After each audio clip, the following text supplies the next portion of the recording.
Hit switch.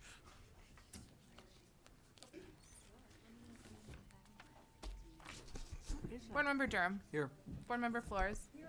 Board Member Goff. Here. Board Member McClellan. Here. Board Member Rankin. Here. Board Member Shuffle. Here. Board Member Schroeder. Here. Everyone is here. Thank you. Please stand for the pledge. Board Member 12, would you lead us in the pledge, please?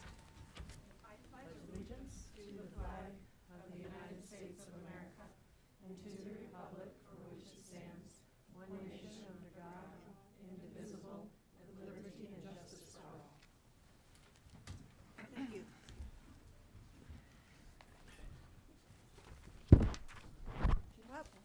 Do I have a motion to approve the agenda? Thank you. A second? Second. Thank you. Any changes? Any opposition to the agenda? That passes unanimously. Whoa, Nellie, that was good. Consent agenda. Do I have a motion to approve the consent agenda?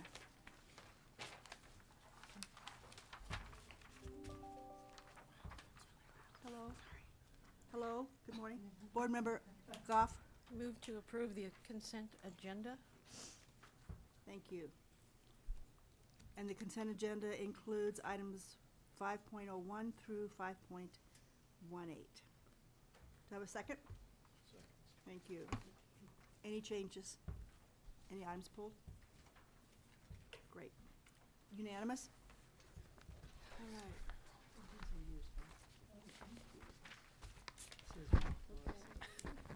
Next item, I believe, is a report from our Director of State Board Relations. Ms. Maramba, what do you have for us today, please? Sure. Good morning. Just a couple of reminders. We're video streaming, so please speak into your microphone. If anyone needs to connect to the wireless hotspot, the password is veterans with a capital V. Last month, I had the opportunity to attend the NASB conference and connect with other directors from across the states. It was a great experience, and I actually got appointed to their leadership team, so I'll be reporting back on what that looks like. Finally, December is a call-in meeting, and then in January, we are holding the 10th for your board retreat. It'll be at the Cherry Creek Innovation Center, and it will start at 9:30. So if you have any topics you'd like to add to the agenda, please let Carol or I know. Thank you. Thank you, Ms. Miranda. So that second week in January will be a heavy week for us, folks. Wednesday, Thursday, and Friday. 3 days. Yes, ma'am. 3 days. I'm definitely looking forward to looking forward to being at the Innovation Center. I think we'll do some touring, and then we'll have some opportunities for a retreat conversation. Next item, please, Commissioners' report. Thank you, Madam Chair, members of the board. Good to see you all. It has been a fun couple of days. We're actually very thankful we're in this room this morning because there was potential as of midday yesterday that we were going to have to find a different space for this meeting because we've been having building issues for the past 2 days. There was a fire next door and it impacted all of our systems. So Where next door? I'm in trying to the visualize. State Services Building. Across the street. Across the street. That's what I thought. And I don't even know if they're up yet. We had kind of ancillary impacts, but they were enough to take out our plumbing and our heating. So I appreciate all the staff, most of whom are here today, doing some quick thinking yesterday midday to have a backup plan. So we're glad to be here. Just a couple of things. I do have some meaty topics for the commissioner update today. You guys did see that we sent a memo to you yesterday providing updates on our department's 2019 school redesign request for information. So this is resulting in an updated list for partners to participate in any turnaround or priority improvement work, or not only limited to those.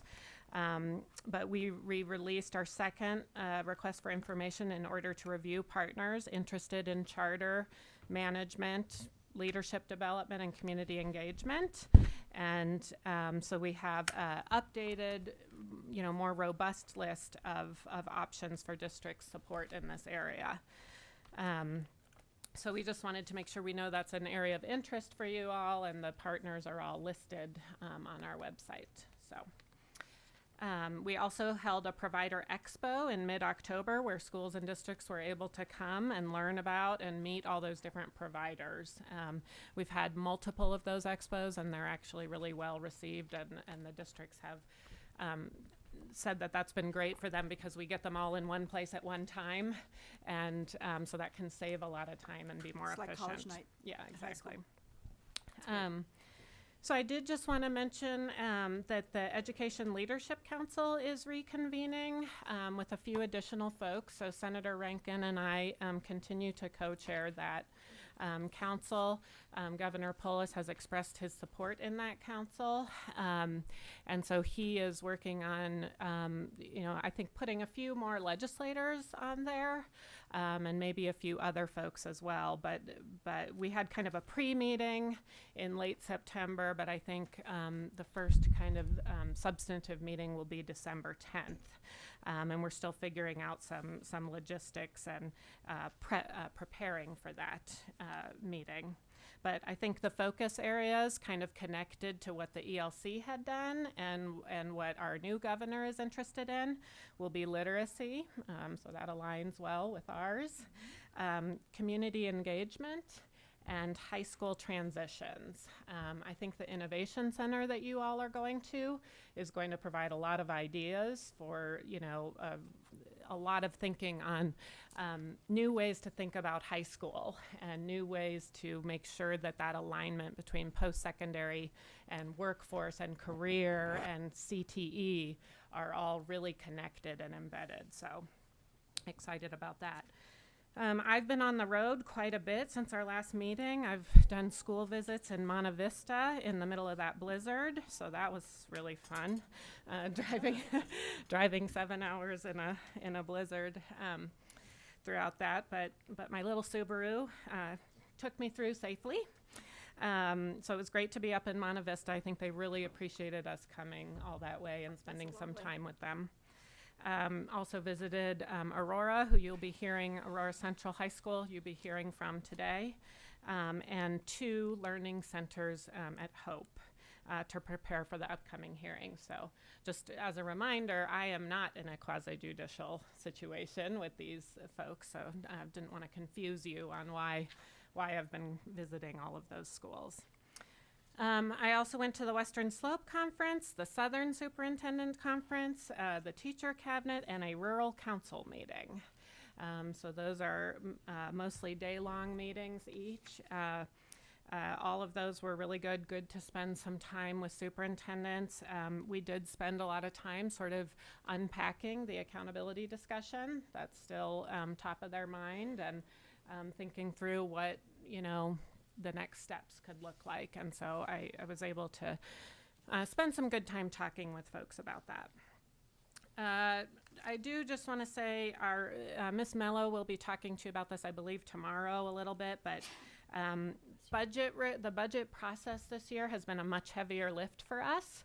I do want to publicly thank all of my staff that are involved in this process this year have put probably 100% more time in this year than we have in past, and it's mainly due to the great fortune we have that we have a governor who's really interested in education, which means the governor has many more questions and budget requests, and so we're navigating our own budget process, but we're also trying to be support and technical assistance and provide information to the governor's office. So I believe he's presenting on that budget today. But I do want to thank my team, many of which worked throughout this weekend to get everything needed for them to present their budget.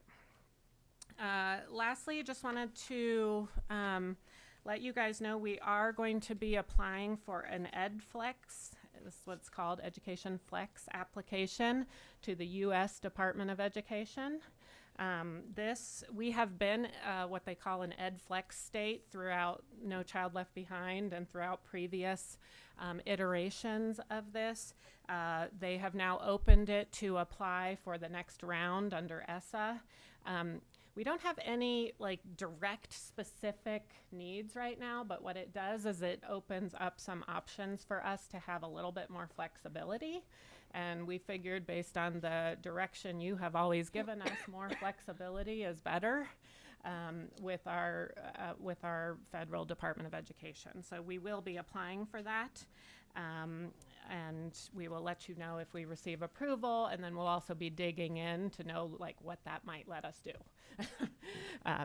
So we will be going through that, and I believe Are there certain commitments that we make when we do that, or are there things they're looking for because we've been good guys, or what's the criteria that they use? Yeah, that's a good question. I don't have the specific criteria in place, but there's a whole sort of series of reasons that you might want to do it. I did get some examples, like, you know, being able, if one of our school districts, you know, want to waive a 15% cap on how they can use some of their title funds, you know, and we identify with that school district that they indeed have a good plan for use of those funds, we could waive that for them. So it's really just trying to take the flexibility that ESSA has promised and make sure that we have all of that flexibility. Can they give it to all 50 states? They could, but you do have to apply. So, Okay. so I believe there's about 10 states, I'm not sure if I have that right, that are thinking of applying. And so I can get you more information on that. But it's not. Board Member Rankin? Oh, sorry. Yeah, I had a similar question, and I wonder, do they have a menu of things and we select, or do we have in mind what we want and we must tell them? When we apply, I'd like to see how the process goes and Sure. what Yeah, more of the happy to share details. the process. I do not think we need to specify what we're looking for right now. I think it's more of a general, we're interested in applying for this. And then that allows us to learn more Okay. about sort of what's offered. Is there money? And Is there additional no, funding? nope. Nope. Okay. Nope. All right. All this does is it allows our department to work with districts, and there may be some additional flexibilities that just the ESSA law straight doesn't allow for, that we could then have in our toolkit. But we don't have anything, you know, top of mind right now. Okay. We've just been an EdFlex state, and that has been helpful for us in the past, and so we think it would be helpful again. And it's not a foreign language education center, Flex. I do not believe so, no. So I think with that, that's the end of my commissioner report. Thank you. Any questions? Any more questions for the commissioner? All right, our next item on a different schedule today is, and I've lost it, board reports. So, shall we start down here? Are you ready, Board Member Rankin? I'm ready. Please. I think I'm ready. Am I ready?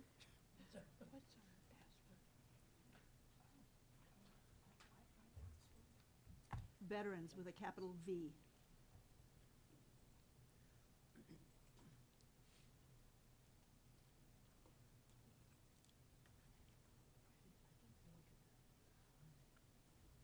Got show and tell. Come on.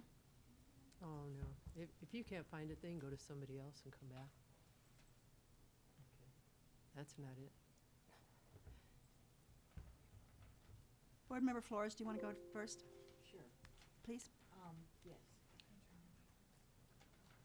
So, one of the things I did was, wow, I've been working on a lot and following at least,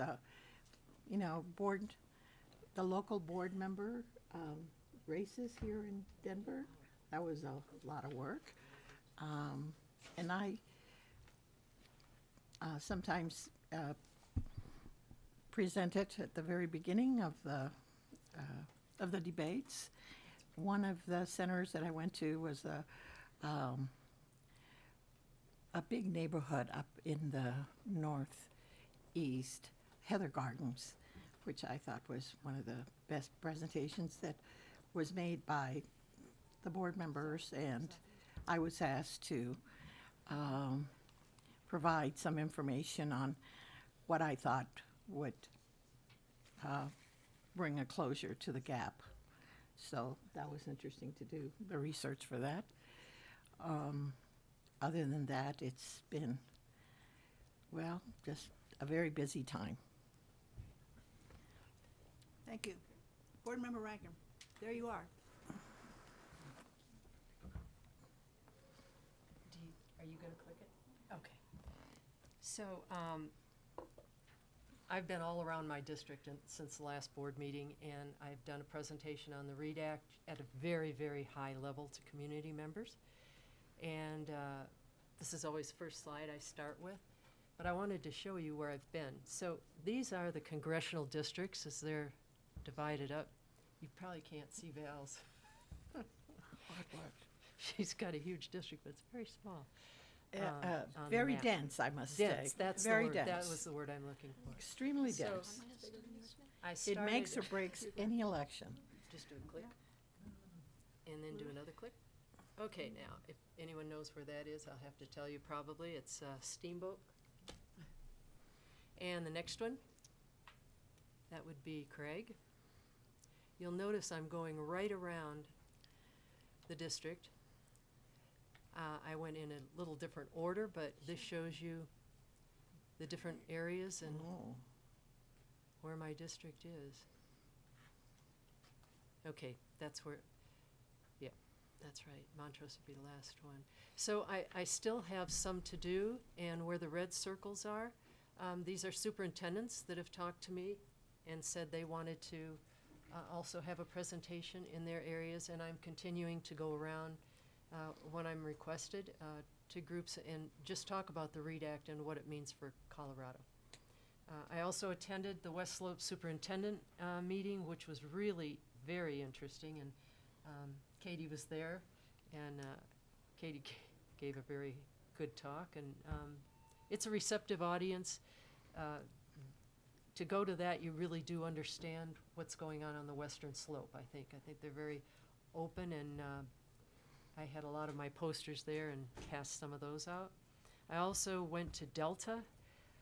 The superintendent, Karen Gibson, there had a panel, and she was speaking about the needs of rural Colorado and what the needs were in her district. And we toured the middle school where they have had a BEST grant, and it's not completely finished, but it's under construction. Beautiful, beautiful building. And that's about it. That's what I've been doing in the last month. Thank you, Board Member Rankin.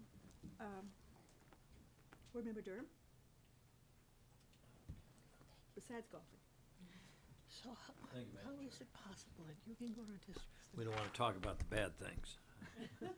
So, I've been working with one of the board members of the Deaf and Blind School and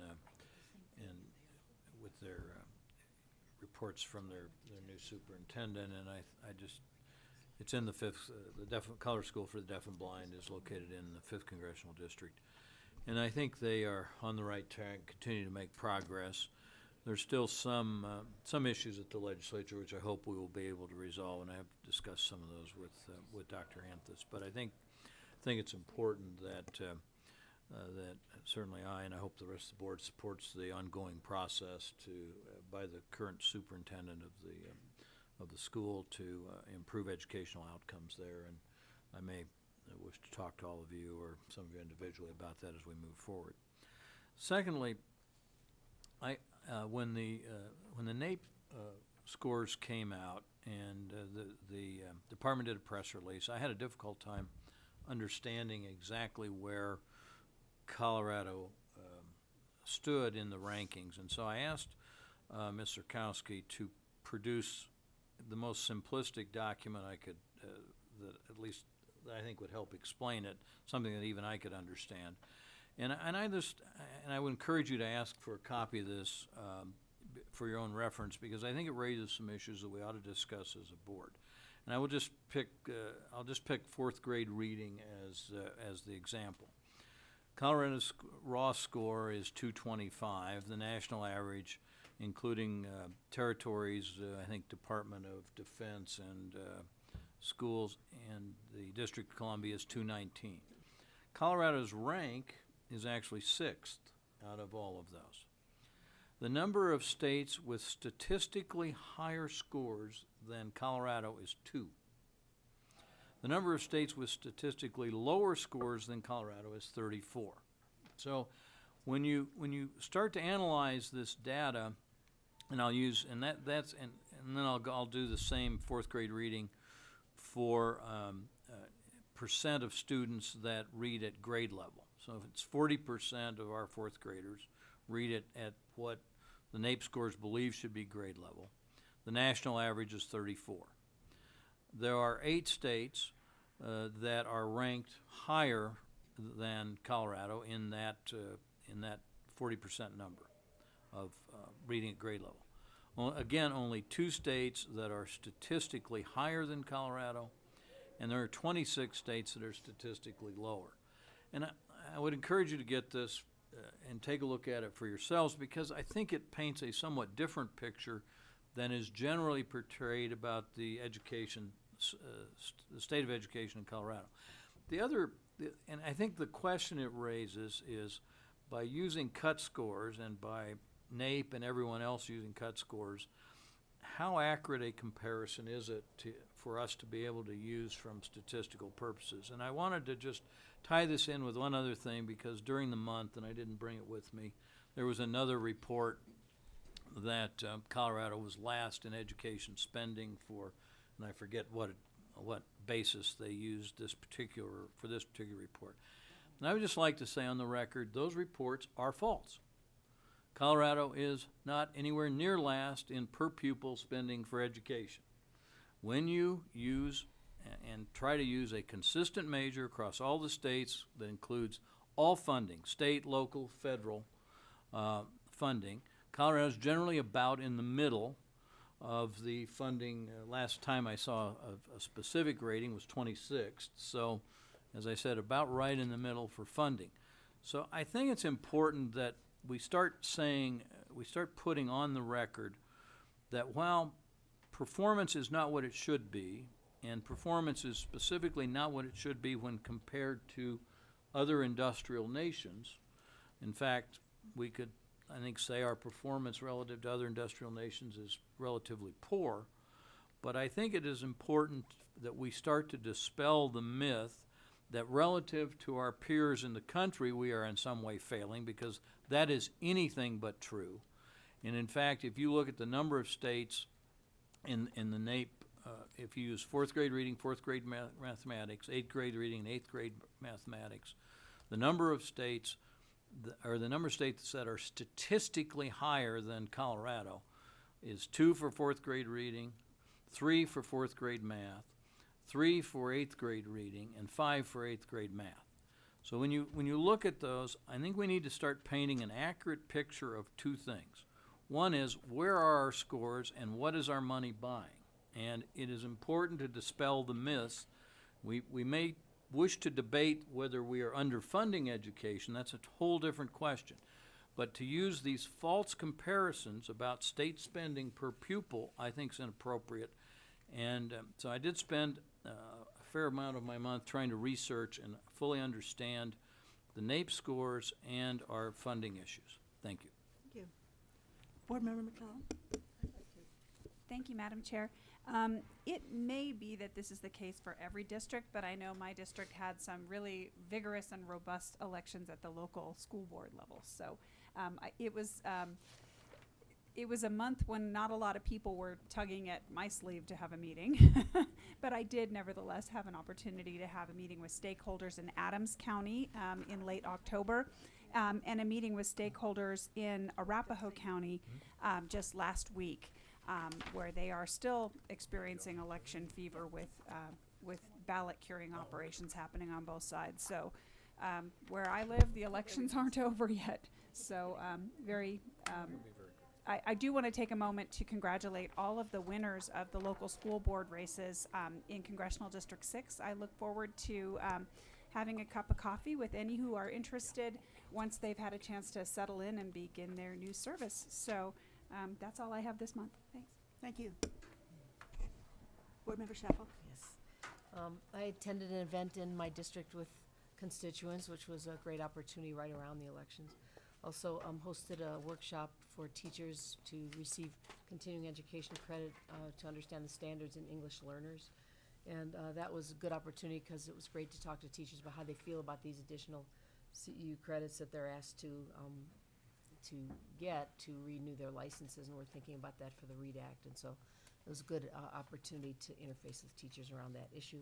And also been trying to understand the Education Prep annual report data, meeting with people with CDE, had a phone conference last week on that, and have another one next week, just because the teacher prep institutions in the state all are rated, I don't know if that's the right word, rated, but they're, the data just connecting the teacher prep program with student achievement will be available. And so understanding it, what the metrics are, what the algorithm is, how to think about that is I think good for us to understand as we figure out the leverage point that teacher preparation is. So it's been a good month, lots of physical therapy. Good. Help me understand that. This is a report that's going to come out? It's going to come out, right. Are they tying student achievement to new grads? They're trying to do that. I mean, it's a very complex methodology. Right. Which is why I want to get inside of it and understand what the various variables are and how they're weighted and all of that. Student achievement of what, I'm sorry? K-12 student achievement, Back to the prep programs? back to the students, yeah, the prep programs and the, how And that effective includes they the are. alternative prep programs? I'm not sure if it does it? I think it does, but I need to Does it? check. Okay. I'll ask. Seems like it would be problematic if it doesn't. Right. Yeah, I'm pretty sure it does. Okay. So Thank that's a- you. I'm that's looking forward common. to that. Give us a Yeah. heads up if you would, please. Yeah, I will. It's- And we'll it's a probably ask you to complex report. explain it to us as Yeah, well. I'll work on it. It's Okay. good. CD's been very helpful just to take time to think through the data. So it's good. Okay, so this is probably a point of anxiety. Sure, because, what does it mean? How can you get inside of how it's determined? How can we use the data to our benefit to create better programs? Right, since we And- accredit. Right, yeah. Okay, So it's a good opportunity. thanks. Board Member Goff? Excuse me, kind of a transition to that, from that, I guess. Thank you very much to our staff here, in general, particularly this last month. Melissa Colesman, Joyce Zerkowski, Colleen O'Neill, and as always, the commissioner and her executive team. I have been spending ample time this past month meeting with staff, getting educated on all of the things that we're going to be dealing with, and we have been for a while. Three kind of major ones, highlights would be of course, the READ Act rules and where the plotting goes along with what we're about here. And also, I did spent some time with Colleen talking about educator-related issues in a general sense. I was appreciative of the chance to do that as also a follow-up to the Aspen Institute Week that I got to do this past summer. The same day was a follow-up call with the Institute staff in order to kind of let them in on where we are, what we're talking about, some of the major legislation that's in place now, just features of Colorado that deal with the educator life. So that's been good, and you always learn something. I also have had a couple of legislator interactions based on what could be potential bills, and one of them I believe is just right close to introductory status, dealing with the mandatory requirement to include SAT scores on high school transcripts for purposes of college admission. So we'll see what that will mean for the legislative session. The sponsor on that is Rep. Brianna Tutone, who is the legislator in a neighboring House district to me, we consider that sort of the same backyard in a lot of cases. So we've been talking about that. Also, appreciate Senator Nancy Todd taking some time to meet with Melissa Colesman, a constituent, and myself for purposes of talking about financial literacy. And that's kind of becoming a hot topic again in people's minds. And we didn't talk about any specific bills coming up or anything, but the whole idea of what that is all about now, and the need and the projected need, especially for our young people to have some skills in that content area before they venture on into life, whether or not they go to college or choose a career.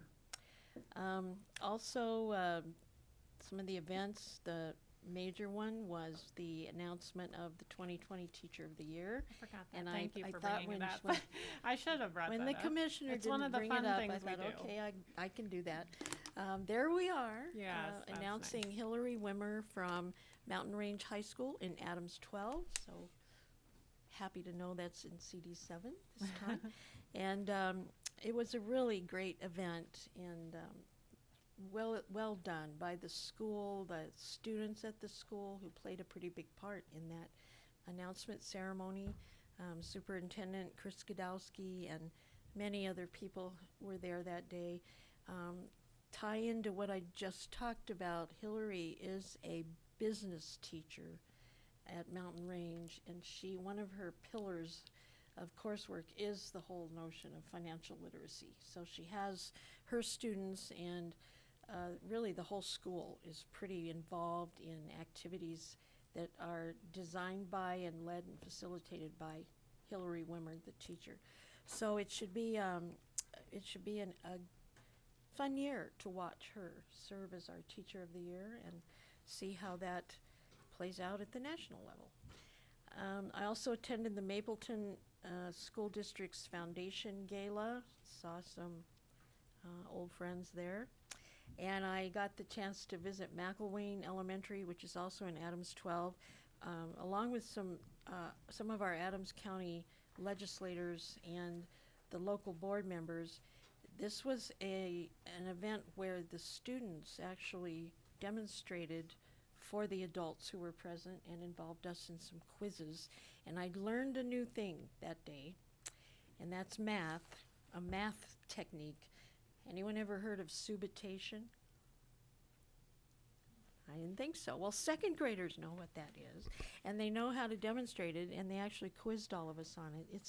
It's a numeracy skill technique, counting. You've shown a piece of paper with all kinds of dots on it, and you have to guess how many there are total. And these kids hold this up for you for about 3 seconds, and this page is filled with dots. But there's a technique that is used to categorize, sort, and go through the pattern. It was quite fun, very impressive students. I would like to thank the teacher there, who's Rebecca Holmes, who is a new teaching fellow with CEA this year, and their chance to bring the public around into things going on in schools. Two things on Adams 14. Public community gatherings are happening, and they are well attended. There's a refreshed spirit in Adams 14 right now among the public and the community at large. Chance for people to get comfortable. They're asking questions. They're starting to kind of lead and facilitate groups of other parents with district people, and it's been good. I also was on a panel for the Adams 14 Parent Academy, which meets monthly. Talked with some of the local city council, the municipal leaders and others about governance and legislation issues. So that's it. On a personal note, my birthday present to myself and my husband was a trip to see the Monet exhibit, and I would encourage anyone Oh, who that's great. has a yen for that to take a couple hours and go over to see it. It's magnificent. Thank you. Board Member Durham?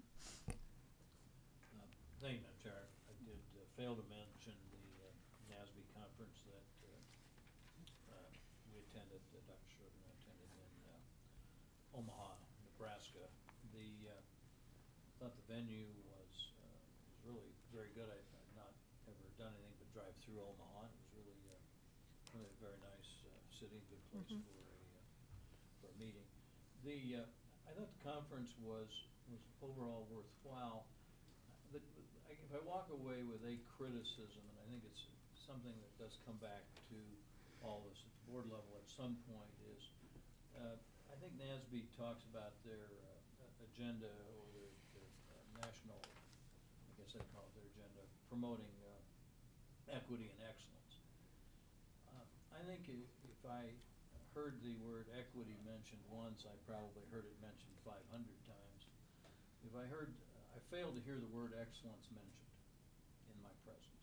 Now, could be that somebody mentioned it and I might have missed the session. But I do think that we should all take a look at promoting excellence and that there's really nothing wrong with the concept of a rising tide trying to lift all boats. And I think clearly, NASB has focused too much of its energy on one part of the equation. And if you look at the NAEP scores, and the NAEP scores, when you delve into the details, also point out the inequities in scores between the various subgroups and highlight that problem, but they also highlight the problem of our lack of competitiveness with other industrial nations. And it's clear that we're not focused in an appropriate way on that problem. Thank you. Thank you. Well, Board Member Flores? I wasn't ready to tell you. I mean, I just have looked over my, my calendar, and so I'm ready to tell you what I did. One of the things that I have been working on has been that NASB Early Childhood Education report, and that was finished. I am co-chair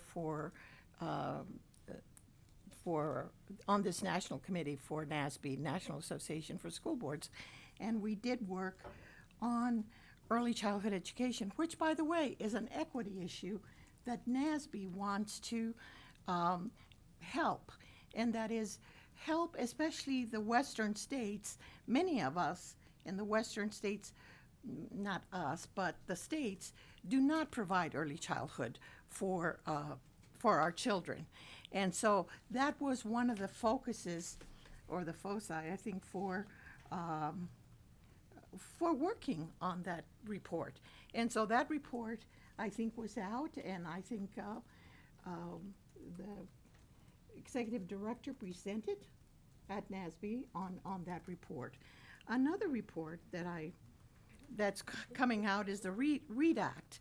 And I was one person that kind of represented the board on the READ Act stakeholders group.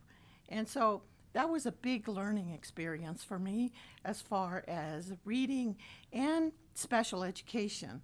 And I think that's going to be ready as well. One of the things that I also worked, as I said, on that report on the gap.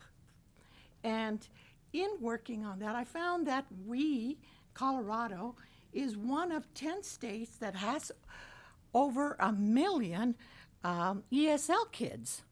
But as far as the gap, we are down at the bottom. So equity, Mr. Durham, is so important for our state. It's yes, that on the whole, we are doing well if you average everybody. But if you take apart the groups that are not doing well, and those are poor kids, ESL kids, Black kids, and many other kids that are really not doing well. And to be at the bottom of that gap you know, in not doing well for minority kids is really, I think, where the Office of Civil Rights, you know, I think it does well to look at us and prods us to do better. Now, there was a report that was put out by Georgetown. It's called the Rocky Mountain Divide. And what this report was on Latinos. And it was put out by the Center on Work and Employment. And they collected a lot of information on who's doing well in Colorado, who's not doing well. And what it said that basically most everybody was getting ahead on the backs of Latinos, and Latinos were not given enough incentives to go to college. I mean, if you go to Boulder, you'll see that there's not a lot of Mexican American kids, Latino kids at Boulder, at one of our big universities. And the research does show that it behooves, in fact, just a recent report from that center, that if you start out at a school that provides you with being, I guess they are not only incentives, but also the wherewithal. They have people who will help these people, these young people who go to these colleges with extra help and stuff, that they will graduate in 4 years. But if you go to a school that is not ready, you know, to really provide you with extra help to finish high school, to finish college in 4 years, then you're not going to do as well. So, I mean, I think on the whole, yes, you're right.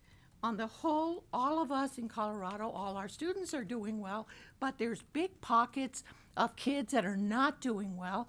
And in fact, we're down at the bottom of that pack in all states. So, I mean, there's a reason why equity comes up.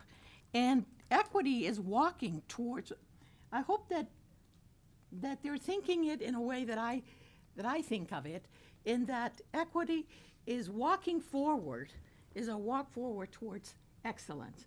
And I really do believe that. And so I laud NASB for their work in trying to kind of open your eyes to what needs to be done. And I think that what you see as a negative, I see as a positive, Mr. Durham. Thank you. Thank you, Board Member Flores. So Oh, sorry, go ahead. We did pull up the 2-minute clip, or is it not working now? Okay, never mind. Go ahead. So I also attended the NASB conference. I also enjoyed Omaha, which was a surprise. It's one of the coolest zoo pieces I've ever seen. So next time we're driving through, I actually am going to stop and see more of that. And good food, and it was a pretty good conference. I saw a shift in their presentations, which is something that I find similar to the ECS as well, which is where we talk about what we're doing in our individual states more than getting experts to come to the table. That kind of works, except that our states are so different. So when we had a presentation from one state about all the stuff they're doing, it was interesting, but I don't know that it was necessarily helpful for us as much as just learning some policy research, et cetera. So that's just sort of my impression of a change in the system. But the organization evolves, so we will see what they do next year around. I have been participating in the governor's fiscal policy meetings, which have been interesting. You're right, Mr. Durham, they do tell us where we are nationally. I also attended, and I don't know why I was invited to the governor's transportation funding discussion, but what I realized more that particular morning is the reality. It's not so much about where we appear nationally, but within our state, in terms of funding, we do have real inequities. And I think it's helpful that folks are coming to the table trying to figure out, both in the area of transportation, how do we work together between counties that have resources and counties that don't.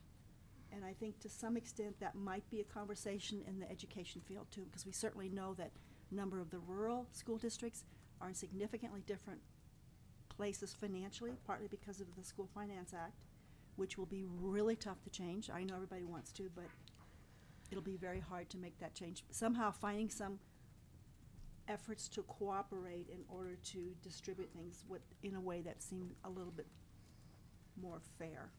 And then finally, I've been invited to participate in it's called a practitioners council, which normally would mean that you're sort of in the weeds doing stuff. This is a practitioners council of policymakers. They're going to meet tomorrow. It's the Hoover Education Success Initiative, and basically a number of us are invited to listen to some of the research proposals that they are giving in the area of alternative policies, and before they publish them, giving us the opportunity to give some feedback.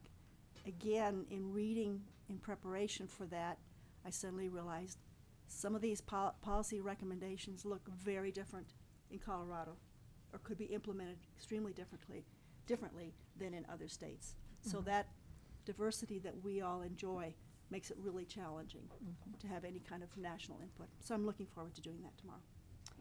And now, if there are So no more, go ahead. I have one more.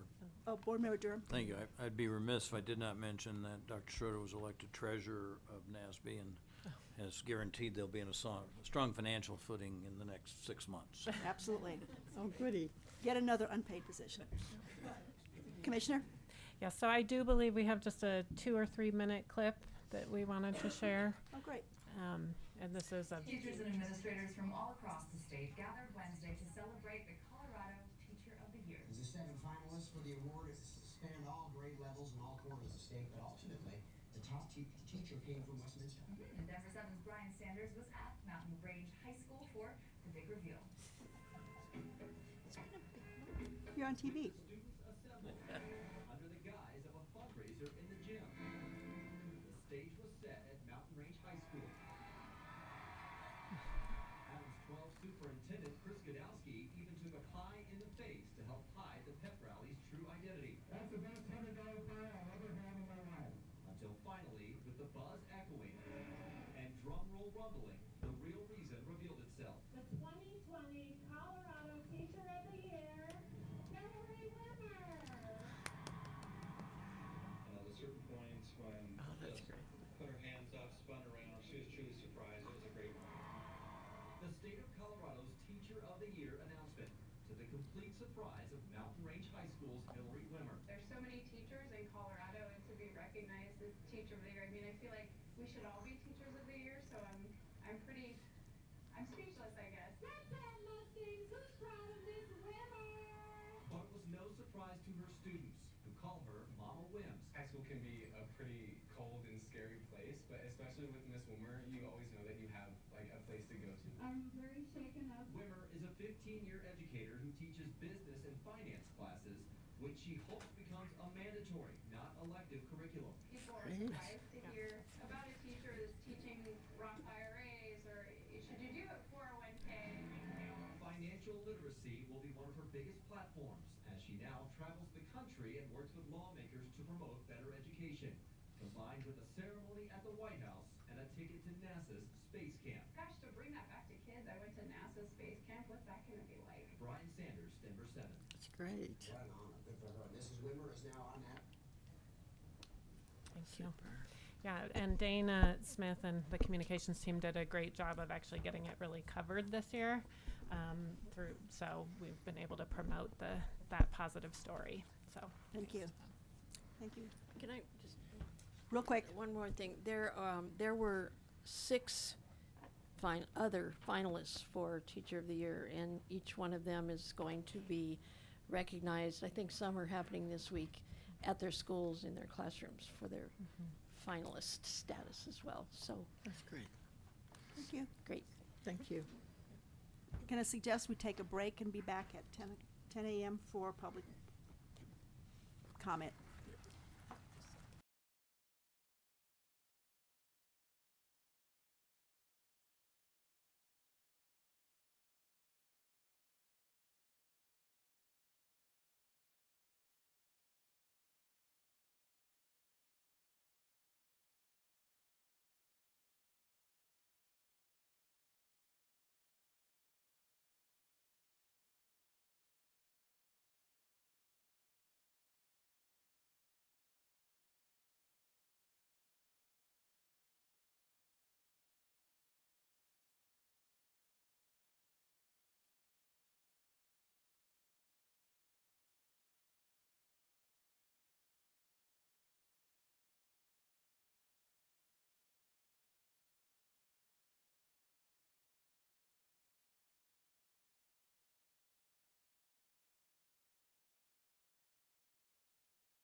Everybody signed up? The board will now hold public comment. Friendly reminder that board members also cannot accept public comment on quasi-judicial matters such as charter school appeals, disciplinary matters, and accounting clock hearings. Will not be able to hear any public comment on the Aurora Central High School rehearing before us this afternoon. Each individual is limited to 3 minutes, and Ms. Maramba will let you know when your time is up. So we just have a couple of speakers, please. Karen Johnson.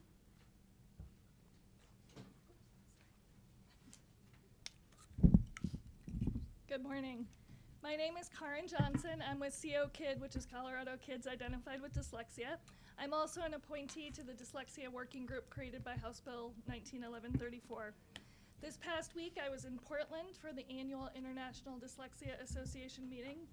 At this meeting, I was able to attend a presentation by Mississippi representatives who were gracious enough to share the reasons behind their recent NAEP success. As I'm sure you're probably aware, Mississippi was the only state in the U.S. to improve their 4th grade reading scores from 2017 to 2019, a remarkable 4 points. Colorado's results, while still higher than Mississippi's, stayed stagnant for 2 years. But what's even more impressive is in the details of Mississippi's growth, and that they improved the reading scores for students eligible for free and reduced lunch program by 7 points to a score of 215. Colorado students eligible for free and reduced lunch scored lower than that with a score of 208. Mississippi is also closing the achievement gap for students on IEPs. The difference between students with special education needs in Mississippi is now 31 points less than their general ed counterparts. In Colorado, that achievement gap is 51. My takeaways from their presentation were that this improvement was created by first aligning the state's teacher licensure test to match the current body of evidence for science of reading by using the Foundations of Reading assessment. Second, by providing letters training, which is the language essentials for teachers of reading and spelling, to in-service teachers across the state, beginning with teachers in their lower performing schools. And then they expanded letters to all in-service teachers, 40 higher ed professors, and now also to pre-service teachers to close any knowledge gap from their higher ed programs. I believe they said they've now trained over 15,000 educators and 600 principals in letters, which is so crucial. They, of course, also mandated screening for dyslexia back in 2012. The READ Act rules that you're hearing today around teacher training and certification, as I read them, are not going to cut it. Unless we get serious about prioritizing our students and struggling readers over the existing system, we're going to be here in 1, 2, 3 years having the same conversation. We need to do better. Strong teacher training in the foundations of reading is probably the single most important thing we can do to close the gaps in Colorado and bring equity to all the students learning how to read. Just last night, I had an hour-and-a-half conversation full of tears with a new parent to this journey who is where I was 3 years ago.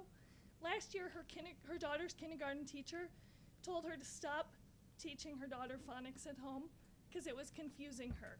She needed to look at the pictures and guess. Shocking to me. You hear these stories, but to hear it from a trusted friend in tears going, "What do I do?" is heartbreaking. And the last point, the Kansas Board of Education just yesterday approved sweeping dyslexia rules, included screening by next fall, a dyslexia coordinator at the state, structured literacy for all students, and pre-service and in-service training requirements.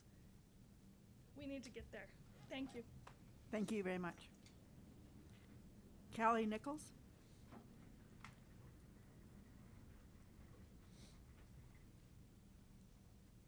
Good morning. My name is Callie Nichols and I'm with CO KID.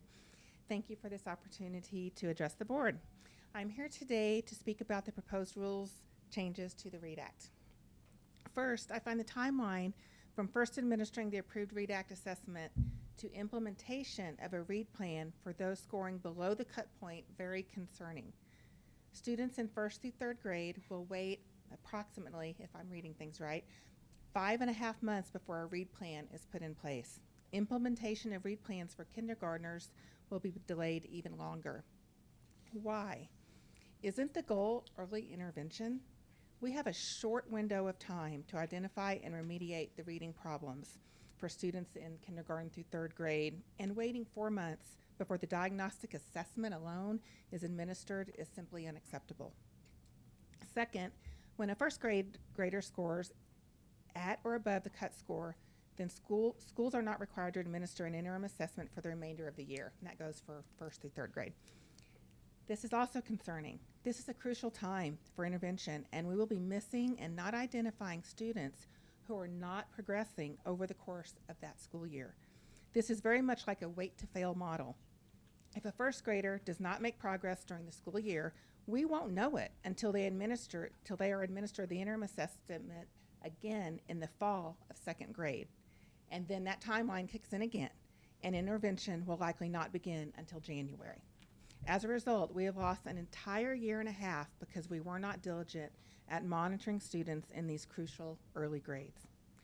Third, the law requires growth reporting for students with SRD and those below grade level in reading, and whether that growth was sufficient to close the gap. However, this is missing in the rules. There are no reporting or instructional requirements in the rules that address students, especially that are below grade level but not at SRD. So the students that are below grade level in reading will be left behind, and they'll end up as instructional casualties in middle school and high school, and our scores will not improve if we do not address this very large group of kids that are below grade level in reading but do not qualify for SRD. Fourth, according to the rules, undergrad courses and Masters in Reading courses satisfy the teacher knowledge certification requirement. Yet we have heard from many teachers that higher ed does not prepare them to teach reading. We have heard from teachers with Masters in Reading who say they were never taught about dyslexia and could not teach their own children to read. So why are these programs approved? Are there any minimum qualifications these programs must meet? And that's kind of why we're in this problem of having to train our teachers in the first place, because higher ed didn't fulfill their responsibility. And most teacher prep programs teach balanced literacy and whole language, and they do not teach the foundations of reading, which are required in the professional development in the law. Thank you. Thank you very much. Is there anyone else here to speak? All right, that concludes public participation. Our next item on the agenda is a notice of rulemaking. Commissioner. Thank you, Madam Chair. I'm going to turn this over to Dr. Colsman and Dr. Cobb to walk us through this. We are going to spend a little more time than some of the previous rules that we've been doing, just because this is quite a heavy lift. So we really want to make sure you've heard some public comment on it. You've heard some, there's a lot of changes. So we want to make sure you really spend the time on this. So we are doing a full presentation on this today, not a brief one. So, Dr. Colsman, are you kicking us off, or is it Dr. Cobb? Great. Hi, Dr. Cobb. Hi. Good morning, Commissioner Anthus, Madam Chair, Mr. Vice Chair, and members of the board. Let's see, no screen today? Not working? Okay, no problem. I turned the power off because the sound was coming out of here and off the screen. So, thank you. Sorry. Ah, there we go. All right. Well, good morning. Gotta get our technology right here. All right. As Commissioner Anthus mentioned, we're here this morning to talk to you about, give you a presentation on changes that have been incorporated into the READ Act. They've been incorporated in two major areas. One has to do with House Bill 1393, and the other has to do with Senate Bill 19199. Members, if you recall, we brought forward information related to changes regarding House Bill 1393 in March, when at that time a notice of rulemaking occurred. However, when we returned back in May for the preliminary vote for the notice of rulemaking, there was a subsequent bill that had been moving through the process, which was Senate Bill 19199.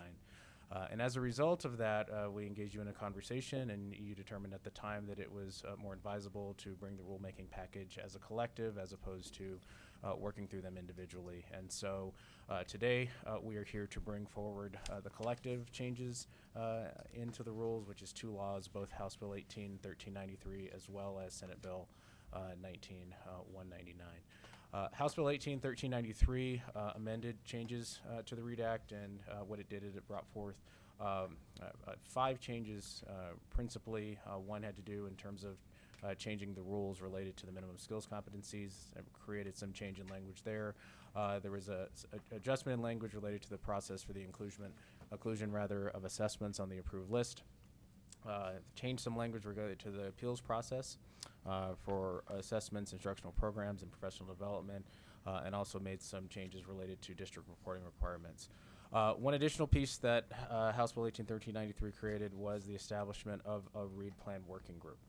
And the intent of the READ Plan Working Group was to be able to make recommendations and to improve the effectiveness on the use of READ's plans specifically. Dr. Kolsman and I have been meeting with the READ Plan Working Group for a little over a year now, and we're at a point now where that working group is beginning to draw to a close, and there should be a report that will be publicly available soon. Yes. And we do intend to bring forward a report from the READ Plan Working Group at our January meeting. The recommendations are being finalized right now, but you'll find we may reference some of the recommendations that they've made as part of our rulemaking process. Regarding Senate Bill 19199, titled the READ Act Implementation Measures, this bill was very substantial as it related to changes to the READ Act. Just as you can see from this slide, these are some high-level bullet points that speak to a number of the changes that were brought forth regarding the READ Act, including increased monitoring by the department, a requirement of training for all K-3 teachers in evidence-based training, expanding the allowable use of per pupil funds to include core instructional programming, increasing funds for the early literacy grant, directing the hiring of an outside evaluator to conduct a deep evaluation on the effectiveness of the READ Act, directing the department to conduct a public information campaign, and also requiring districts to provide information about their reading curriculum instructional programs in their Unified Improvement Plan. And so as a result of all of these changes, the drafting process incorporating both information from House Bill 18-1393 as well as Senate Bill 19-199, we felt it was important to be able to communicate with stakeholders on the front end as we were engaging in the drafting process. And so there were 3 main groups or 3 main ways that we went about just conducting some initial feedback related to these rulemaking package. As Dr. Kolsman noted, there are some changes in this rulemaking package that are certainly specific to changes in statute. However, there are some additional changes that have come about as a result of recommendations from some of these groups. And so the READ Plan Working Group had made some recommendations based upon their experiences in terms of working directly in schools and understanding what was going on with READ plans, and so you'll be able to hear some recommendations from them. There was also a volunteer stakeholder group that was convened, and this stakeholder group was really a group of district personnel and representatives from advocacy groups to really provide feedback and input on the drafting of the rules. We have met with them, I believe, started in August, at least multiple times a month to really gather feedback and input and insight from them to be able to see and get some clarification or get some guidance from them on technical language and thinking as it related to moving forward. Additionally, there was survey feedback that was gathered. There was a survey that was posted on the department website to allow any member of the community or stakeholders to be able to provide input and feedback on the rules, and we were able to gather some information from them as well. And then in addition, Dr. Kolsman has been meeting with superintendents throughout the state of Colorado as these draft rules have been posted on the website to be able to gather feedback and input from them as we begin to move forward. So, the changes to the rules related to the READ Act are on this particular slide. Our intention in moving forward with this to help facilitate a conversation, Madam Chair, is to go through each of these sections individually, and then, if Madam Chair agrees, to give the board an opportunity to answer any questions related to each specific section, so that we don't have to wait until the end to go back and forth through all of the respective changes regarding the rules. And so I won't go through this slide specifically, since we will go through these in pretty great detail over the next couple of slides. So changes in section 3.0 of the rules are really specific to the administration of interim and diagnostic assessments. And there were 3 major changes in terms of the language in 3.01D. You can see that there were some changes permitting the optional use of a second confirming assessment before determining a significant reading deficiency. This request came from information from the READ Plan Working Group as a result of concerns about the attainment of a false positive. Section 3.01E clarified the use of the diagnostic assessment to identify specific reading deficiencies. This also was a recommendation that came from that same group. And then 3.02 clarified the determination of a significant reading deficiency through the incorporation of a body of evidence. And at this point, I'll turn it over to Dr. Kolsman. We have a question here at the table. May we? Yes, absolutely. Dr. Cobb, you heard the public comment.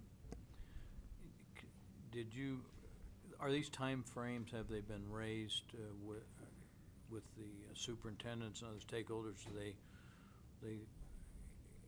Did they object, or are they too long?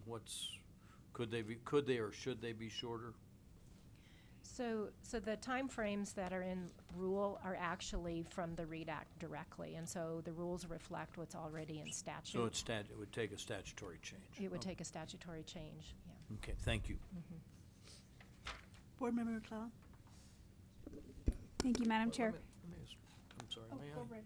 There's one, you followed this across the street very carefully. Correct. Were those provisions, those time frames, were those something that were actively lobbied by the case, CASB, CEA? How did we end up with those? So there's always a tension with those timeframes, because there's the desire to make sure that there is, quick intervention for students, but also with the notion of, if you assess students within the first perhaps 2 weeks of school, you probably won't get a very reliable or valid sense of where a student is. And so there are a lot of differing opinions on that in terms of quickly assess, quickly intervene versus give a little bit more time. So I think that, where the statute is probably kind of right in the middle of where those conversations are. This wasn't a major part of the negotiations on the READ Act, It however. wasn't particularly contentious at the time. Not particularly contentious. Thank you. Board Member McClellan? Depending on the answer, I may well have a follow-up question, but with respect to the optional use of a second confirming assessment, would that option be something that districts or schools could exercise? Meaning that second assessment would be at their discretion? As opposed to parents? Board Member McClellan, yes, we had a lot of conversation about that language in terms of it being a may as opposed to a shall. There wasn't any prohibition previously related to that. It was just a matter of trying to create clarifying language. So we had a pretty long conversation with the READ Act stakeholder group about that particular section. And so yes, it's something that is allowable, but just an intent to be able to create more clarifying language regarding that particular section. So I'm going to need to clarify.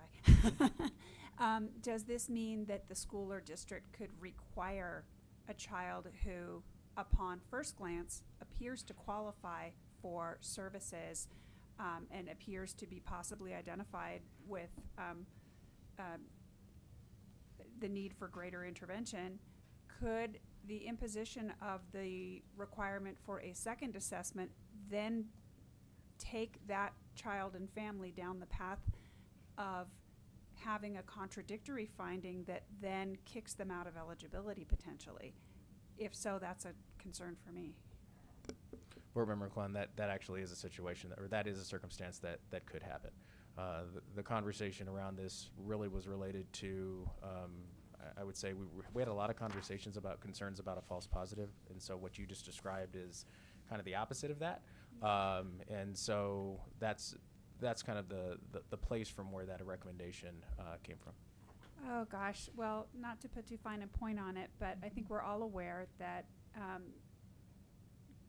the enhanced interventions are not cheap, and that there can be a financial motivation to ensure that if what you found upon first pass is that indeed you owe this child these enhanced services or interventions, that this gives them a second bite at the apple, like, is there someone else we could ask if we really don't want that to be the result? And I'm worried about that. Just want to get that on the record. Thanks. Dr. Colesman? Yes, Madam Chair. Board Member McClellan, you raise really good points, because I think there's a lot of factors that lead into decisions around that, second confirming assessment. And so a district could determine that they do not want to, opt for that additional assessment. Keep in mind that districts, once a child is determined to have a significant reading deficiency, then funding does flow for that student. And if they are determined not to have a significant reading deficiency, then funding does not flow. So I think there are a lot of factors that kind of come into play, but this is certainly a really important point of discussion, and that's why we brought it forward for you, the board, to consider.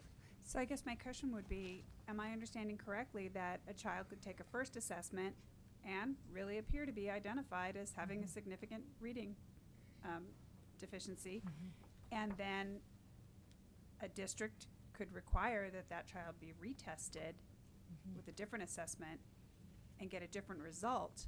And I guess the devil is in the details, and wherever costs are involved, and of course costs are involved here, what leverage does the parent have if they believe that first assessment and they want their child to receive that intervention? Is it just who gets 51% voting shares in that IEP meeting? What happens? If you've got the second result saying, nope, we don't have to give it to you. Great news, we don't have to give you anything. And that first result was, yeah, we owe you something. How does that play out? Who has the leverage at that point? What is the parent's rights for that student that was initially identified before that second opinion came in? I'm feeling concerned. Thank you. Thank you. Thank you. Go ahead. Oh, I'm sorry, Board Member Rankin. I'm not sure we were at the stopping point you wanted us to stop at, but Madam Chair, we were there. we just did, okay. Right, I know, I wasn't sure the section was over.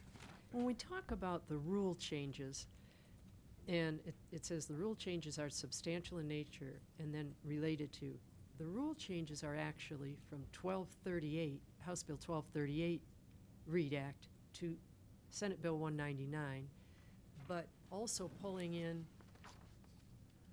that part that you mentioned in the beginning, 1393, is a part of that too. So when this is done, there will no longer be 1238. It's rolled into 199, correct?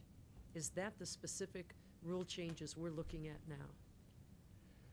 Madam Chair, I believe the answer to that question is yes. Thank you. Yes, we've incorporated them all. Dr. Colesman, go ahead. I think we're back to Dr. Cobb. All right. Okay. All right, thank you, Madam Chair. Moving on to section 4.0, this had to do with changes related to actions to be taken upon the determination of a significant reading deficiency. In section 4.0C, it enables the department in consultation with stakeholders to provide guidance on how to determine when a student achieves grade level competency and should be removed from a READ plan. This also was part of a lot of conversation from the replan working group. In the current language in the rules, the language related to the removal of a replan speaks to a student attaining grade level proficiency. There was one issue that continued to come up as it related to the term proficiency, since it's a term that is not currently used as it relates to our state assessments currently. And also really just trying to make sure that there was clarity in terms of what a student would actually need to be able to do in order to meet that requirement. And so that was a subject of a lot of conversation, and that's part of the reason why it was brought forth. You lost me. I'm sorry. You lost me. Can you give me an example? So, Please, I'm sorry. yes, so there was a lot of conversation around grade level competency specifically. So our current CMAS assessment does not use the term proficiency, which was sort of the prior language that we had under the CSAP assessment. So that was one specific change. Another had to do with just the actual determination of what grade level proficiency or grade level competency actually meant. So for example, if a student were in second grade, there is no state assessment that would determine a specific grade level competency. So in other words, there would have to be a reliance upon whatever interim assessment that is provided, that the district selects and that the student takes in order to get a clearer understanding of what that grade level actually means. Are there a number of different ones that a district could choose? Madam Chair, yes, there are. Are they approved, not approved? Sure, Madam Chair. Currently, there are 8 on the list as part of this rulemaking package. There's an additional 3 that have been incorporated onto the list, or that are being recommended rather to be incorporated onto the list as well. Right. So we're confident that they are Confident. that they make up for the fact that we don't have a single assessment.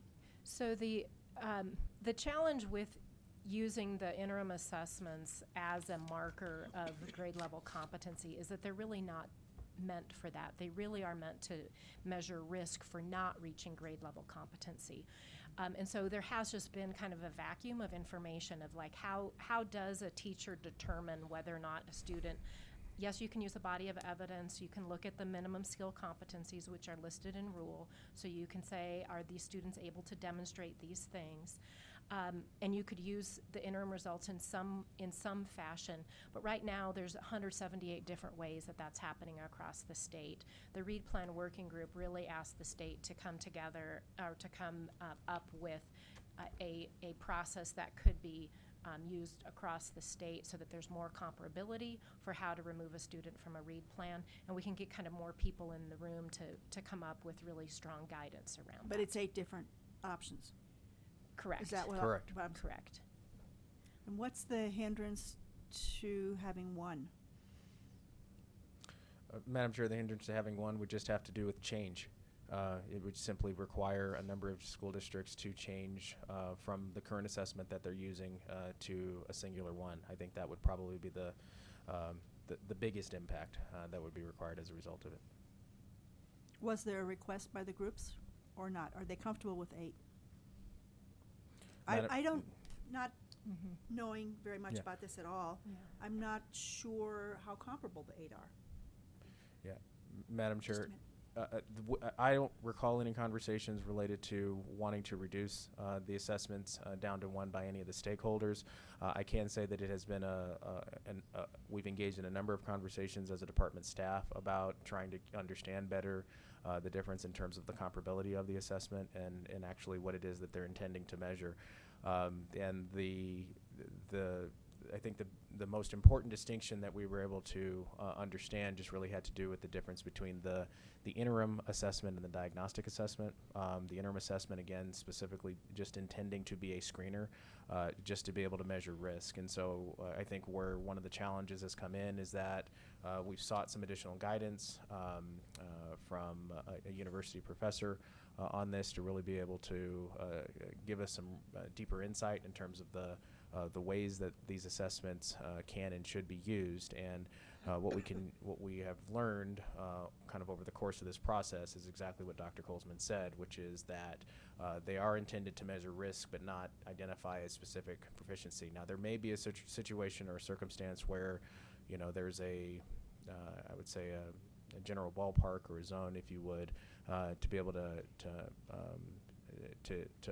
get you close to that understanding, but it wouldn't be a kind of a specific sort of apples to apples comparability type of a conversation that we're accustomed to in terms of concordance tables with ACT and SAT and those types of assessments.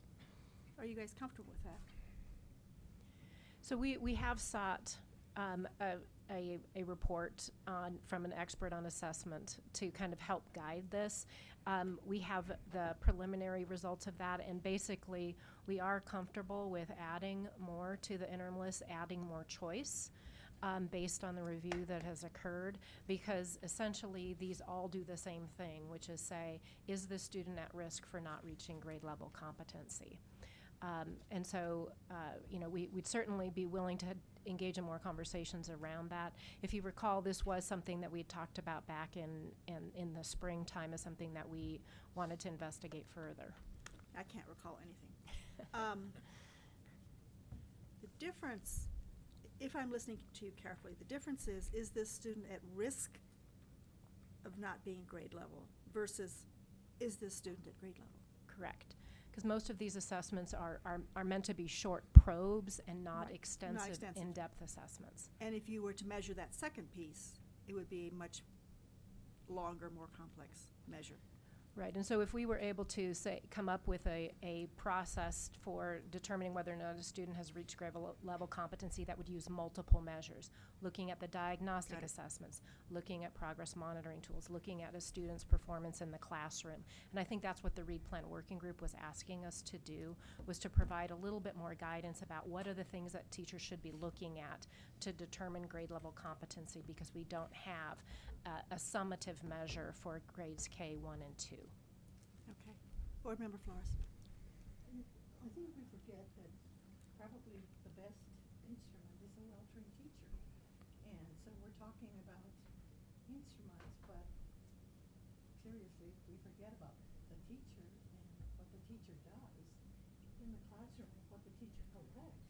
Mm-hmm. And so I would say that a well-trained teacher or specialist would have the wherewithal to say this child is at grade level or not, where an instrument would, as these experts have told us, will get at risk, but to get at the level, I think, and I think that there's evidence-based research that shows, just what I'm saying, that's why we have well-trained teachers.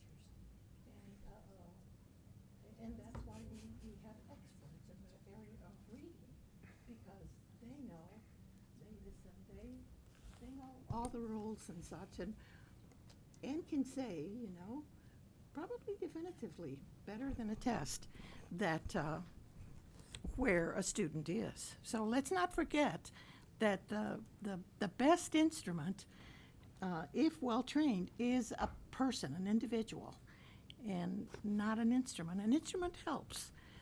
Board Member Rankin. Thank you for your questions, Madam Chair. I have similar concerns because there isn't summative. It leads me to believe we finally get a summative test in the 3rd grade, and by then it's too late. What I'd like to see, if we have 8, we're adding 3, we want multiple measures, we want more of these, I'd like to see them ranked in the ones that are the best. I know that's difficult, and why are we doing this? So I think there may be some that are more aligned with not only our standards, but with what's going to come in 3rd, 4th, and 5th grade with summative testing. It seems that this, to me, seems much more subjective at the K through 2 level, which I think are really important. And it smacks of what has gone on before, and the accountability comes in 3rd grade when it's too late. So. Board Member Scheffel. In terms of the assessments, it seems to me that they have to be technically adequate and actionable.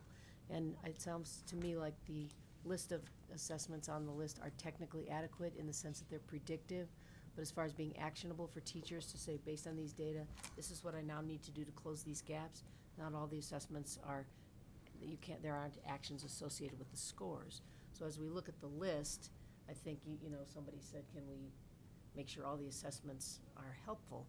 Those are the two things really that we need. So I don't know, I haven't looked recently at the list, but if we can point that out or make sure that we have assessments that do both things on that list, then that serves the teachers really well, who are the ones that do the instruction. But without great data, they don't know precisely what to do. Thank you. Thank you. Board Member Colesman, or I don't know who's in charge. Dr. Cobb, and you're not board member either. I No. apologize. You No, just won ma'am. an election. Thank you, Madam Chair. Section 5.0 speaks to the minimum reading skill competency levels.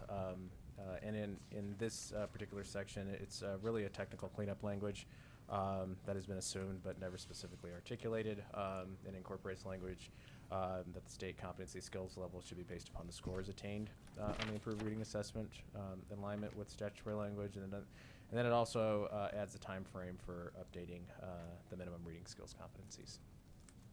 Thank you. Proceed. Oh, sorry. Board Member Rankin. This is something that I have questioned is, and I see it in other things in this board meeting, basic skills and proficiency. How do those relate to each other?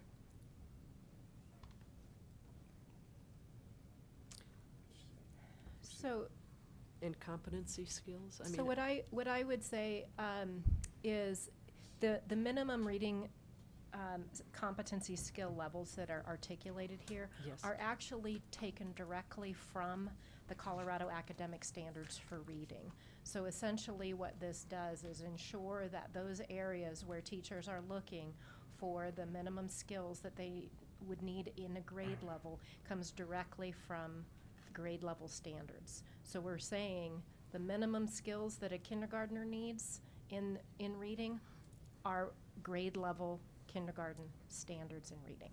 so what we talk about in the higher grades in elementary school, proficiency, would equate to that as a basic. Those two words are interchangeable? Which one's higher and which one's lower? Well, the word competency in that we've kind of transferred over here in rule really is because that's the language used in the READ Act to say that you're competent at grade level. I'm not sure if that's the question you're asking, but It sounds like it. yeah. I'll buy it.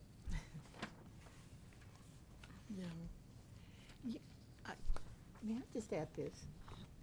Sure. Short. It's short. One of the things that we forget, I think, about children, especially young children, is that they're developing.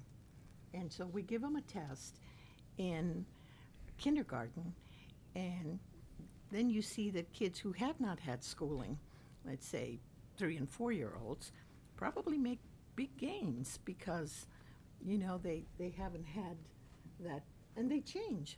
Developmentally, they may not be able to hear in 5th grade, but with a little help, they can hear and discern better. So I think that just physical and brain development and such that happens to little kids that are growing, that they could be deficient in kindergarten and then find out that in 1st or 2nd they're not deficient because they've made great gains in their learning because of the education that they're getting so it's I've had that happen, and I've had to sit in and as a teacher and say, well, yes, in fact I remember that these kids were being tested in as a 4-year-old and then being thought as deficient, in their skills. Not in 4th grade, I'm sorry. As a 4-year-old comes to kindergarten, and then they're still on a plan, but yet they've made, by the end of kindergarten, it's amazing what the gains that a child can make once you add schooling to that child's repertoire. So, and I think that that point is one of the things that there came up in the READ Plan Working Group, of which you were a member, which was that some students haven't had the opportunity to learn some of those foundational reading skills, and then once they're provided with that opportunity in kindergarten, they make tremendous gains. So I think that that is actually one of the reasons why there was that notion of a confirming assessment, especially for children at kindergarten who may be entering without having really much experience prior to kindergarten, and they haven't had the opportunity to learn particular skills, so they may show up as deficient, but once provided really solid instruction, they make a lot of gains, and because they have opportunity to learn, not because they have a deficiency, they just haven't had that chance yet. So I think these are all factors for you to consider as you look at these rules, because I think that, you know, you have some real important decisions to make here. Thank you. Board Member McClellan? And I apologize if it seems like I'm belaboring this point, but this detail is an important one for me. Yeah. Was there any discussion of having that second assessment be non-binding on the parent in the event that the parent feels that that initial assessment, which opens the child up for enhanced interventions, if they feel that they do want to go forward with those enhanced interventions and a second assessment puts that into question, was there any discussion of having that be non-binding on the parent and student? So there wasn't. However, that certainly could be an amendment that is considered if the board wants to even keep that provision at all. Okay, I appreciate that. Thank you. Proceed.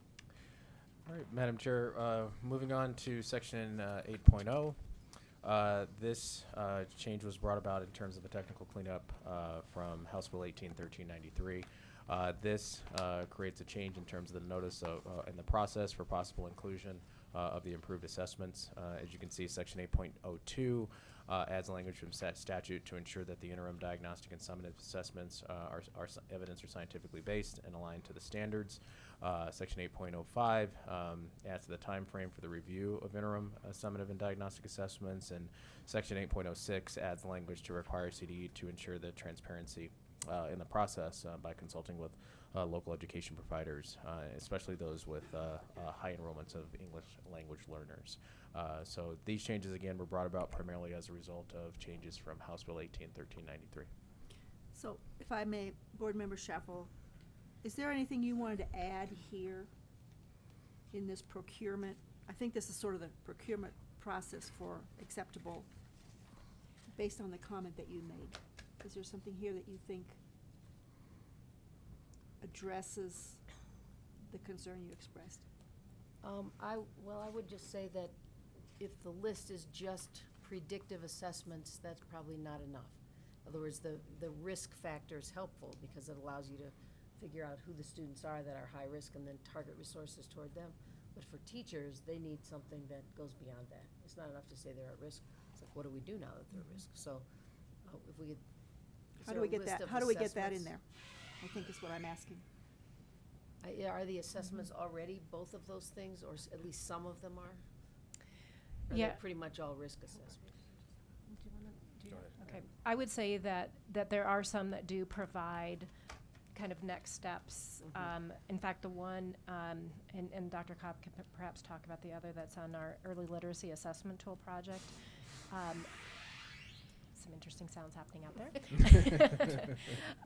So one of those assessments, Acadians, which is, you know, the new name for DIBELS, actually does have a lot of pieces built into it, and so that's part of our early literacy assessment tool. So teachers who use that, as soon as they get results, they get, here are instructional actions based on this. That's good.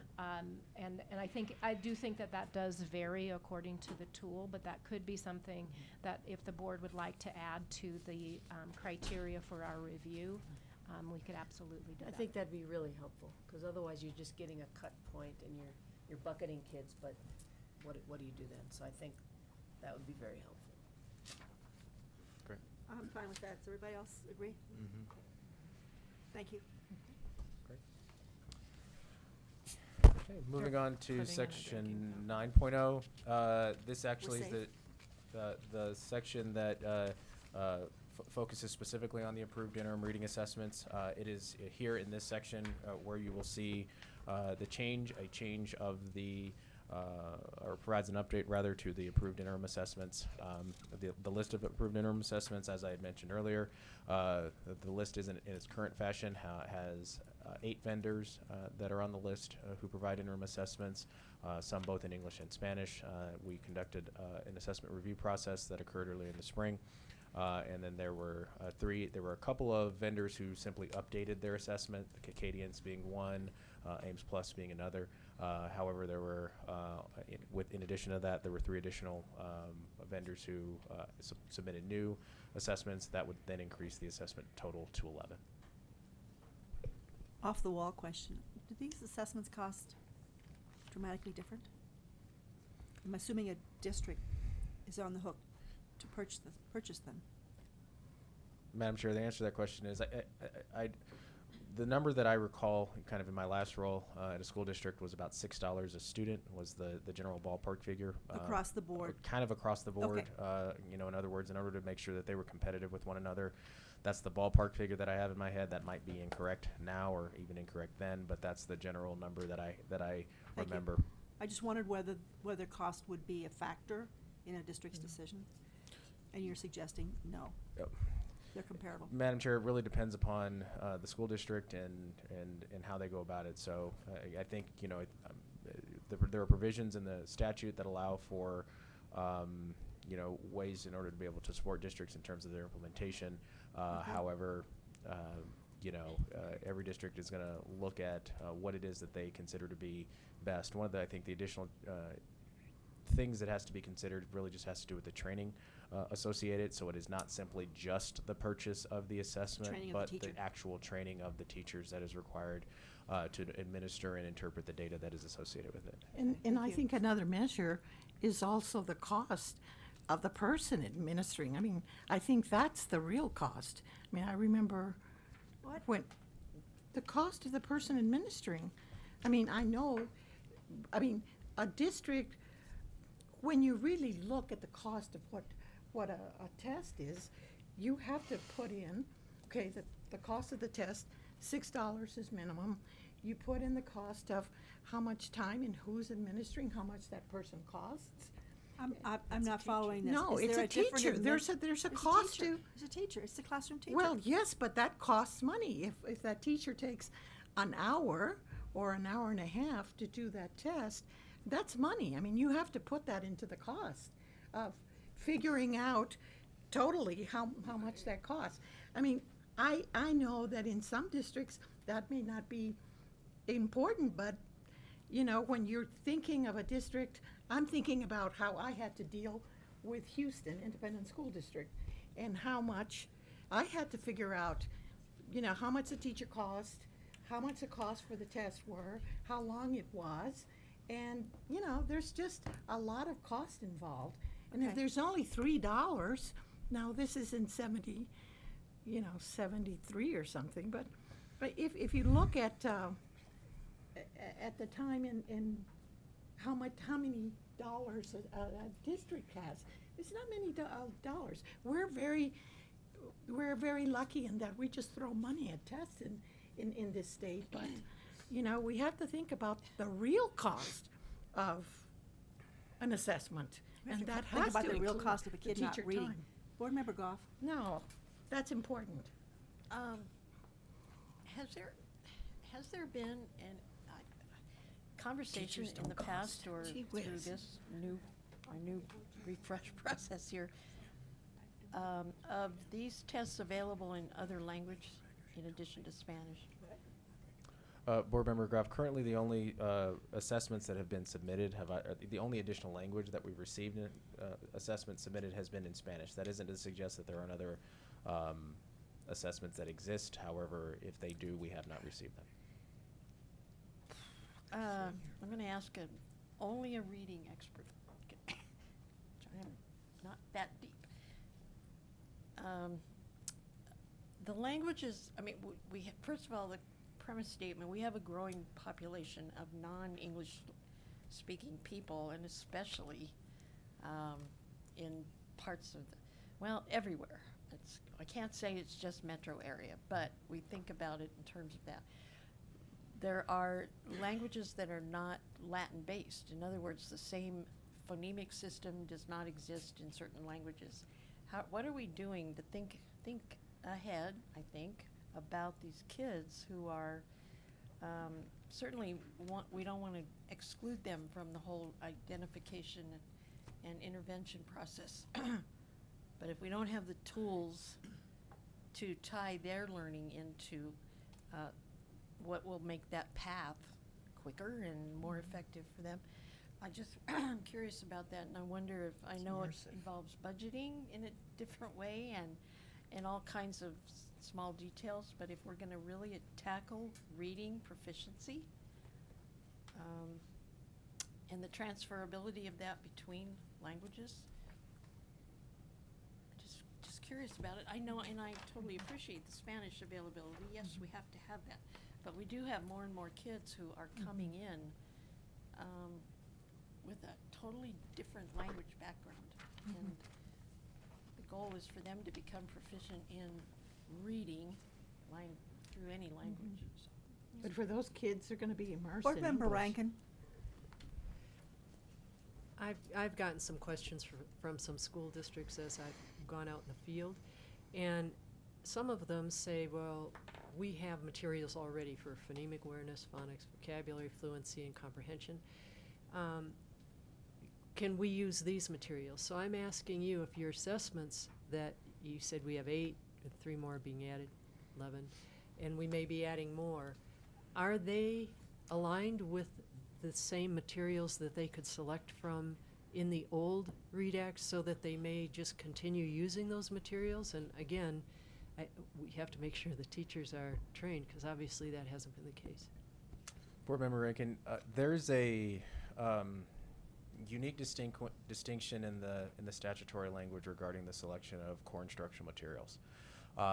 In the rulemaking package related to accountability, there's a provision in the statute, but it's in the rulemaking package related to accountability, not in this rulemaking package specifically. And the distinction is that in the event that a school district is selecting to use per pupil dollars to purchase their core instructional program, then that per pupil, then that core instructional program is required to be upon the state board approved list.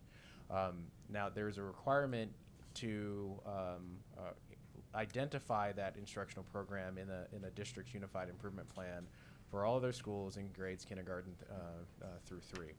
However, in the event that a school district does not use their per pupil dollars for that, they still need to select a program that is scientifically and evidence-based. However, there is no requirement that it be on the state board approved list. So when you are receiving those questions, I think that's part of where that comes from in terms of whether or not we can still continue to use what it is that we have been using. I can tell you that our literacy team goes through an incredibly detailed process in terms of getting clarity and determining which core supplemental and intervention curricula would meet a standard definition or a common rather definition of scientifically and evidence-based. And unfortunately, in the event that we don't know or don't have whatever it is that's being provided, it's sometimes a little bit difficult to be able to make that determination. So there could be circumstances where there could be discrepancies because what might be being used in a school district is not something that is on the state board approved list, and so there could be some mismatching that's going on there. Can a district or school submit what they have and possibly get it on the list? Board Member Merkin, they can go through the process of doing that. However, there is some pretty specific language that states that it needs to meet a certain level of technical quality, and it also has to meet very specific technical thresholds. And so where we run into a problem in those particular circumstances is chances are, in the event that it is a district developed curricula, most would not have gone through the process of receiving some form of external validation in order to determine whether or not it would meet that form of a threshold. So right now, the best option they have is to choose from the list that's there. Well, Board Member Rankin, we've received a number of conversations. One of the additional communicative ways we've met with folks has to do with the webinar. And we've received a lot of feedback and questions related to that. One thing that particular issue has been has been the subject of a lot of controversy because again it cuts at feelings of local control and district choice. And so, like I said, this is where some of the language in the law has created some tension in terms of that, and there's been a lot of questions about whether or not they can continue to use what they have been doing, whether or not it's on the state board approval list or not. Okay, thank you. Madam Chair, if I may, I wanted to go back and address Board Member Goff's comments from a few moments ago. Sure. Okay. So, Board Member Goff, your question or points around English learners was something that actually was part of a big discussion in the READ Plan Working Group. And one of their recommendations actually is to kind of have an ongoing group that would work on supports specific for English learners so that we can make sure that to the extent possible that that districts can, promote a student's literacy, biliteracy, but at a very minimum ensure that those students and their language development needs are taken into account as we are supporting them in learning to read English. Because you're right, the phonemes are different. There's probably even more specificity and intentionality that needs to be taken into consideration for students who may come from a language that's not Latin-based to ensure that that's a big part of their instruction so that they can understand how the English language functions. So we are intending to follow through with that recommendation from the READ Plan Working Group, knowing that that is a real need. Yeah. Great, that's good to know. We did Thank spend a lot of time on that. Yeah. Okay. And I apologize, did you, either of you bring that up in your summary of your work on that? Because I also remembered after I finished that I didn't mention in connection with ESL, the ESL programs, and so I appreciate it. Thank you. Dr. Cobb, go ahead. Thank you, Madam Chair. Section 10.0 incorporates changes both to Senate Bill 18-1393 as well as Senate Bill 19-199. And this, again, creates language for the process for the inclusion on the advisory list of instructional programming and supporting technologies and rigorous professional development programs. Section 10.01 incorporates language specific to the inclusion of supporting technologies and an advisory list for that. Section 10.03 established parameters for actual supporting or parameters for selecting supporting technologies.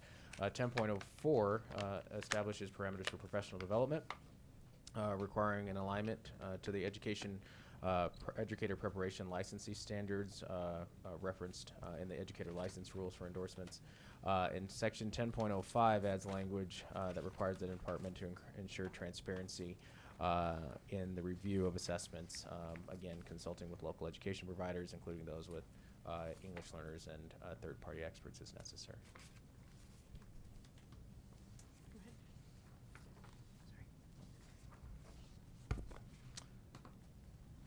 I'll ask a question on 10 point. Oh, do you have a question? Yeah. Sorry. I just have a question about the endorsements. If a teacher already has an endorsement in literacy, but they haven't been trained in 199, do they have to get additional, or do they have to update that, or how does that work? So that actually will be addressed in section 13. What this is doing is making sure that the professional development providers that we approve, that their content is aligned to the licensure standards, which that actually do cover all of the foundational reading skills. So it's a matter of consistency, because we're making sure that our training will align to that, as well as that's a basic requirement that we've put into 13.00 for all of the evidence-based reading. Okay. Good question. Madam Chair, Section 11.0 speaks to the appeals process. for local education providers, publishers of assessments, instructional programs, and supporting technologies, as well as rigorous professional development programs. And this incorporates language that allows the state board to consider findings from nationally recognized clearinghouses when reviewing appeals. And this Who's again, appealing? Madam Chair, there could be a question of whether or not a vendor might appeal in terms of their inclusion on the state board approved list. And it's our decision? Yes. Because we're the experts. Right, and we do have a, right, so and this specifies what that appeals process looks like. Like, yes. Okay.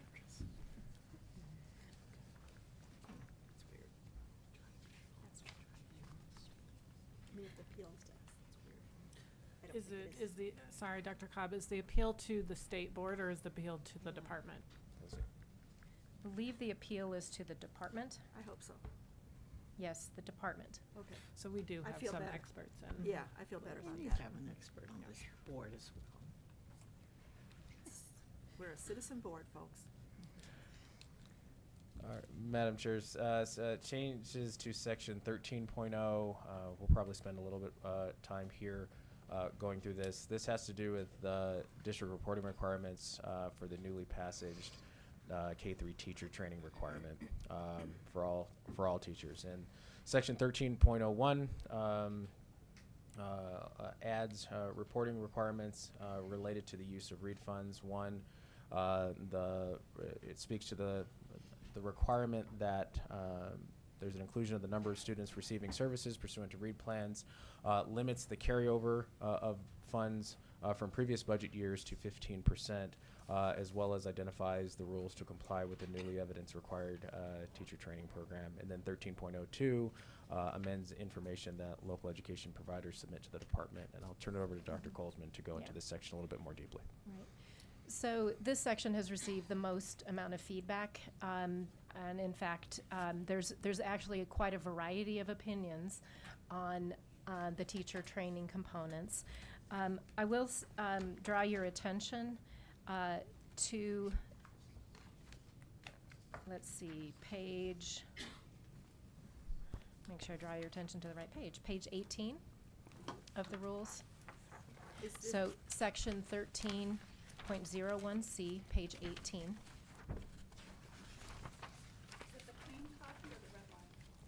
I'm looking at the red line. I apologize. That helps me know what's changed. Actually, mine's red, blue, and yellow. Well, that's the one she means. We just call it the red line because there is some red in there. It's very pretty. We Tried could to make call it as the rainbow colorful as rules. possible. The rainbow we rules. We could do that. Sorry. The rainbow version. So section 13.01C, the language in that section is from statute. So this is what statute allows to satisfy the requirement for the K-3 teacher training. That is that they need to submit evidence of successful completion of a course in an approved program of preparation or alternative teacher program, included as a course in a post-secondary degree program provided by CDE or included on the CDE advisory list, or provided by an LEP or deemed appropriate for license renewal. So there's basically kind of a menu of options that the statute allows. 13.01C, section 1 and sections 2 kind of elaborate on that a bit to provide a little bit more direction in terms of what would be appropriate within those requirements. This one challenge of the statute is that districts need to provide evidence that the teacher passed an end of course assessment of learning. So there is kind of this notion that there needs to be evidence that a teacher has attained that knowledge in some way. And so what we've included in here are ways that can kind of help you think through that a bit more. We have put as a consideration for the board an additional menu item, so to speak, which would be that a teacher who may not be able to find the documentation from a training that they might have done in the past, that they could take a state board approved assessment of knowledge required to teach reading. And so that could be a way for a teacher who may not be able to dig up their old paperwork. They know this content, or they may have received enough training in different venues that they feel comfortable that they could pass an assessment to show that they understand these foundational reading skills. So we've added that as an option of consideration. Board Member McClellan. Thank you, Dr. Colesman, and Madam Chair. I really appreciate that our staff has kind of briefed us on the efforts that they have made to make sure that the teacher prep programs in Colorado are inclusive of the science of reading. So I guess my question is, although we don't do this in every content area, is there a way that we double check to make sure that in the event that department encouraged realignment was maybe met with any degree of resistance or reluctance, or which may or may not ever be the case, but do we have a way of double checking that encouragement has been followed through with? Or is that kind of we go in and we say, in order for you to be reaccredited, we need you to get better in this area, and then do we kind of take a step back and trust that that's happening? How do we know for sure that encouragement is followed through as effectively as we need for it to be? Yeah. I might defer to Dr. Anthus. Board Member McClellan, thank you for the question. It's certainly something that's been coming up that we've been talking more about. So our reauthorization process, and Dr. O'Neill's in the audience, is every 5 years. And we are, as you know, taking a deeper look into the science of reading and making sure that our programs are doing that.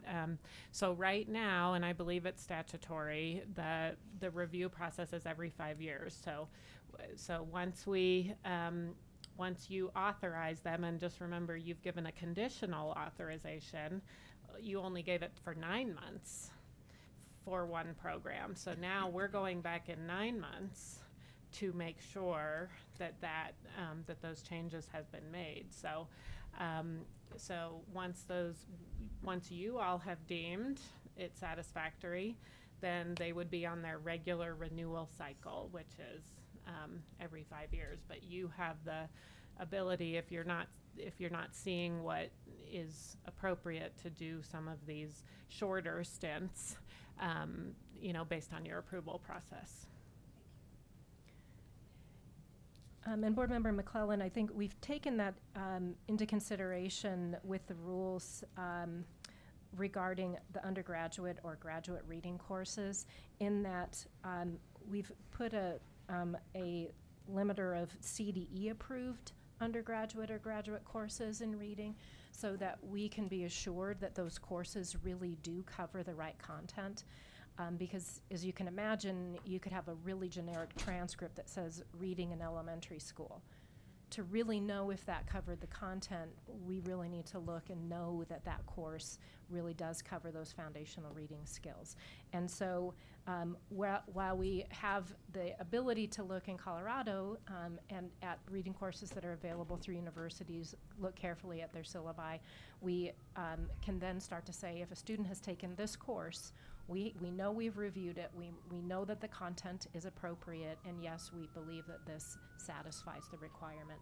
So that CDE approved language is a variation or an elaboration on the statute. And I think that goes to something that we know, that there are teachers teaching that have told us, I went through an elementary program and I still don't know the science of reading. And they've taken some courses with us or other courses and say, now I understand how to teach reading. Why didn't my undergraduate course do that? We also know that there are some programs where teachers come out and they say, I learned what I needed to. I'm really glad that I learned that. So we think this is a really opportune process to look at that. You'll also note that the other pieces here that we did add the descriptor of a CDE-approved district or BOCES reading course so that we have the opportunity to review the content of those courses to indicate that they do cover the appropriate foundational reading skills.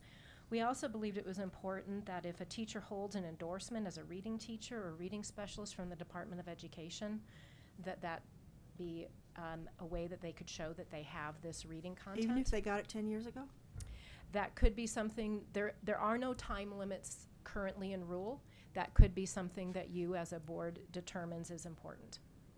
Well, if we're going through and accrediting higher ed and finding what we don't want to find, right, that we're not teaching the course the way it ought to be taught. And by the way, knowing it and doing it are two different things anyway. Absolutely.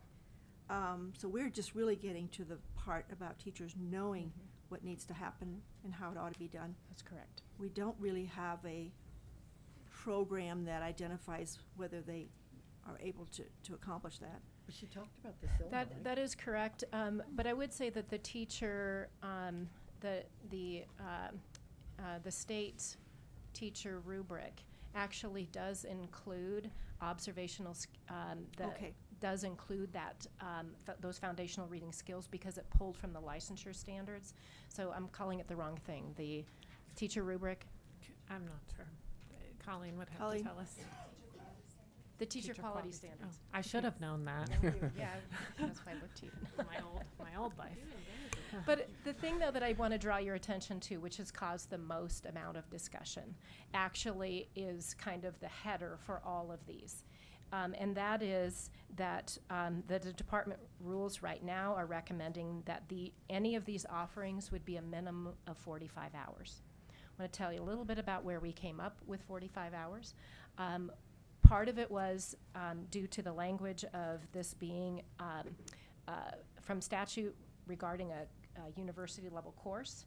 Typical courses are 3 credit hours, which are 45 contact hours, and so we felt that that was a level of comparability that was logical. But another piece, which really goes to something more important, is that our literacy staff has delivered literacy training in the past, and really believes that in order for teachers to really understand this content, that 45 hours is appropriate. Now the board could determine that amount of hours is too much, and we could certainly talk about something that is something that you would find more acceptable. But this is controversial. We are hearing from districts that 45 hours feels excessive or feels very challenging to meet, and they often bring up 2 things. First is there's already an EL requirement for all teachers upon their next licensure renewal, which includes 45 hours around culturally and linguistically diverse education. And so we hear that as a challenge. The other thing that we hear is, especially from rural districts, is they already have a hard time recruiting teachers. And their concern is if there are more and more requirements for teachers, that they may find it even more difficult to fill their teaching staff. So I wanted to make sure that you heard that. We are very sympathetic to all of those things. We still feel that 45 hours is an appropriate starting point for this discussion, and would leave it to you as a board to help guide us in terms of what that final amount should be. Yeah. So my observation, I have heard the same concerns. I am convinced that our teachers are working extremely hard to teach all their kids to read. And we know from the NAEP, if we keep doing things the same way that we have been doing, we are very likely to continue to have the same results. And that's, I think, kind of heartbreaking. Heartbreaking for the kids, also heartbreaking for the teachers who are working so hard trying to do what they believe is trying to use what they believe are the right strategies. So I think we need some of our leaders to hear from the teachers who have learned to change how they teach And what a huge aha that is to suddenly see changing their strategies, creating much better results. And that's going to unfortunately take some time. And I think convincing teachers to go through that is not going to exactly be easier, except, look, your job's going to be, you're going to be more effective. You're going to feel better about teaching. So several of us attended, I first forgot to report at the PEBC event this week or last week, where there was a teacher talking about how she was so frustrated after year 4 and was ready to quit, and then had some very meaningful training from the PEBC program, et cetera. And what a lifelong change it was for her. She actually started crying, talking about how now she feels like she can teach. And so I think the conversation about this additional requirement really ought to include the notion that this is not just more, but this is different. And we pray that the results are going to be dramatically different. That's what you hear from the folks from Mississippi, that they changed things sufficiently that they had really, really different results. And they're, I mean, let's be honest, they had a long way to go, but still, they are really confident now that this has so significantly changed how they're preparing their kids. It's a hard one. Board Member Rankin. So you have some courses already in mind that teachers could go out right now and take that would satisfy this requirement? So we are not in that process until the board adopts rules, Okay. because we don't want to get ahead of the board. You will be. And will yours all have an end of course assessment automatically? So if I take one of your courses, it would be applicable? Yes, the courses that we will be providing will have an assessment embedded. So I want to go back and ask the question I asked with 10.0. The people that already have endorsements, already have master's degrees in reading, but have never had this kind of training, are automatically grandfathered in it, or will they have to be returned? So if they have the way that the rules are written now is if they have a reading teacher or reading specialist endorsement from the department, then that would satisfy these requirements. But in order for, if a teacher has a master's degree in reading, they would have to make sure that according to these rules, that there is a CDE approved graduate reading course as part of their program. And if they can't show that, then they would not be then they would need to find a way to So show that. CDE is the person that really makes the judgment call on that? That's- If they're older type credentials or whatever? That's correct. Okay, another question. So CDE has free training, so to speak, and will go out in districts, and there's different consultants that work with the districts.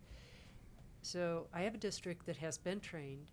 Their outcomes of student CMAS scores in 3rd, 4th, and 5th grade have gone through the roof. And they're saying, now do we have to take a test? And does CDE have a CDE test? I'm just asking the questions. We could contract ETS So- to make one for us. So I do think that there's some decisions that we need to make regarding past CDE trainings that we know have been high quality and that have been received. We don't want this to turn into a compliance exercise. We don't want it to turn into just jumping through a hoop. We want to make sure that teachers receive high quality training that they find valuable. So if that will be something that we need to go back and look to see if there are ways that we know that teachers have passed that or have taken some of these trainings, that whether or not those would count. We would probably fall on the line of yes, because if that has been something that we've provided, we know the quality, we know the content. But do you know the outcome? Do you I know think the that is the question, because the trainings that we've provided in the past have not had that assessment tied to it. So, at this point, if we approve these, we don't know if there's going to be a rigorous on the part of CDE to evaluate the outcomes, even though, I mean, there may be all teachers have been involved in it, but not all of them maybe equally. Right. Will you work with the consultant with that? I mean, I just don't want to get to the point where we're looking for the lowest common denominator. And Yeah, I I'm think concerned. you're actually in an area where we really are doing a lot of thinking about what is the best course of action. I like that course. That's Board Member Flores? But wouldn't we find out after it's implemented, and as the commissioner just mentioned, that there will be every 5 years that it'll come up and we will do, we will relook at these rules and see whether indeed it's needed. I would do a spot check, just around an evaluation, just like NAEP comes down, and see whether, teachers have done this or they have the skills. This would be, I think, something that, if approved this year, given 5 years in operation, within 5 years that the teachers are going to get that training, then do that spot evaluation. And by that time, I think we will have an evaluation department that would probably do a good job on that. Yeah, Board Member Flores, just to clarify one particular point, I was talking about a 5-year cycle for educator preparation programs, not for districts. So just so we know, that's a little Well- different. But we do have a requirement that I think they're gonna get to around an evaluation component, and so there are different ways we can That's get at right. that. Sure. Madam Chair and Board Member Flores, we are in the middle of a request for proposal process right now to contract with an independent evaluator, and that was a requirement that was Right. established as a I result remember of that. Senate Bill 19199. So as we are, that will be an element that which that independent evaluator will be able to investigate in terms of a number of things that are going on with respect to district implementation of the READ Act. Certainly, how they are attending to professional development and the teacher training component certainly could be part of it. Yeah, well, thank you. Hi. Board Member Goff? That was for you, that was opening music for you. Welcome music, yeah. I'm glad this part came up. And I'm gonna ask for some verification of my understanding of where we are on this. The focus here is on teacher training, and the population of teacher is prep program groups. Pre-teaching, pre-service. No, actually, this is for currently practicing kindergarten through 3rd grade teachers. That answers my next question. Okay, I'm Is sorry. there, and verify, please, is the grade level in focus here K through 2, 3? Yes. Well, thinking about the whole dynamic, excuse me, of when you put a change like this in the laps of teachers, what all kinds of impact that has across the board. I could see where one of my first reactions, and I probably would assume it's shared by a lot of people, is so why us or why us? And when I think the value of this is across grade spans, I often feel, and I understand totally that we have to keep a focus on young learners when it comes to the reading development.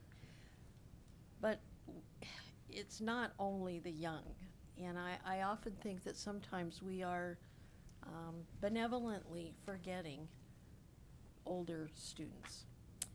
And we sort of, maybe, I don't, but maybe it happens that people assume there reaches a point where it's too late to impact reading skills and development, lifelong learning. That's just one set of thoughts. The other part of my thinking here is tied in, but for example, the social studies, the science, every content area right now is highly dependent on competency in reading. And even if you couldn't say, I don't think, that even performance-based learning, which is more project-based. Students have to read, they have to research, they have to integrate, they have to discriminate information that they get. Why do we not, at some point in our lives here, open up this conversation to teachers of other content areas who may or may not have a desire and or a need for training like this? And if we're going to be putting an emphasis on prep programs, and at the same time, we're gonna have to find a way, I think, to communicate this, that we're asking for 45 credit hours. I mean, that's where the teacher reaction, I think, will hit hardest. If there is a set of grade levels that are assuming this, even though they may love the idea that they're going to be getting this training and they're excited about it, it still sort of creates a little path in the field where there's one side or the other. But social study, I've come to mind social studies, and of course, you might not be surprised that I say language teachers, period, are a part of the whole platform. Includes all four of these progression of skills, one of which incredibly important is the reading portion. So how do language teachers go about instilling that in their students? What kind of training, what kind of special experiences do those teachers, all content areas, have with reading that could be applicable in general, including with and among teachers of young students? And I know that's not probably formal enough for what we're supposed to be doing here, but it's the idea that I think because it is the crux of good learning foundations that we've got to keep in mind this is big, and it could be big, and that big doesn't necessarily have to be that difficult, but just being a little bit better and more pointed about who we talk to and how we emphasize what is probably the most valued teacher prep program there is. That's how do I instill the joy and the love and the necessity of reading well at all ages. Yeah, so that's all. Sorry Thank you. it took so long. Board Member Rankin. Are you finished with this? Can we go to the crosswalk a little more in depth? I'm looking at page 4, number 230 point, it's the second one from the top. And it says screening, an assessment that provides a quick sample of critical reading skills that will inform the teacher if the student is on track for grade level reading. And they've crossed out proficiency and put competency. Now, I thought we said those were the same thing. And then why are we changing it? It Board- seems, okay, go Sure, ahead. Board Member Rankin, that language was simply a technical cleanup. It had to do with the fact that the proficiency language was very specific to the CSAP assessment, and competency language, as Dr. Colesman noted, was specific to the READ Act itself. So in order to make sure that there was comparability in language, it was recommended, we made the decision to just create more alignment with that language, obviously. But it is the same It is thing. the same. If your All right. preference is to change it, we can, you certainly are, you all are certainly entitled to. If you're to gonna make that assure me change. it's the same thing, I believe you, Dr. Cobb. Yeah. And then I'd like to look at page 16.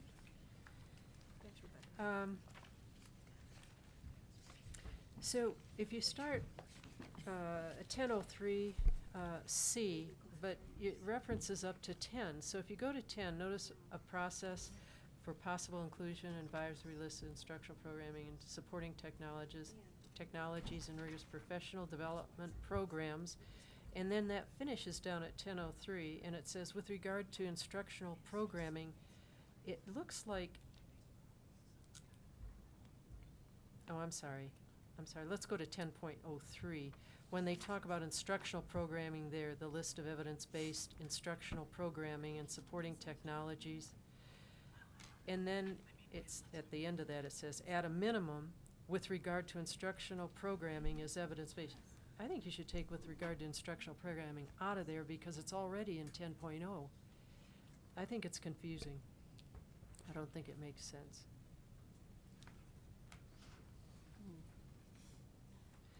and evidence-based and scientifically based, I thought were the same things too. Just look that over again.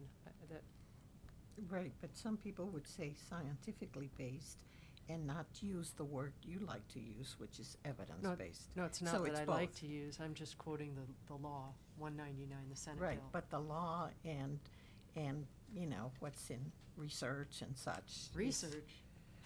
Oh, come on, we're gonna go into this again, but. No, we're not gonna go into it again. You It's- brought No, it we're up. not. Well, You know what, guys, I need a motion. Board Member McClung. Okay, colleagues, I want to add a little something on the end of the suggested motion, so please feel free to weigh in, knowing that nothing is passing today other than simply instructing staff and noticing the public that we're going to be hearing this again. But I wanted to add an instruction to staff to prepare some language so that all of us can have the option to weigh this with appropriate language when we come back and revisit this with respect to section 3.0D. So obviously this. Why don't you go ahead and just make the Yeah. basic, the generic motion, and then we can instruct staff on any concerns that we Yeah. have. Because we're not voting on the rules. We're just, this is just a motion to notice rulemaking. Right. Has Let- nothing to do with the content. Okay, so let me ask legal counsel, would that have the same effect? Unless I'm wrong. Sort of. I mean, the nice thing, if you really think, hey, we're gonna wanna direct staff to make a change in what you've read today, it gives the public notice that that change is gonna be part of the conversation. So, I mean, you could certainly do it with, I move to approve the notice of proposed rulemaking, but directing staff to make such and such a change. You can do that. But then we're all gonna do it. Okay. Different things. That's my worry. Oh, you mean that every single every single tweak Right. would then be? Right. Yeah. We have, Okay. You could move to just approve the rules as noticed, and then state your request publicly. That would be another option. But hey, when we see these again, here's what's important to Here- me. yeah. And you've heard a little bit of that, I think, from a couple of folks. From a couple And of folks. for I'm the worried sake about of- everybody doing it. Okay, and I definitely hear the chair's concern there. Would it be, in fairness to the public who want to have notice with respect to what it is we're going to be revisiting, would it be most fair to make the motion and indicate that staff will be mindful of the suggestions and concerns of the board as they prepare for us to hear the issue going forward? That's an assumption.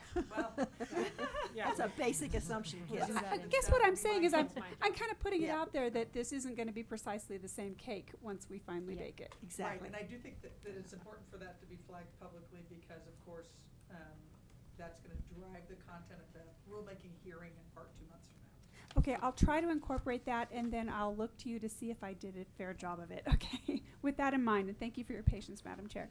I move to approve the rules of the administration of the READ Act, and note that we request that. Notice, Oh, Rulemaking. we're just giving notice today. so I'm reading the suggested, I move to approve the notice of rulemaking for the READ Act. oh, I that's, think you just noticed, you just said approve the rules. oh, okay. Yeah, we're not approving any rules I today. think I just read it verbatim from our suggested motions page. Did I misread? I'm on page 2. All right. I move to approve the notice of rulemaking for the rules of the administration of the READ Act 1 CCR 301-92, and that differs from the suggested motion. But I would also add that my hope is that staff will be prepared to incorporate some of the concerns that we've expressed today. And after this motion is discussed, I'm happy to chime in on what my suggestion is shortly. So part of that was a proper motion. Could I have a second? Thank you, Board Member Shuffle.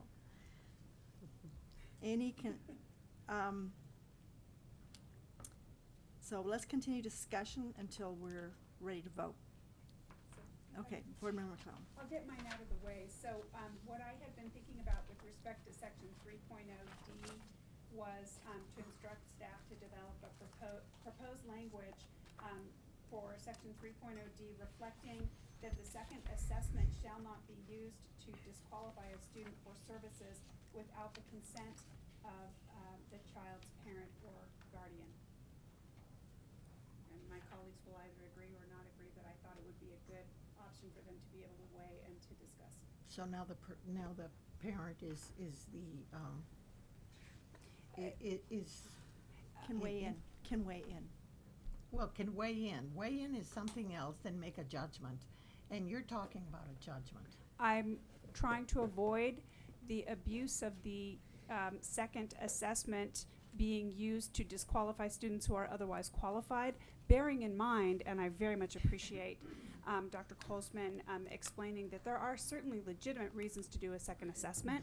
I just want to make sure that we give language that empowers parents so that that is not abused as an avenue for the denial of services against the will of the parents. Thank you. Comment. Or abuse the Well, other way I would as say that well. actually the language that Board Member McClellan just provided really gives us a lot of direction, so we can work on that, so thank you. Any further discussion? Board Member Shuffle. Could you also look into the suggestions that were made during public comment?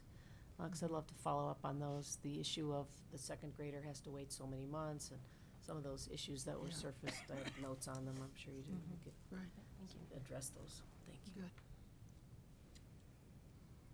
Do I, Madam Chair, Mhm. do I have to wait, and can I add stuff later, or do I have to do it now? At any time, I think. Okay, good then, because I didn't get finished talking before. Did I cut you off? Yes, you did. So I humbly apologize. Go So for I'm it. not the only one.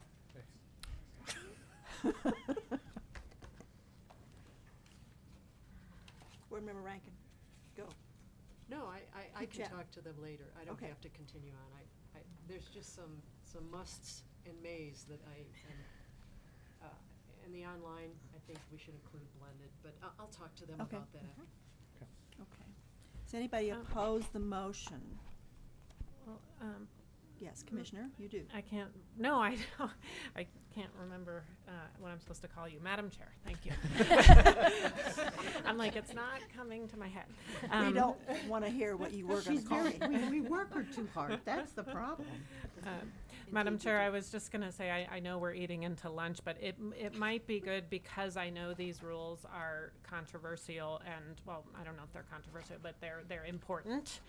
It might be good to have Board Member Rankin just publicly say what things you want us to put in there so that we, sometimes, okay. sometimes they think, oh, staff are just making stuff up. And so if, I don't know if you can tick through that list quickly or, I okay, can. great. Again, page 17, the top, 10.04, the list of rigorous professional development programs must include programs that are available online. I get a little, because what if there aren't any online that are good and do not have an assessment with them? I think we've boxed ourselves into a corner there. I think it would be good if we know of some. I don't know of any right now that are aligned, okay? And I would like to add online or blended, because, I mean, that's another middle ground between seat time and in a class or online.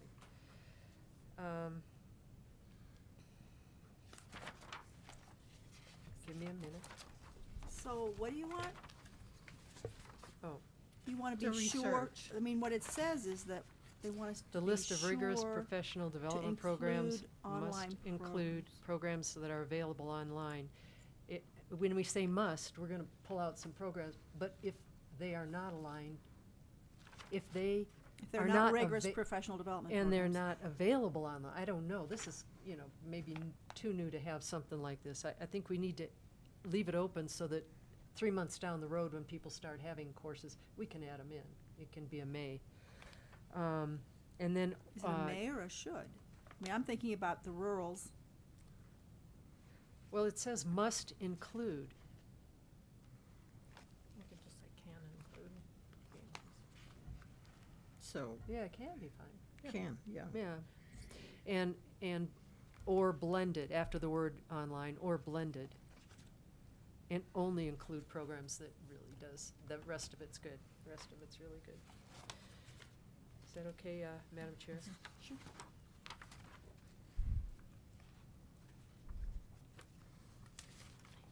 And I know one of my big questions was even. She's still going. Oh, I'm sorry, forgive me.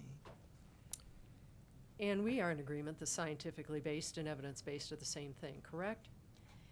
There is a little bit of variation between what those are, but the language in the rules reflects what's in the law. So it's scientifically or. That's or. correct. Okay. So I don't know what the difference is. So scientifically, and I'm going to see if Dr. Shuffle's okay with what I'm about to say, and Dr. Cobb, you can help as well. Maybe I should even let Dr. Cobb do this, but scientifically based means that it's based on a body of knowledge that has been established, whereas evidence-based also says that it has proven to have results. Is that roughly? Shown to have results. Shown to have results, roughly? Yeah, I think both words are good, because if you just say scientifically based, it depends on who defines that, and you might have to say, well, you need sample sizes of whatever, you have to have control groups and randomization and things that sometimes aren't possible in a school system, whereas evidence-based can say, there's good evidence behind it, it's based on the right content, based on research, but, you know, somebody may not have done a specific study with letters, for example, to show that that you had randomization and control groups and all this stuff. So you want, I think, both words in there, because it gives you the kind of flexibility while still Yes. linking it to Dr. research. Shuffle, that's exactly my point. On page 3, it says high-quality scientifically based or evidence-based. I would rather say and. I would rather those two things be tied. I think you have, in my opinion, you have to say or, because if you say and, there are good programs out there that nobody invested hundreds of thousands of dollars into actually doing a scientifically based research study. If by that you mean you have one school district who used it and another who didn't, with large sample sizes, randomization. You can't always pay for that, but yet the program can be excellent. Yeah. So I think if you say and, you're really gonna So shrink it the can number be- of options for schools. It can be scientifically based without the evidence behind it, and that is in agreement with the law. That's what's in the Or. law. Well, the evidence, yeah. If you had it scientifically based, there would be evidence. And the definitions Okay. that are in the rules for scientifically based and evidence-based come from the statute. Okay, all right. On page 5, and I'm going to be quick, this is the last one. Page 5, 303, Dr. Cobb. At 303B, phonics, vocabulary development, and reading fluency, including oral skills and reading and comprehension. Shouldn't it be in there somewhere? You notice a typo? Yeah. Thank you. Yep. Okay. Thank you. That's really easy to fix.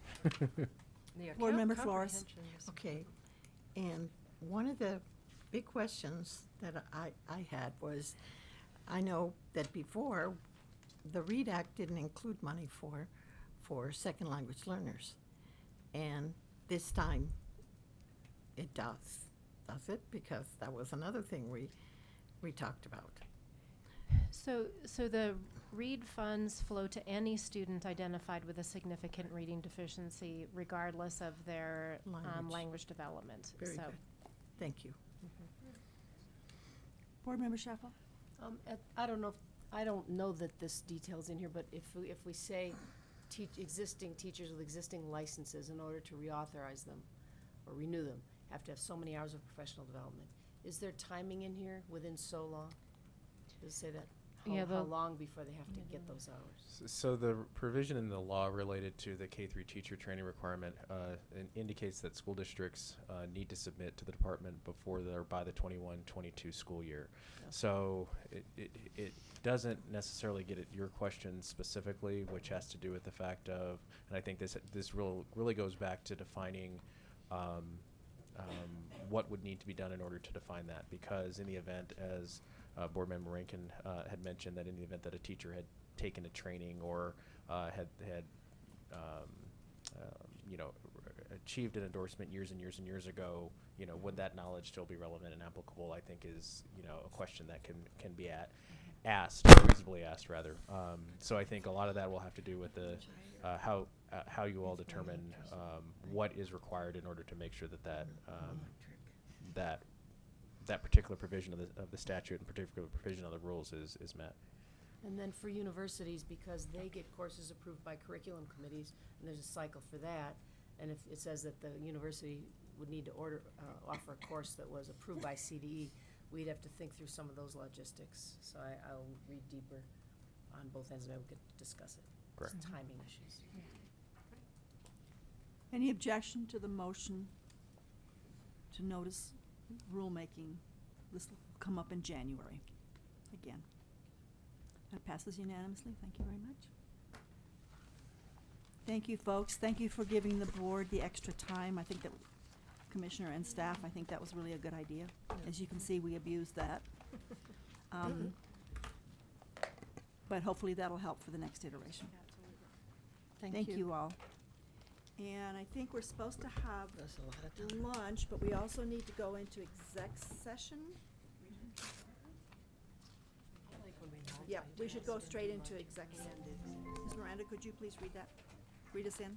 An executive session has been noticed for today's state board meeting in conformance with 24-6-4023A CRS to receive legal advice on specific legal questions pursuant to 24-6-4023A2 CRS. And matters required to be kept confidential by federal law and rules or state statute pursuant to 24-6-4023A3 CRS. It's a proper motion? May I have a motion? I'm sorry, to go into exec session. So moved. Thank you. Second? Thank you. All in favor? We are in exec session.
She's just here for questions. She's not expecting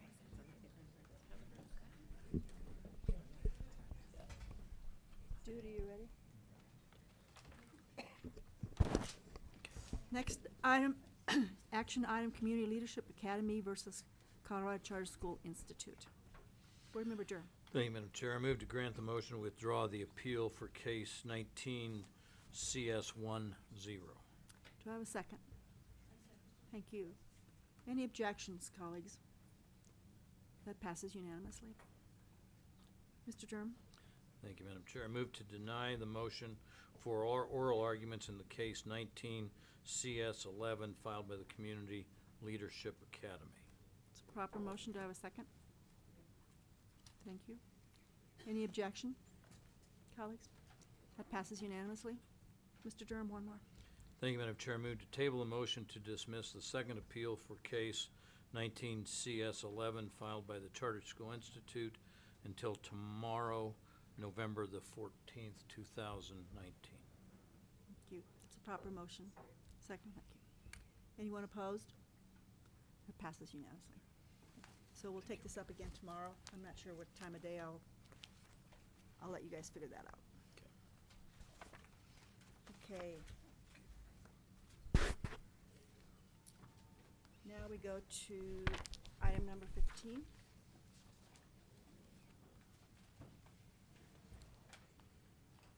Colorado State Board of Education will now conduct a hearing in case number 17-AR03 concerning the accountability status of Aurora Central High School. This matter is coming back before the board pursuant to Education Accountability Act. Uh-oh. I'm gonna pause and let people sit. Not so hard. Not like you, huh? Good luck. I saw the people here, I just assumed they were at the table, and I shouldn't assume anything. And then, Julie, if you grab that little remote. Yeah. Do we have enough chairs? We need one more. I'll scoot over one.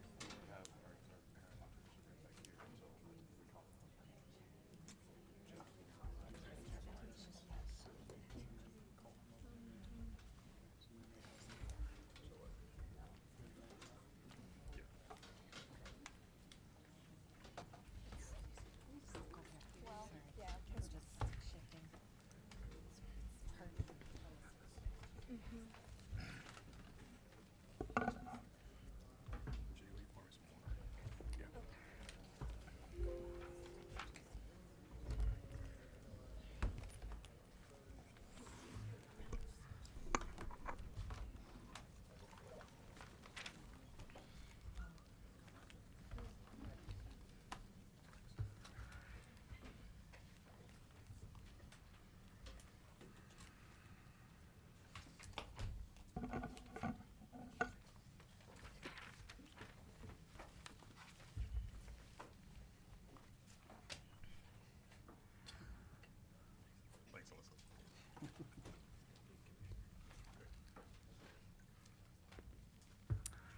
Welcome. I apologize that I didn't notice the front row was seated.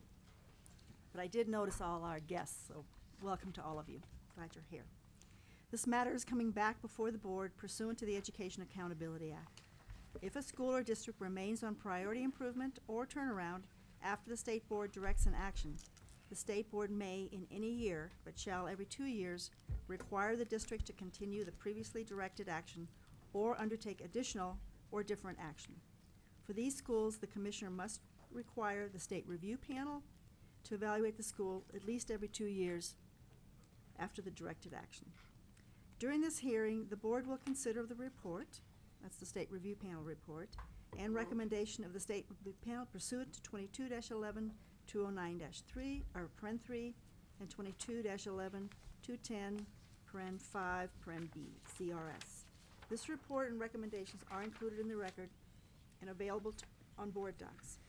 The commissioner and her staff are here today to present an overview of the accountability hearing process and provide information regarding Aurora Central High School. Aurora Central High School will present an update on their plan, how it is implemented, why it has not yet resulted in significant improvements, and proposed steps to move forward. The State Board's consideration of the matter shall be limited to materials submitted by the district, background information submitted by the department, any written public comment received by the deadline and maintained in the record of proceedings, responses to any additional questions asked by board members prior to the hearing, which are included in the record, and the contents of today's hearing. The department and the district shall each have a maximum of 30 minutes to present. And the hearing shall proceed as follows. The department shall introduce the matter and provide general background information. The district shall give their presentation. Board members may not interrupt with questions during this first hour. Ms. Maramba will let you know when 5 minutes are remaining in your presentation. Following the presentations of both the department and the district, the State Board shall have the opportunity to ask questions of the district, department, and legal counsel, and deliberate for a time period hopefully not to exceed 1 hour. I would propose that we spend the 45 minutes in directing our questions and then reserve about 15 minutes for each of us to share our overall thoughts with the district and the audience today.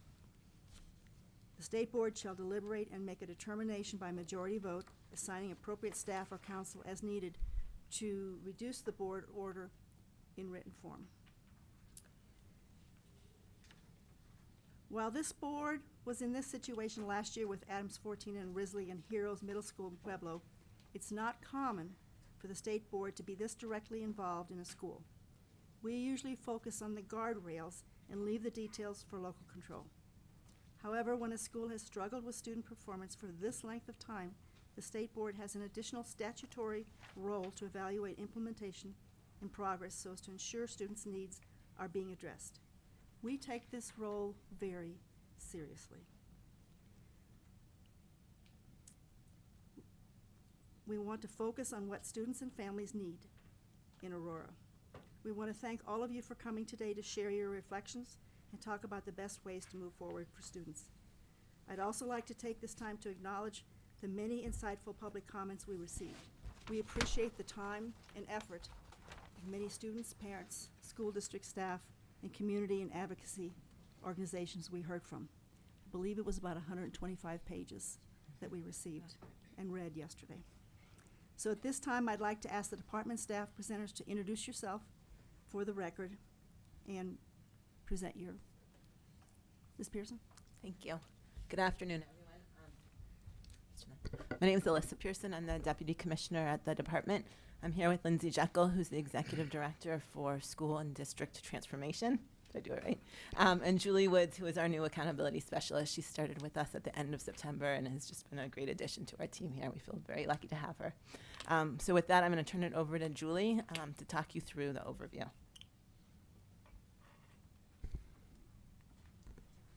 Great. So this is an overview of what we'd like to cover today. We'll review the accountability clock process. Where have we been? Where are we going?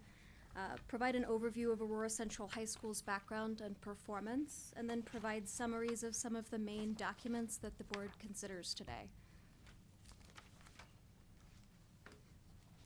So first, this is an overview timeline of the accountability clock process. Aurora Central High School started with us in 2017 on that smallest blue box. They appeared before the board in 2017, having been on priority improvement or turnaround status for the past 5 years that ratings were assigned. And at that time, the board considered the state review panel's recommendation, CDE's report, and the district's pathway proposal. Ultimately, the board directed Aurora to implement its pathway proposal, which was to continue to implement the 2016 innovation plan with the support of an external management partner. I know the district will go over the history here in more detail, but I just want to briefly cover the history of that innovation plan prior to 2017. In June 2015, Aurora Public Schools proposed an innovation plan for early action for Aurora Central, but the board deferred action at that time. The following May 2016, the district submitted an innovation zone plan to the board that included Aurora Central, and this was approved unanimously by the board. And Aurora Central began implementation of that innovation plan in the 2016-17 school year. And then, like I mentioned, in 2017, Aurora Central appeared before the board and action was directed. Today, Aurora Central has received priority improvement ratings over the past 2 years, and so per HB 181355 must come before the board for a rehearing at least every 2 years that it remains at priority improvement or turnaround. So today, the board must consider whether to keep the existing directed action, to modify or add to that directed action, or to issue some new or different action, including those from the statutory list of options, management, charter, innovation status, or closure. In making this decision, the statute directs the board to consider the state review panel's recommendations and the previously directed actions, which you should have in your packet, as well as the fidelity with which the school has implemented those directed actions and whether the time provided was sufficient to achieve results. So the state board has the following materials to inform their decision: CDE's PowerPoint today, as well as the presentation of the school and district and the materials they've provided, the CDE progress monitoring report, the state review panel's recommendation, public written comment, and other information requested by individual board members, and we'll provide summaries of those here in a moment.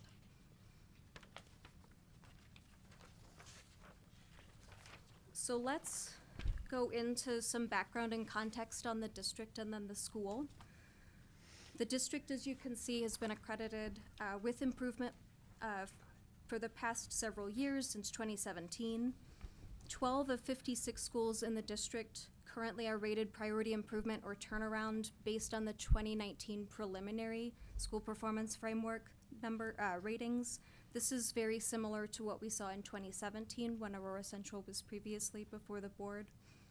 In 2017, the state board directed action to only one school in the district, which was Aurora Central High School. However, earlier this year, the district requested early action for 2 schools in the district, Gateway High School and North Middle School. That directed action for both was the external management partnerships. Today we're focused on Aurora Central High School, which is a large, comprehensive high school serving about 2,000 students. Approximately 67% of those students report qualifying for free and reduced price lunch. This is really similar to the average across the district and is higher than the state average of 41%. Approximately 56% of students at Aurora Central are English language learners. This is significantly higher than the state average of 12.5% and higher than the district average of 38%.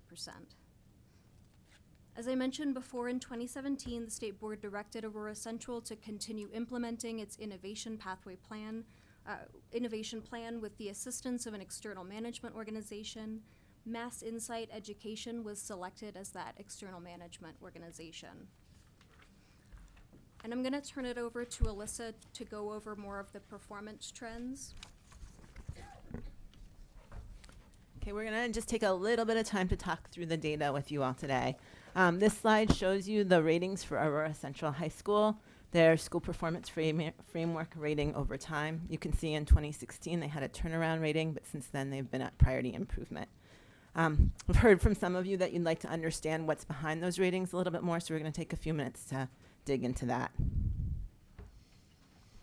And before we do that, I wanna just take a few minutes to talk to you about how the high school data that we've had has changed over time. You all know we've had some assessment transition. We've been pretty solid at elementary and middle school for a lot of years, but high school's a little different.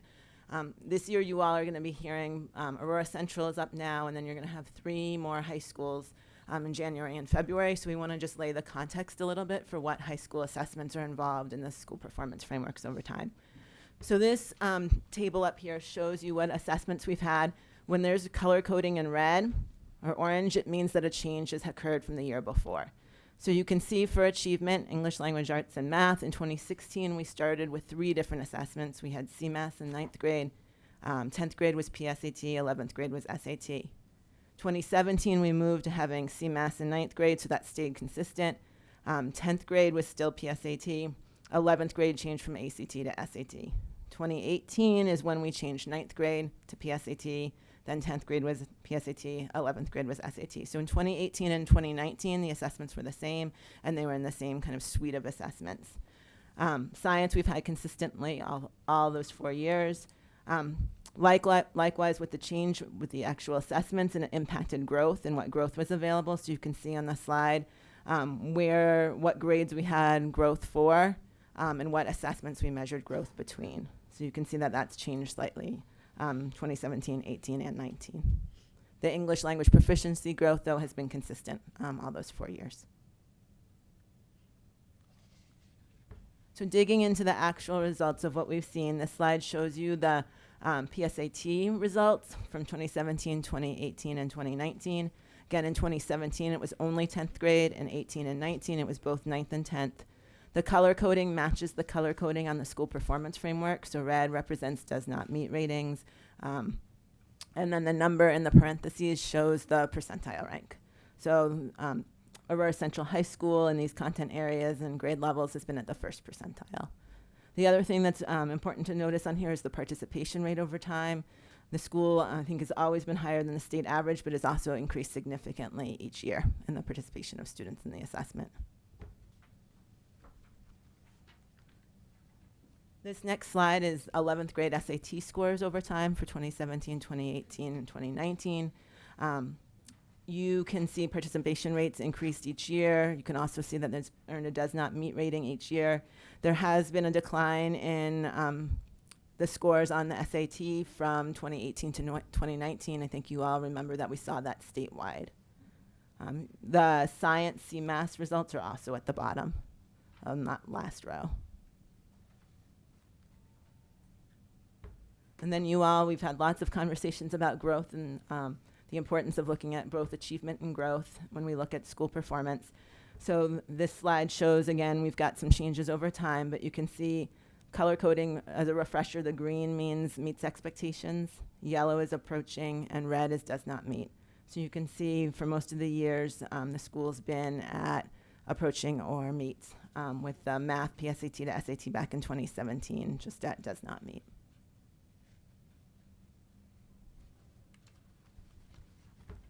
And then a large component of the high school ratings, as you know, it has to do with post-secondary and workforce readiness. So we wanted to look at that data a little bit.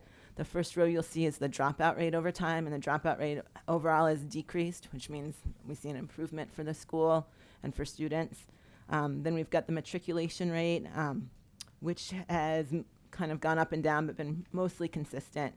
The graduation rate, as you know, in the frameworks, we use the best of the 7-year, but we wanted to show you what happened with the 4 years so you can kind of see that comparable data over the last 4 years. And you can see the large increase in graduation rate in the school, from 44.3% up to 70.1%. The years, just to remind you, graduation rate is lagged in the indicator in the performance frameworks based on when it's available. So what's under 2019 is actually the 2018 graduation rate. And the 2019 will be out in a few months. Okay, with that, I'm going to turn it over to Lindsay. Great. Well, I just wanted to highlight some of the progress monitoring information that you have about Aurora Central. So as a reminder, CDE monitors progress of schools that have directed action through on-site visits, conversations with school and district staff, and the regular collection of local and state performance data. And I wanted to highlight just a few comments from the most recent progress monitoring reports that you heard in September. Overall, CDE has found that Aurora has implemented their innovation plan with fidelity with the support of the Aurora Innovation Zone, the Action Zone, and Mass Insight. We did note that the school did see some decline in student enrollment that led to some staffing challenges, which led to some implementation changes in the pathway plan, but in response to their data, and they responded strategically. While the progress monitoring data around student performance has not shown significant growth, that as you'll hear about in Aurora's presentation, there has been some data that shows there's a shift in school culture, including attendance, behavior, and that graduation rate data. And as you all know, that when a school with directed action fails to exit priority improvement, the state review panel is assigned to monitor the progress of that school. So the state review panel visited Aurora Central in October to assess specifically the implementation of the previously directed action. And the review panel was asked to recommend if the school or district should continue the current plan or if the school should take on additional or different actions. And we've summarized a few of the highlights from the State Review Panel report here. The State Review Panel recommended that Aurora continue with innovation status and implementing their plan. Some of their findings say that the principal's been in place since 2015 and has built an effective leadership team that is, has the capacity to drive the instructional improvements that need to come. Aurora Central was Aurora Public Schools' first innovation school, and the school and district have worked collaboratively to build infrastructure to support innovation schools in the zone. And the state review panel said they believe that APS and Aurora Central have made a good faith effort to implement their innovation and pathway plan with fidelity. The review panel also highlighted that Aurora Central has had an effective partnership with Mass Insight, which has supported the district in implementing their innovation zone and has been instrumental in helping the school implement their professional learning community structure this year. The panel noted that they did not recommend management because the panel believes this current school and district leadership team has shown to be effective in creating significant change and has the capacity to implement instructional improvements. The panel did not recommend charter because the current leadership team has capacity to improve academic achievement and it's within a sustained and intentional focus on academics, and that the school is effectively partnering with the district and other external partners.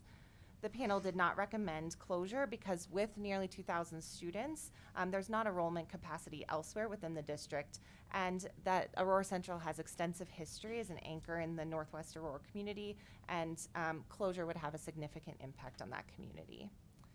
I'm going to turn it back over to Julie to summarize the public comment and some of the other additional information you all requested. Great. So we received public comments on behalf of the board from October 14th to November 11th via written comments and an online input form that we piloted this year. The public comment notice and input forms were translated into 5 languages in addition to English to reach out to the Aurora community.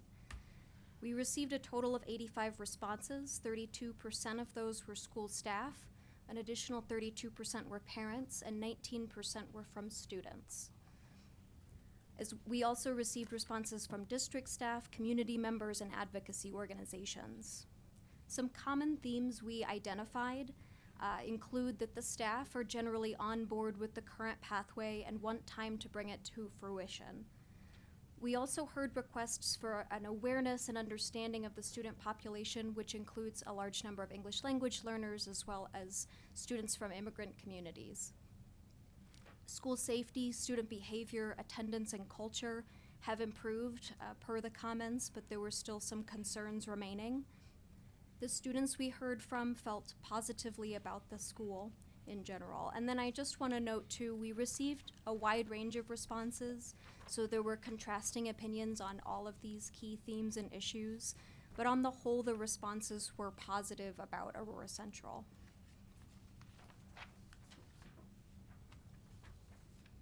And then finally, we received a number of individual requests for information from board members. Together, CDE and the district pulled together information found in your requests for information document. You should have a hard copy of as well as an electronic copy. I'll go over just a few of these items and then flag for you where some of that information is. With regard to spending, Aurora Central continues to receive funding and support from the state. Per pupil spending has increased, but continues to be slightly below state average based on our most recent data. Teachers, the teacher turnover rate at Aurora Central has decreased significantly since the 2016-17 school year. We did see a spike in turnover from between 2015-16 to 2016-17, and this coincides with the implementation of the innovation plan. The number of teachers with no experience has decreased to 0 over the past several years. although nearly half of teachers have 1 to 3 years of experience. As I mentioned, there's 56% of the student population at Aurora Central are English language learners. This is again significantly higher than the state and district averages. In particular, I'd note the non-English proficient students percentage is twice that of the district. And then again, there's quite a bit more information in that packet. I'll just flag that the first couple of pages include funding and expenditures information, as well as additional personnel data. English language learners and an additional request for student achievement data is on page 4, which is followed by enrollment and feeder pattern data. And then lastly, career and technical education information starts on page 9. That concludes the information that our presentation includes, but I'll turn it over to Commissioner Anthas for additional comments. Thank you, team. Madam Chair, members of the board, I just wanted to provide some of my reflections on Aurora Central. I visited Aurora Central on November 4th, and our team has spent considerable time with Aurora over the past several years. I just want to share some reflections of that visit and also the ongoing discussions I've had with my staff over time and the staff at Aurora. First of all, do want to say that that I believe Aurora Central has been very proactive in putting forward plans to move their system. And as we know, large comprehensive high schools are quite complex and large systems, so they do take some time to move. I feel like the staff and the team there, the leadership, have been methodical in how they've sort of rolled out improvement strategies to get the foundational elements in place to be able to accelerate the learning piece. When I first went to, if you'll just let me share a little bit of the story, because I think it's important on the community. The first thing we did when we met on November 4th was we met with Nepali Parents in Action. They have several parent in action groups that they have created for different communities, different languages, to really try to even do deeper engagement with their community. And it was quite lovely to hear from the parents directly about that work. That's how we started off our visit. We talked with school and district staff about the progress over the last 2 years and their priorities for moving forward. And then we spent time in classrooms. We observed a teacher collaborative meeting and a professional learning community, and we met with all the instructional coaches. This high school, just from my own personal reflections, visiting lots of schools around the state, is a unique school in our state. There really is not, I don't think there's any other school that's quite like it. Students come from all over the world. I believe they have over 90 languages spoken. The richness of diversity is embraced there. That came out in the written public comment.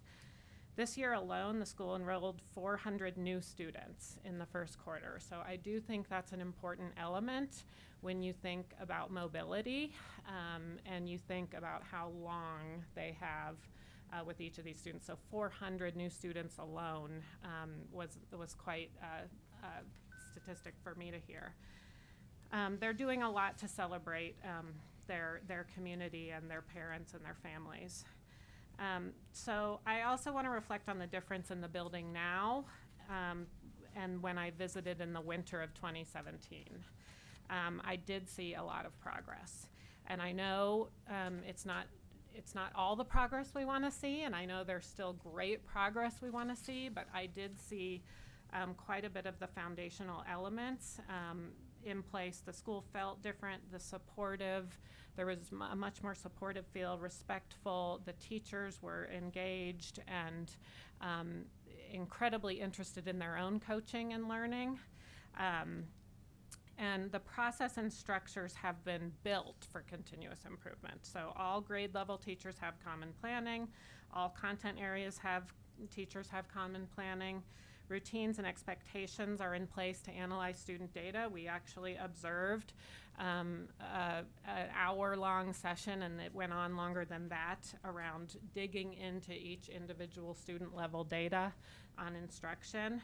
And we also, one of the things that I was most impressed with in my previous work at the department was there was a coaching session where teachers were being coached, and then the coaches were also being observed on how they were coaching the teachers to ensure that there's consistency in how teachers are being coached and the instructional practices that are being used. I thought that was quite good. So I can see the progress that has been made. Not all of that is shown in the data that you might see, but I do know that these comprehensive high schools are very challenging, and sometimes you need some time to see this. I do recognize there's been a lot of time, but the time that they've put a heavy number of new staff in place has been relatively recent. So I know there is much more work to do, but they've built a strong foundation from which to improve. I think the public comment largely supports that, while still understanding there are places to improve. There are still community pieces to build. There's still teacher support and trust to build. There's still all of that work to do. But I did see a difference, quite a difference in the year that has transpired. Thank you. Is that complete? That completes our presentation. Thank you. So at this time, I'd like to ask Aurora Public Schools and Aurora Central High School representatives to introduce themselves for the record and begin their presentation. Please. Thank you, Madam Chair. Commissioner Anthus, members of the board, thank you so much for having us here and having the opportunity to speak to Aurora Central High School and the Aurora Public Schools. My name is Rico Munn, and it is my honor and pleasure to be the superintendent of the Aurora Public Schools. I'm joined today by, to my right, Gerardo de la Garza, who is the principal of Aurora Central High School. And to my left is Jeff Park, the executive director of Autonomous Schools. To his left is Kate Garvin, who is the family advocacy and engagement director within the Office of Autonomous Schools of APS. And to her left is one of our parents, Kinya Mu, who's a parent of Aurora Central High School, and also several other schools, as she is blessed with a number of children. We are here to present to you and talk to you about Aurora Central High School and its pathway plan. By way of introduction, we have a brief video we would like to share with you, if we have that queued up.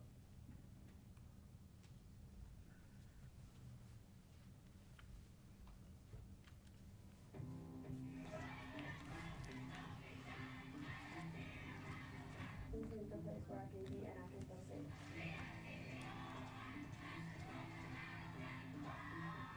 It's been a great experience. I wake up every day looking forward to coming to school. These are just two of our 2,000 students at Aurora Central High School. They've experienced a lot of changes in the last few years, changes that have made our school stronger, closer, and more capable of achieving our vision to graduate successful leaders. I think I've really grown as a leader. I think I've been offered a lot of opportunities to step up and lead. Clubs that we have, like student leadership and counseling, it just opens more doors for you. More the principal helps us in school. He knows that these teachers are dedicated to their work, and they will not let us fail. Ms. Iverson, she's the choir director. She's always been that best teacher where I can just go and be like, just like that, give me that bread, and be like, you got this, like no matter what you can go through, anything.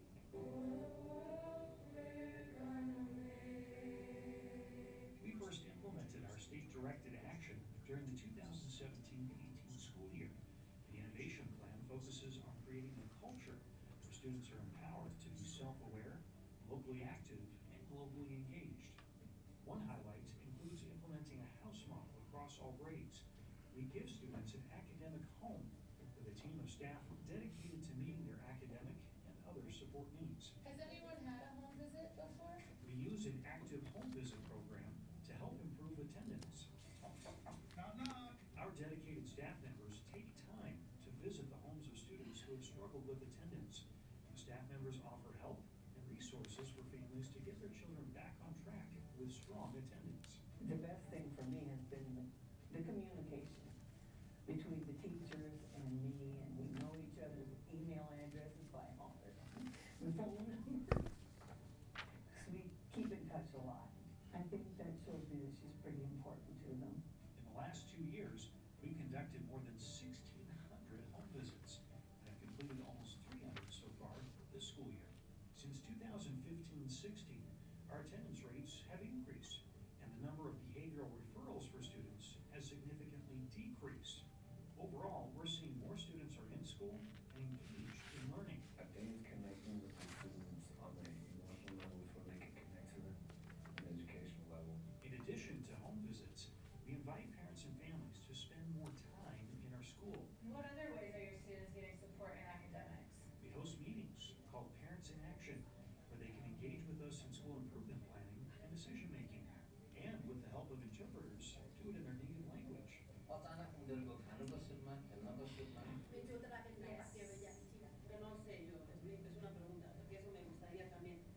In just 1 year, the number of parents who said they feel welcomed at Aurora Central grew by almost 20%. PD2 sports offer scholarships. Another cornerstone of our plan has been the creation of our College and Career Center. It was really nice to know that I had a place where I could come and ask questions about like applications and financial aid. The whole goal with the College and Career Centers is to help students explore what they want to do after they graduate from high school. So our job is to establish a plan. So I would have to just choose one of them. It's helped me get involved with dual enrollment. I'm actually taking classes at UC Denver and CCA Lowry, and that's helping me build up my credits towards freshman year of college. One student who really benefited from the opportunity to complete college credits during high school is Lorena Munoz Estrada. This is my first year here at the University of Denver, but I'm actually a sophomore here because of the credits I earned from Aurora Central. I actually had around 56 credits. A Becher Scholar winner, Lorena is now pursuing her dream of earning a degree from the University of Denver. DU, I never imagined coming to a college like this, you know, and all for free. I'm getting emotional. I'm just thinking back to everyone who's helped me, because they really believed in me, and earning the Becher has changed my life. It means everything. It means absolutely everything. We encourage and inspire our students to run through any obstacle in order to achieve their dreams. And many more of our students are successfully walking across that graduation stage to start the next chapter of their lives. Our graduation rates have climbed an incredible 26% the past few years. We know the road to better school performance is a marathon, and that we still have areas where we need to improve. But it's undeniable how much momentum we've built and how many more students are succeeding at Aurora Central. I didn't think I was gonna make it this far in high school. Now I have like colleges looking at me. I'm either going to go into social work or sociology. I actually can do this, and I actually can complete my dream.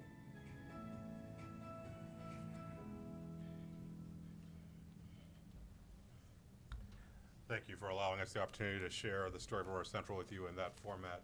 It truly is a special and unique place, as the commissioner was indicating. Briefly, I was remiss in not acknowledging the president of our Board of Education, Marcus Ivey's in the room as well as 3 of our new board members-elect who were just elected on Tuesday, and trying to figure out who you are and what you're doing here. You should know. We, as an overview of our presentation, we certainly will not be going through every slide one at a time, but as an overview, we'll be hitting on these major areas. Just a snapshot, you already heard some of this and saw some of this information about Aurora Central, but just so you have that neatly in one place. What this tells you is that Aurora Central is a complex environment. It is a complex learning environment. It's a complex ecosystem.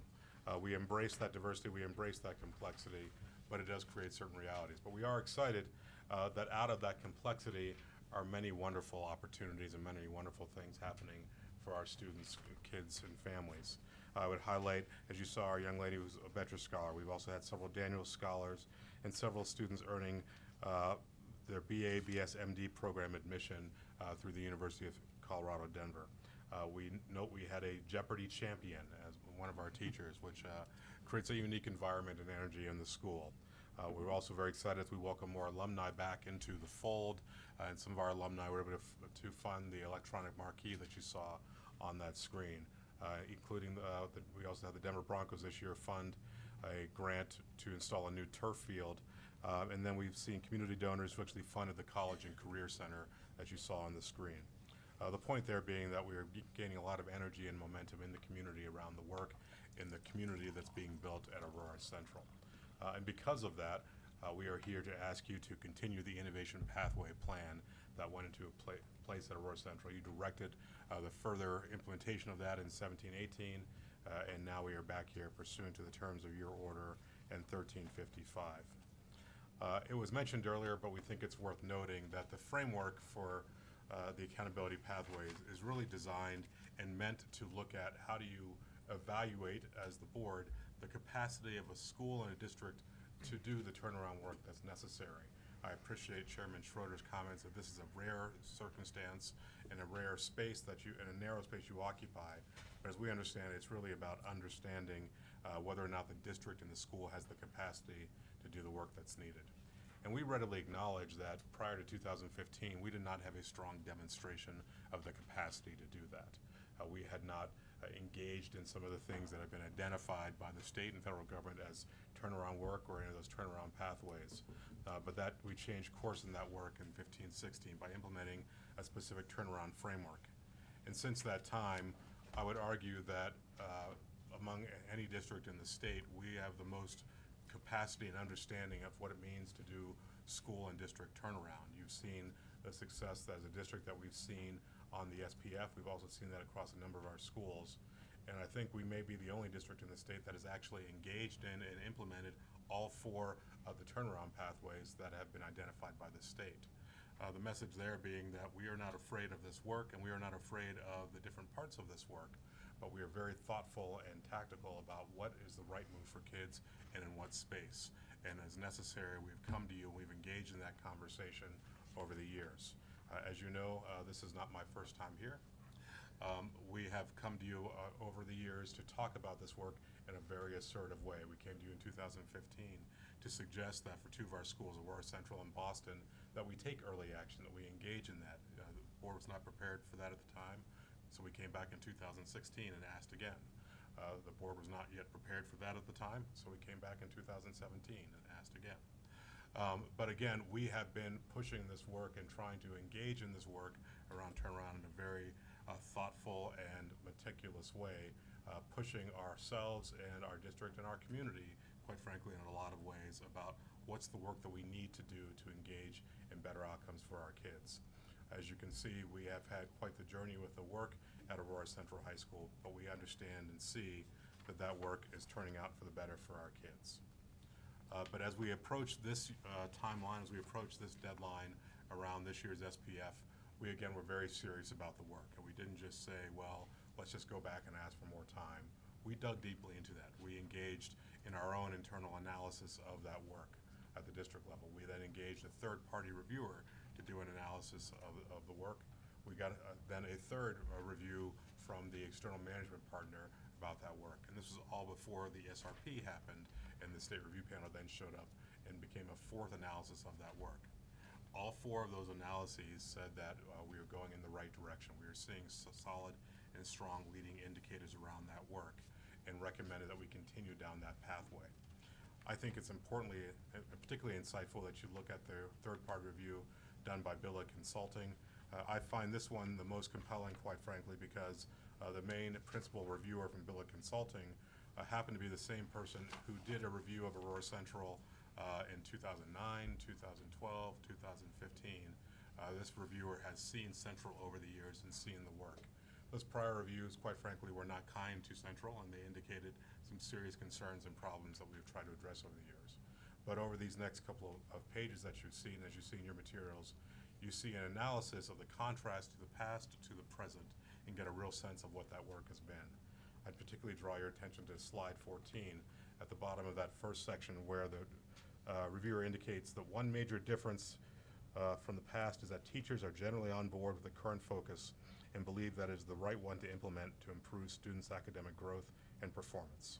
In stark contrast to the past, there are strong collaborative processes in place, a clear set of strategies for improvement, and a desire to work together to make a difference in students' lives. At the bottom of that last section, the current culture is characterized by respect, positive reinforcement, collaboration, and support. It feels like a different school. And I think those comments characterize why we are bringing this to you and recommending and suggesting and asking that you continue with the innovation pathway. The state has done a great job of going over our data. I will not belabor that point, but I'd now turn it over to Jeff Park to talk about the work that we've done to provide greater structures and supports for Aurora Central. Thanks, Rico. The Office of Autonomous Schools, is this on? Can you? Yeah. Yeah. The Office of Autonomous Schools was established in 2016. Speak That right better? into it. There All you right. go. It's being recorded. Okay. The office was established in 2016 through the Superintendent's Division as a way to provide the support, and I think the phrase that the state used is really accurate here, the idea of sustained and intentional focus for the schools that are on innovation plans. So in addition to Central, we have 4 additional schools that work through our action zone under innovation. And one of the things I think is important about how we organize that action zone is around the central feeder pattern. So we have organized 5 schools which share innovation status that serve about 4,500 students who come from immigrant and refugee families and others who've been in the Aurora community in a network, a community that shares some of the same challenges as they come into school. Our office has then developed the supports and structures that are required for schools to do innovation. And specifically at Aurora Central, we've helped through the partnership with Mass Insight and the coaching and supportive leadership to develop the structures that you see being called out as effective in the school, including the professional learning communities, structures that allow for additional time for training, flexibilities in terms of the way they do things like graduation requirements, et cetera. And so it's our role as the Office of Autonomous Schools to really be the place that we build the capacity to support turnaround and innovation, specifically to supporting Central and the 4 additional schools in the zone.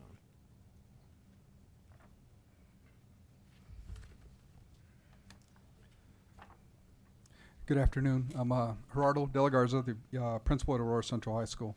I want to draw your attention to slide 18 here. So with the state granted innovation status that Aurora Central High School was given, we were able to leverage specific waivers when it comes to people, time, program, and money. And these waivers, gave us the opportunity to create conditions for innovation. Leveraging these waivers has allowed us to create those systems and structures that you've heard about already. It allowed us to create a culture of performance focused on improving the culture and climate at Aurora Central.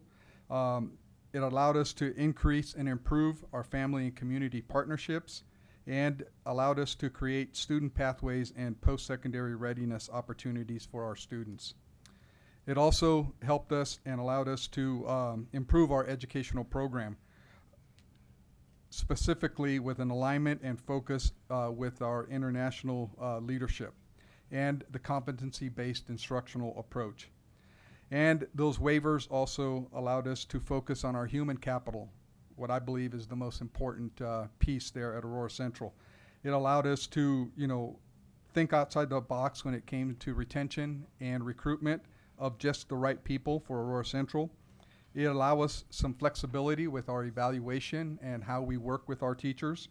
And it also allowed us some flexibilities as to how we onboard our teachers, shifting our calendar, bringing teachers in early, providing professional development that's embedded in the workday, and also that tiered coaching support that our commissioner shared with you earlier.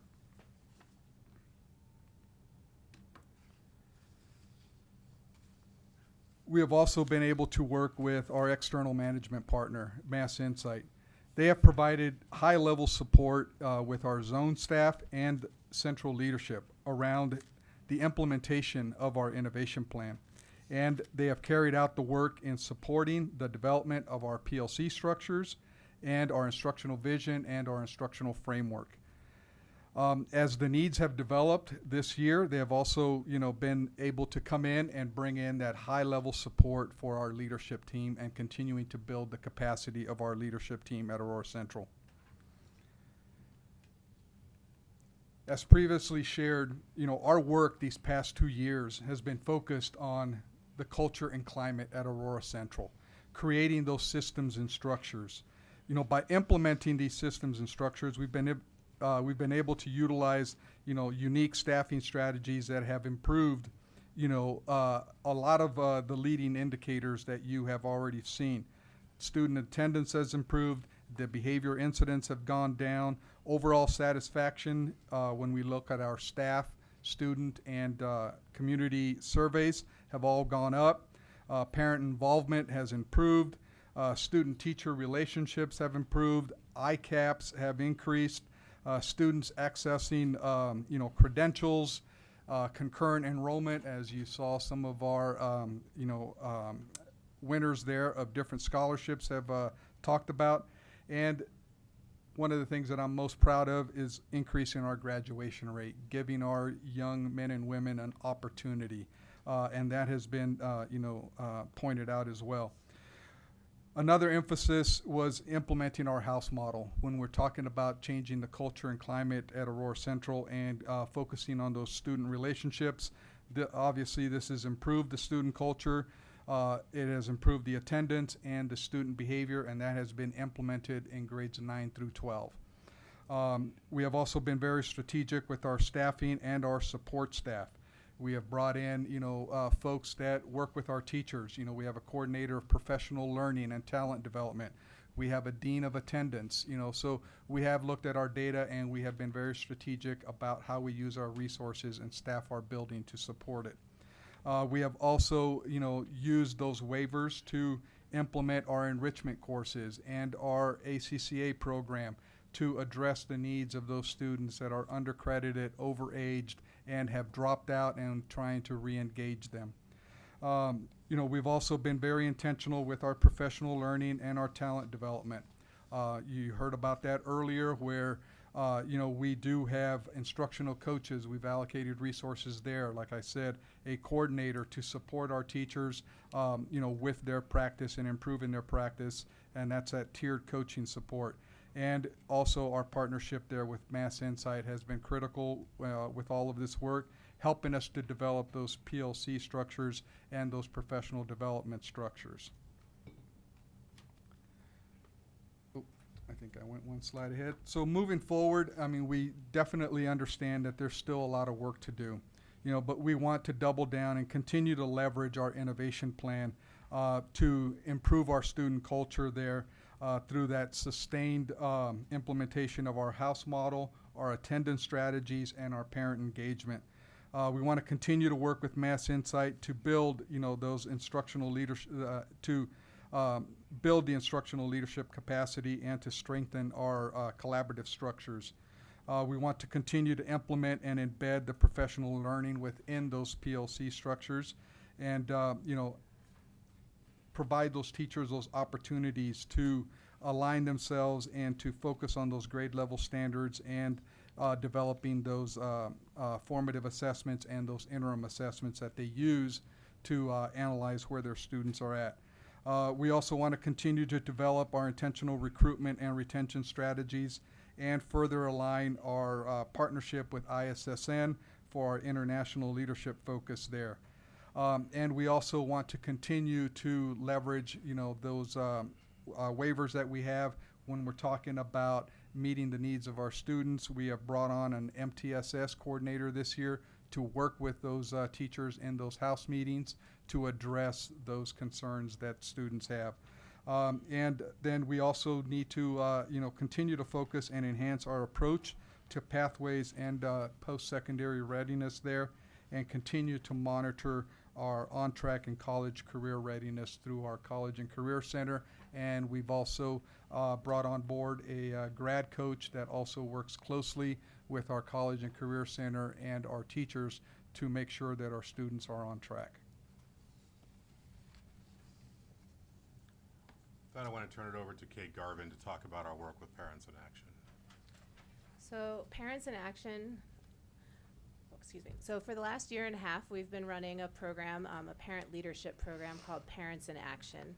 This program creates infinity groups of our parents based around language to really engage our families and create a program that they create, and they have an opportunity to tell us how they can be a part of the school and what they see as needs in the school.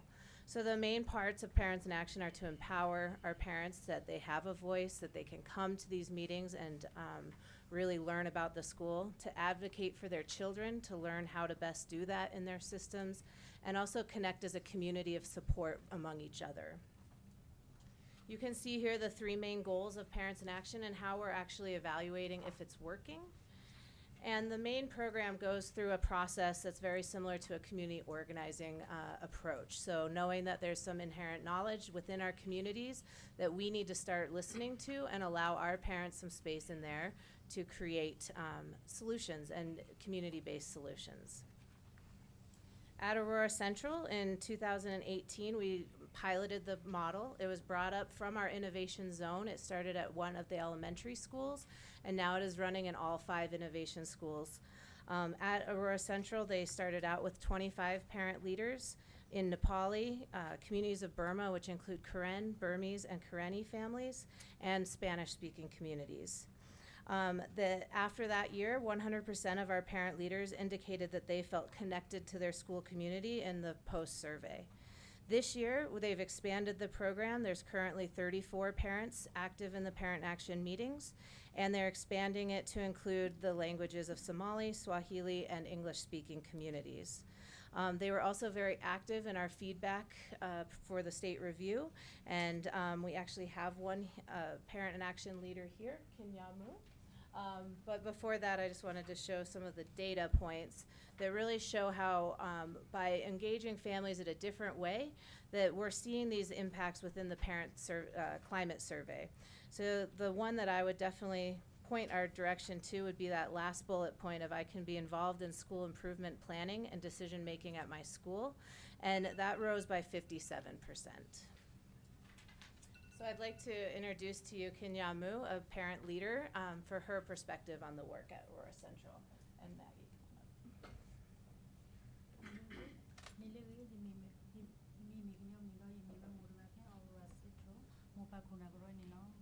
Good afternoon, my name is Kanyamu, a Parent in Action leader at Aurora Central High School. I have one child at Aurora Central in the 12th grade.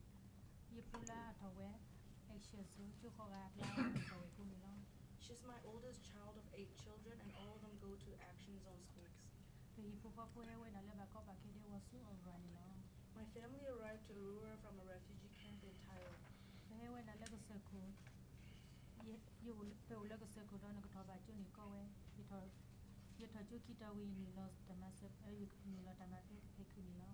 I lived in the village where it was very difficult to go to school. I completed 2nd grade and then helped my family on the farm. My older sister was the only one to complete high school, and that was a big success for my family.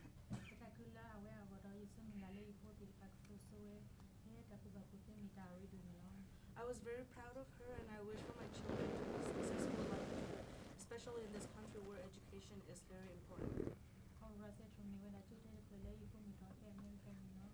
Aurora Central was my daughter's first and only school in the U.S. She arrived in the 9th grade and did not speak any English, but had very big dreams.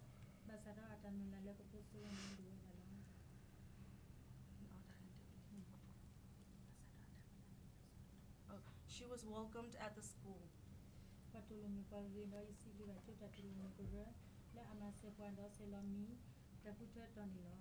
My family was very grateful for the Welcome Center that helped me register all my 8 children and show me where to take them.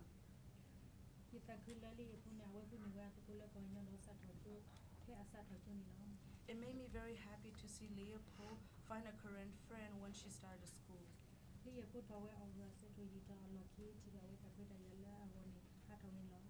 As Leopold grew at Aurora Central, I saw more and more opportunities and support for her and my community.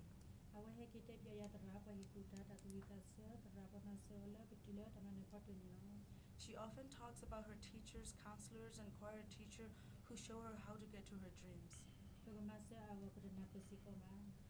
It has always been a challenge for me as I know I can't provide that for her. I'm proud that she'll graduate and hopes to study nursing in college. I joined Parents in Action last year.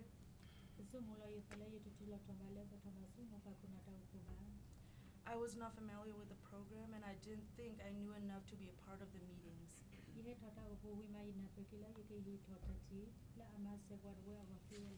It took me a few meetings to feel like I wasn't small and could offer my voice to the meetings and the community.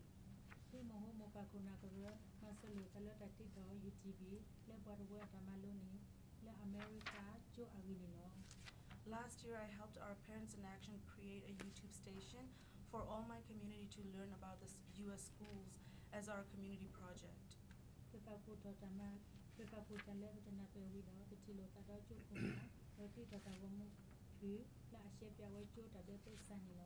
We put together some questions and met with the school leaders to create videos that explain the systems and rules.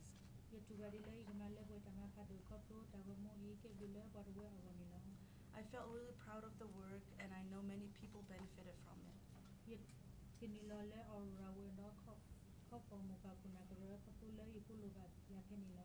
I joined the Parents in Action groups at Aurora West and Crawford because I knew my children needed me there too. This program really taught me how to support my children at home.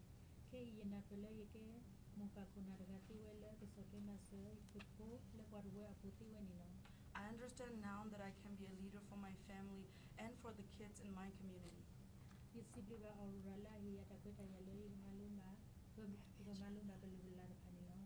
I'm grateful for Aurora Central to include us in parent programs and work with us to learn about my culture.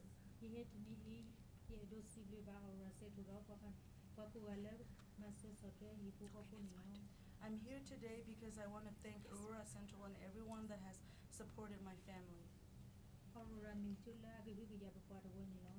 Aurora Central is a school that cares for our whole community. I could never imagine my children reaching their dreams while living in the camp. Now I even have dreams for my life. Thank you. Thank you. If you have some more you need to say, go ahead. Great, and thank you, Madam President, for allowing us that extra moment to hear that important voice. I would just close by pointing out that the recommendation for Aurora Central High School is unanimously approved and recommended by our Board of Education to be in front of you today. That is in front of you in this last slide. And with that, we stand open to engage with you for questions and dialogue. Thank you. Thank you. Thank you very much. Colleagues, now is an opportunity for us to ask questions. Does anybody want to volunteer to be first, or should I? Board Member Goff? I don't get to, I always have to be last, so, by custom. Is anyone ready to start asking questions? Okay, Board Member McClellan, good for you. I'll jump in. Since this is my district, I'll jump in. And I just want to say, although it's been a number of years, I want to thank Superintendent Munn once again for taking the time to allow me to tour Aurora Central. That was very kind of you, and I appreciate it. So I was really struck by the fact that your graduation rate has climbed so sharply and that the truancy rate has fallen, and you have a higher attendance rate and some real improvements in terms of a reduction in disciplinary actions. So that was really encouraging. And I was really pleased to see some of the growth rates. There's something I wanted to touch on with our staff, and that is when we look at the matriculation rate, can you give us a sense for how that factors in with students who are moving on to, say, the military or the trades? How is that reflected within the matriculation rate? Just to kind of give us a picture of where students are going after Central, since that's part of what this is about. Thank you, Board Member McClellan. In the matriculation rate data that we have at CDE, we do not have military data. We're working on a way to collect that from districts, but we have worked tirelessly to try and track down a source for that to be able to have, but we haven't been able to find it. So districts can submit it to us and we can consider it that way, but it's not in our reported data. In terms of trades, if students enroll in a CTE or trade program after graduation, that counts. Additionally, if they complete a program before they graduate, we give them credit for the fact that students have already left with that. Okay. Does that make sense? It does. So when we're viewing this matriculation rate, we may want to keep in mind in the back of our mind that there may be some kids who are moving on or some students who are moving on to successful careers through the military who may be taking advantage of educational benefits that way or making a career within the military. And if the district wants to speak to that particular wrinkle, I would welcome you to do so now if you wish to. Thank you, Madam Chair. Thank you for the question, Ms. McClellan. You know, we've always talked about, and I think I've talked about before with you, that we have graduation rates, we have matriculation rates, we don't have success rates. And we have a number of students who may not fit into some of those categories that are also successes. Aurora Central does have an active ROTC program, and so we do see students who that is their chosen field of career, and that is a success in our estimation. Our vision for the district and for our schools is that every student shapes a successful future. We don't get to define success. Success is defined by students and their parents, and that may be something that isn't what's tracked in our traditional records. But we are seeing more and more success coming out of Aurora Central. Thank you. Board Member Rankin? But I am so impressed by your community outreach. I think that is so important. So as a person that does not know your school, I don't know your district, I'm far removed from where you are, I thought I would think of myself as a new parent in your district with a student going to your high school. And I would, first of all, go to your website and I'd see what it is that's on that website. So I went to your website as a parent to find some information, and I pulled it up here on the overhead. And I thought, as a parent, about your school is in there, and about the school is the calendar and the days that you're in school and the days that you're out of school. And I think that's important information. And as a parent, I want to know when my child should be attending school. That would be very important. And all of the athletics and those important dates are very clearly defined. And you can scroll a little more. And then this area of house model and action model. And after 9 years of being on the turnaround clock, this is where, as a parent, I would want to see what is it that's your action model? What is it that your house is the house model? I don't even know what that is, but it sounds pretty exciting to me. And when I click on them, you can scroll a little more. This is what I find. This was a little disappointing to me. You have so much to offer up on that site that would pull me into that. Your parents' groups, the things that are welcoming to someone that's looking at your district. So I would get in there and I would make that so robust that anyone could put that out there to prove some of the things that you've talked about today. I know 9 years on the turnaround clock is an awful long time, but I see why, because of today, why you need more time. Thank you for your presentation. Thank you. Board Member Flores? Well, one of the things I've been impressed is that your students actually have a voice. I mean, they get on Facebook. They do tell us, you know, what's going on and what's fun. I have gotten letters from some of your students, and I think that's a very positive thing when they feel they have agency, you know, to talk about some of these positive things that are going on. And that's what I hear, that's what I read. And I think that's very encouraging. And especially too, when I meet parents, and I have met parents from Aurora who say very positive things about what's going on there. I also remember that a few years ago, I did hear some negative things from some people, some groups, you know, advocacy groups and such, but it never matched up with what your public says about you. So I'm very excited that I was able to read all these reports, and that generally they are very positive, kind of like the positive information that I did get from the general public. So I would say that I'm happy that it, I know it has taken some time, but that you're on the right pathway to getting those students.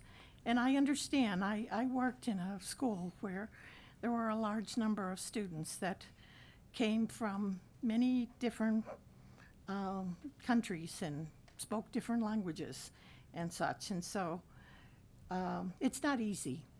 It's not easy to really have a curriculum for, you know, each small group. But that on the whole, you know, they do well, and you have improved greatly, I believe, you know, seeing the numbers as far as your graduation rates with the population. Most surely that is moving as well. So I just wanted to ask you, when this population comes here, is this the last place that they come to? I know many of them are immigrants that you have in your school, that you have a large number of them. And Aurora is the settlement? Is the last settlement that they come to, or is this kind of a way station to someplace else? In other words, I want to know about, you had 400 students and matriculated in your school this past quarter. So how many of those students do you think that will stay there as opposed to moving on to other schools, other cities, other districts? Well, our current mobility rate, is at, That's exactly exactly 23%. So, That's high. Yes, throughout the school year, and we, by the end of the year, we'll have about 2,800 students, that come through our doors, So, many of those students, based on their, circumstances, they have a 6-month lease, or whatever. They may leave for a month and then they come back to us. So those are, a lot of the students that we deal with, but, the new ones that come in, that figure that was given to you, 400 students that registered, just first quarter there, a lot of those just didn't register over the summer. So we don't know, who's going to walk in at the beginning of the year. So when you're trying to build a master schedule, when you're trying to create systems and structures and you don't know who's coming, and 400 of them show up, within the first couple of weeks of school, and a lot of them are immigrants, refugees. You have to test them, figure out what their language level is, and be able to schedule them appropriately. So it's a jigsaw puzzle, basically. But great staff, and we're able to, get it done. But it is a high mobility rate, but our teachers, have adapted, and they do work well, with our students and meet them, where they're at. Right. One last comment. I think that you're doing the right thing as far as not only engaging parents, but engaging students. And I think through clubs, you do that. I think through choir, music, band, soccer, and these programs. I think they're are very engaging to students. And I would think that one of the things in Denver that we have is an area that wants a comprehensive school, just like what you have. So I think comprehensive schools are very, very desirable. And I know that there's research that has, well, tried to show that small schools kind of were the it in educating our secondary students. I still believe that comprehensive schools are, you know, the place that students want to be in. They want to be engaged with lots of classes, a variety of classes, and I think you have that. And I would say, you know, go forward. Thank you for that reflection. Thank you. Board Member Chef. Yeah, thank you for the presentation, and I understand the focus really has been culture and climate. It sounds like you've done some good things that really have resulted in some good metrics, like your graduation rate, as others have pointed out, and better behavioral data, and some of those things, which are a great step. When you look at the achievement, how can you raise the achievement of these students? Sounds like you have great teachers and really some good programs, but then you look at the achievement scores, and you know, your students, they really need to improve their achievement if they're going to be able to participate in the culture and have a future that they do dream of. And so when we think about that, you're partnering with Mass Insight, you have innovation status, you've listed some good things like tiered coaching, individualized instruction based on data.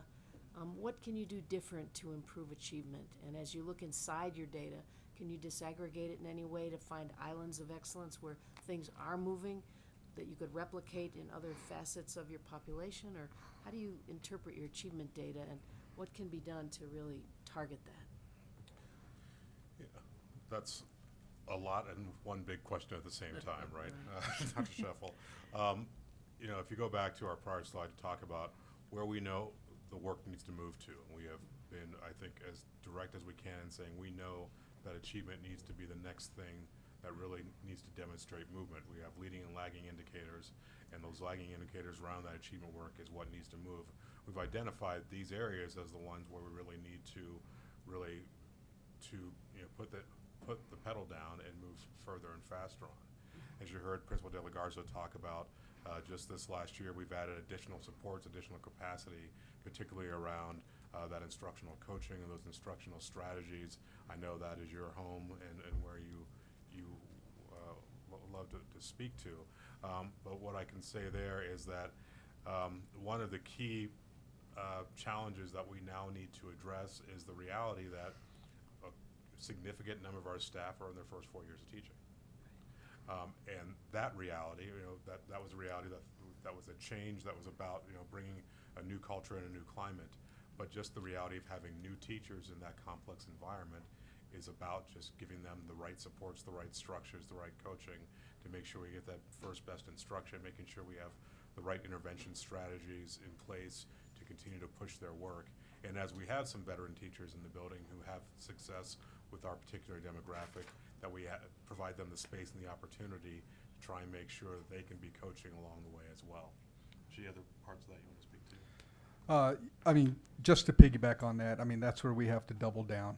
You know, you've heard me talk about our PLC structures and bringing on a coordinator of professional learning, you know, to work with our coaches, to support our teachers, you know, and to, you know, highlight, you know, the successes that we do have. You know, we do invite our teachers, and they go and visit other classrooms that are successful and observe those teachers, you know, and then take those practices and those strategies back to their own classrooms as well. When you were, you know, asking about, you know, how do we address those gaps, you know, that individualized learning, and that happens through our PLC structure as well. With our common formative assessments, teachers sit down, they analyze that data, they figure out where that gap is, and then they go back and reteach to address those gaps that our students have. Can I follow up? Please. Can you speak to, so in the high school level, it's a challenge because you've got the content that you're trying to communicate, and then the skills may not be there as the conduit to get to the content. What are you doing in terms of just developing skills? I'm sure a lot of your students really lack the basic reading skills to access the content. Do you have intervention programs? Have you allocated more time in the schedule to really address those skill levels in your students so they can access high school content? So you heard me talk earlier about our intervention courses. So we do offer, some of our, math remedial courses and some of our, English and reading, writing and reading courses there to support our students with some of those basic skills. If they have, if they have fallen behind and they need that additional support, then we enroll those students in those enrichment courses to support them to be able to access that content then when they go to their grade level language arts class or their grade level math class. Can I ask a follow-up? You have the floor. Thank you. So in terms of software, I mean, just having done some work recently in a high school that was not really quite where Aurora is, but similar challenges. There's some really great software programs for math where it really pinpoints where the gaps are in the student's knowledge as opposed to a class that's generally about intervention. So, I mean, are you at a fine point where you're really looking at the scope and sequence of what 9th graders should know in math and 10th and so forth, and really pinpointing their gaps, teaching directly to those gaps, and the same thing in literacy. A lot of students really seal out 3rd or 4th grade in reading, and they have a hard time getting past that unless there's some real direct interventions, some great software programs out there. I just wondered if you're looking in detail at actually what's really going on in those intervention classes to move students, and have you seen movement? Yeah, so again, I mean, that's a lot of the work that happens, in our PLCs. Our teachers have, developed their scope and sequence and identified what those power standards are. And when they're analyzing their data, then they're looking at the curriculum maps and looking at the standards. Where is that gap? And then they are looking at the appropriate resources. It may be, an online resource, or it just may be, some direct instruction going back and, finding out, identifying what that gap is, addressing that gap, and then moving forward with the student. But we're not, necessarily just going with one resource, but, working with our instructional coaches, working with our professional learning coordinator, we're identifying what those resources are that are out there that we can access to support our students. How much instructional coaching do the teachers get? Is it like once a week, once every few weeks, every day? Yeah, so, and I think our commissioner alluded to this a little bit. In our master schedule, our content teachers have common plan time every day where they're able to come together and seek that support from our instructional coaches. We do have allotted time once a week where those PLCs come together. To do some of that work, and that's facilitated by our instructional coaches to support them with their planning and looking at those appropriate instructional strategies. And we also have that opportunity for them once a week to come together as a house. But then our master scheduler, he's a master at it. He's also created a schedule where the entire department has common plan time. So when we're talking about that vertical, articulation there, our 9th grade language arts teachers are able to have that common plan time with our 10th and 11th grade teachers so they can, plan together and have that vertical alignment. So as you walk around the school as the principal and really look at what's going on in these classes to increase skill levels so that kids can access content, do you have a list of things you're looking for and you're holding folks accountable for those things as you move into this next phase of, we've done some good things in culture and climate, but achievement has got to move for these kids when you look at these data. What's on your checklist? Yeah, so, like we mentioned, we definitely understand that that's our next phase is, focusing on instruction and the rigor that happens in those classrooms. We do have an instructional framework that it's an expectation that all teachers utilize that instructional framework. So that, is a tool that we use when we go into the classrooms. We also then access, the PLC information where our teachers go in there. They have their scope and sequence in there. They have their unit plans in there, and also their common formative assessments. So we're looking for alignment. The instruction, does it align to those formative assessments that are aligned to state standards? So those are our look-fors, but we use that instructional framework as our guide, as our tool when we go into those classrooms. Okay, well, thanks for answering the questions. I know you have a great challenge in front of you, but having seen some of these things move dramatically in high schools similar to yours, I hope you can really take your model and make it work for these kids. Thank you. Thank you. Board Member Goff? Yeah, I'm sticking with teachers for a while here. Who all is included? When you say all teachers included in PLCs and teams, and who are the instructional coaches? Is the focus really on two departments, language arts primarily, and math, I suppose. But where is, if there is any, involvement of the elective staff, and how coordinated is that interchange? And I'll keep with the same one big question, cover all the bases. That with the innovation zone idea as well. In addition to math, language art, reading and writing and math, what other kinds of conversations are the professionals having? And you know, if the conversation is there once in a while, the question to self is self. How well are we utilizing all of the resources that we have? I've been doing a lot of thinking lately just about literacy and how it's such a big umbrella that underneath it has so many things. I was a foreign language teacher. That was my career. And all of the tie-ins, which I think is a beautiful connection to Aurora Central's overall picture under global leadership. You know, you set up a school that really emphasizes that all-encompassing, full of ideas and possibilities, notions. And you have the population in the school that absolutely naturally lends itself to the best kind of coming to fruition there could possibly be. And so, you know, I'd be interested. I might like to go teach there someday. It sounds very intriguing to me, and I would like to know what the picture is for the adults.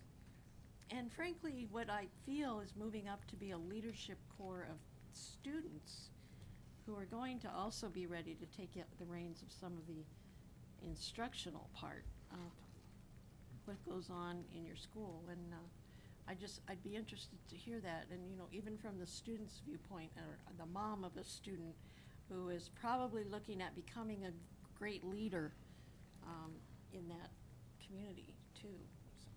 So just talk to me briefly about the innovation zone work, people getting together, and even within your building every day on that basis. Do you want to talk about the zone? Yeah, so this year we are leading a community of practice across all zone schools in literacy. And so that brings a team from each school together on a monthly basis to look at common problems of practice. We've also supported the development of the PLC structure in partnership with Mass Insights. So that has become really, I think, a critical tool for both the professional development that provides, but then the leadership capacity that you're talking about. So one of the things that Mass Insights done is helped us come up with a way to train PLC leaders. So that doesn't necessarily mean you're in an instructional coach role, but it means you are a teacher who's aspiring to take on a different leadership role. And so that's an effective structure. And I think one of the things that you referred to is what about teachers outside of those core content areas, the ones that really show up on the SPF. And that's, I think, a structure that, as Gerardo has alluded to, his master schedule has been able to figure out a way to get everybody who works together to work together outside of time with kids. And so I'll defer to G to talk a little bit more about what that looks like. Yeah, so that model that I am referring to, it applies to everybody in that building. So our elective teachers, our foreign language teachers, they all have that opportunity to come together as a PLC. And that is, you know, when I'm talking about that culture of performance and everybody being a learner, that includes our electives and our foreign language, our ELD teachers. They all have that opportunity. We have space in our school for that work to happen. That, you know, those conversations are facilitated, like Jeff was sharing. Those PLC facilitators have been trained. Mass Insight has supported that, so we leveraged our waivers to bring some of those folks in early, did some of that work during the summer, trained them, and it's ongoing training for them to facilitate that, but it is supported with instructional coaches and then also with administrators as well. We have assistant principals at each grade level that are there at all of those PLC meetings and all of those house meetings to be able to help that facilitation and to help those conversations along, focused on instruction and focused on student achievement. So have you found that there is ease and a developing familiarity with how to talk to each other? I'm thinking right now. I'm thinking of the arts. I know that you have a pretty active arts life at Aurora Central. You have for a long time, and the performing arts, but also all the military great life that is around you so close. But music and art. You don't have to answer because I know the answer. How that's involved with the staff that teach those courses. The other thing too is, I guess I would ask on a last question really is, how's enrollment in the elective areas? Because not only are you trying to keep the kids at your school, in the area, finished, but I think the beefing up of all the components of what makes a really strong, comprehensive high school is important. So if there's a little emphasis as well on recruiting every year, which goes back to this togetherness in the zone or in the whole district and with other high schools. And I guess I have one more technical question. Which other of your high schools is close to Aurora Central that lends itself conveniently, I guess you'd say, to the whole innovation picture? Not to necessarily be a part of an innovation zone, but the whole idea of exchange, collaboration, getting together face to face, spending time together situation. So we do have a 612 school in the zone. That's Aurora West Collegiate Prep Academy. And in fact, Gerardo and the principal there, Dr. Douglas, have just recently been doing an exchange about their leadership team structures. And so that's, I think, our closest example. And then from a district-wide standpoint, probably Hinckley's the closest high school. Physically closest, yeah. But as far as interaction with the zone itself, West is we set that up to be a collaborative process, since West tends to have a smaller high school by essence of its 612 nature. I know a lot of the high school teachers also utilized the bigger staff at Central as part of their own learning process, as part of their broader kind of PLCs, to exchange practices and to broaden the understanding around how to best serve this common community. Thank you. Board Member Durham, any questions? Thank you, Madam Chair. Mr. De La Garza, what was your teacher turnover this past year, for this past school year? Let me hear here. 28. 30. This past year, 17, 18? Yeah. 28.2 currently this year, 18. Yeah. So 28.2 this past year, and currently it's at 18.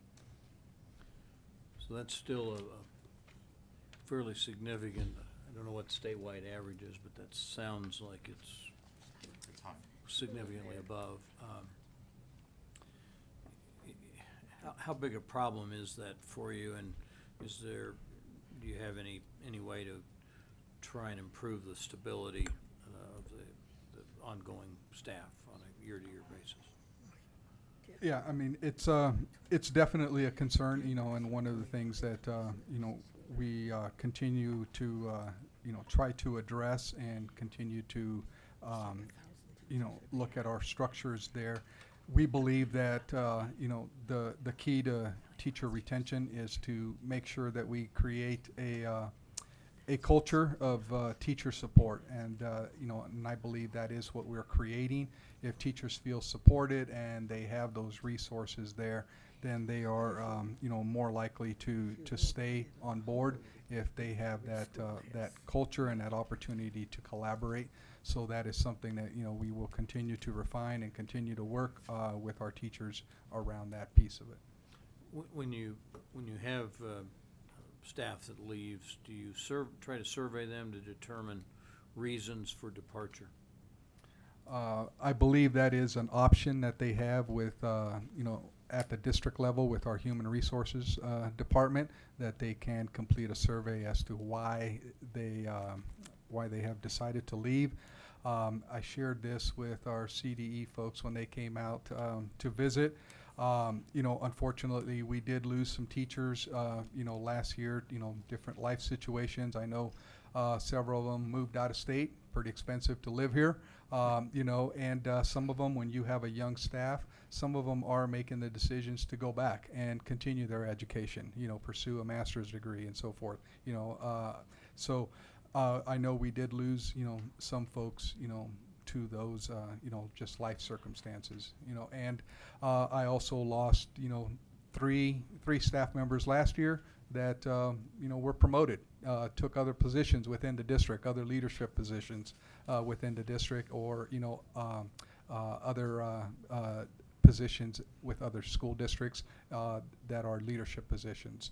And that's one of the things that we want to do, is continue to build the capacity of our teachers, but then as a result, they move on as well.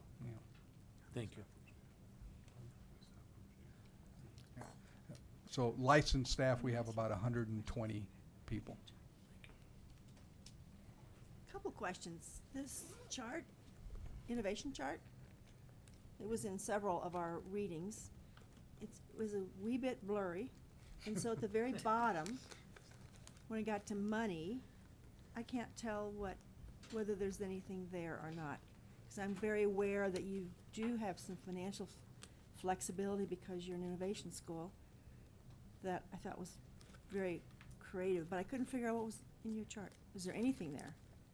That fuzzy thing? Well, yes, the zone and Central do have budget flexibilities.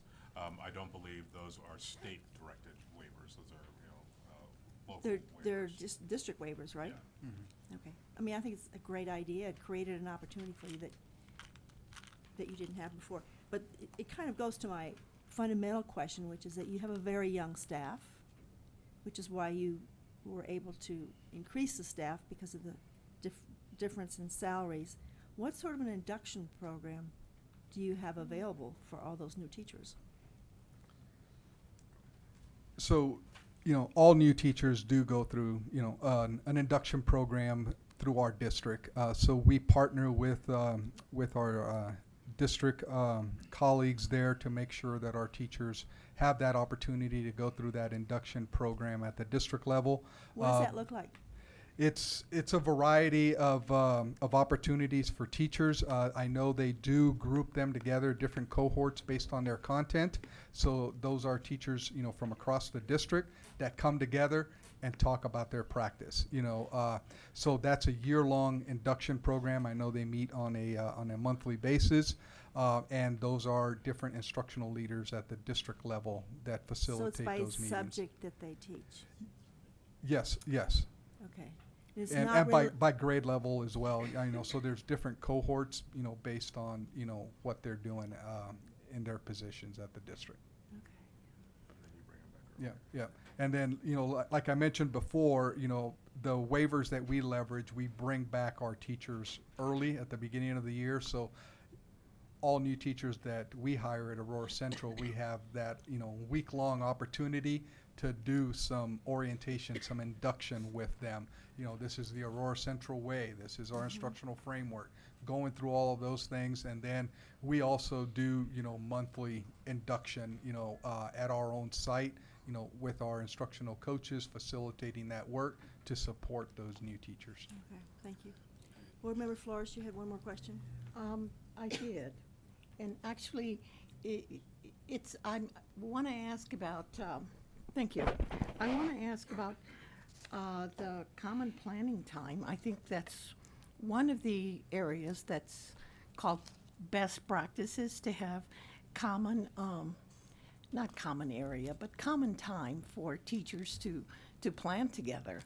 And I remember that back in, this is a long time ago, 1985, I worked on U.S. versus Corpus Christi with the Office of Civil Rights.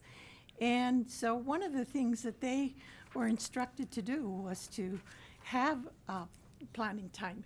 And in fact, they couldn't find planning time. So what they did is they would actually pay them more. They pay teachers to plan together. Either they would come in early in the morning or they would stay later in the day.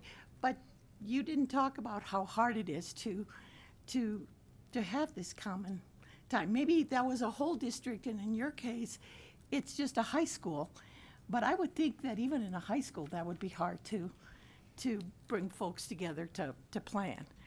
And I have another one, but how did you get that? How did you plan? Like I mentioned before, I have a master scheduler. You know, he's a guru at that. But you know, it was, to be quite honest with you, it was a team effort. You know, bringing a lot of people together. You know, looking at different you know, master schedule models out there, and creating something that would work for us. You know, and at the same time, you know, making sure that we are providing opportunities for all of our students, you know, to be enrolled in the courses that they need. You know, but you know, when people say it can't be done, well, it can be done, because we have created it at Aurora Central. We have created a master schedule, like I mentioned, that you know, all grade level content specific teachers have an opportunity on a daily basis, you know, to come together and to do that common plan time. And when you're talking about support for new teachers, that's critical, when they have that opportunity to sit down with their colleagues and plan together. You know, but yeah, we've been able to do it, you know, at Aurora Central, and you know, we've been able to, you know, to sustain that model, and you know, we will continue to, you know, leverage that that model moving forward. And what's key are the waivers that are granted through the innovation plan to allow a different way of approaching it, and a different flexibility to do that. Well, I know that you're working on getting kids to do well academically, and this past spring I was able to participate with on a course with other researchers, and one of the things that one of the professors at Columbia University, her name is Wells, is looking for is she wants to work with teachers. She has a program during the summer whereby she trains teachers in formative assessment, and she feels that formative assessment is the key to really getting kids in hard-to-serve schools to do better.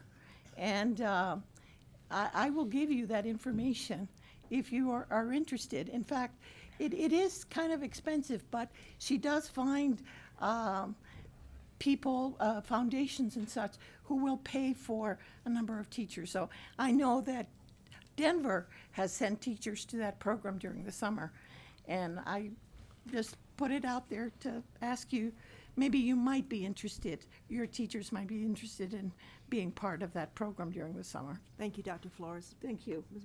Board Member McClellan. Thank you, Madam Chair. Okay, I kind of eased into this, but I do want to touch on the achievement levels to kind of dovetail on Dr. Sheffel's concern that she shared.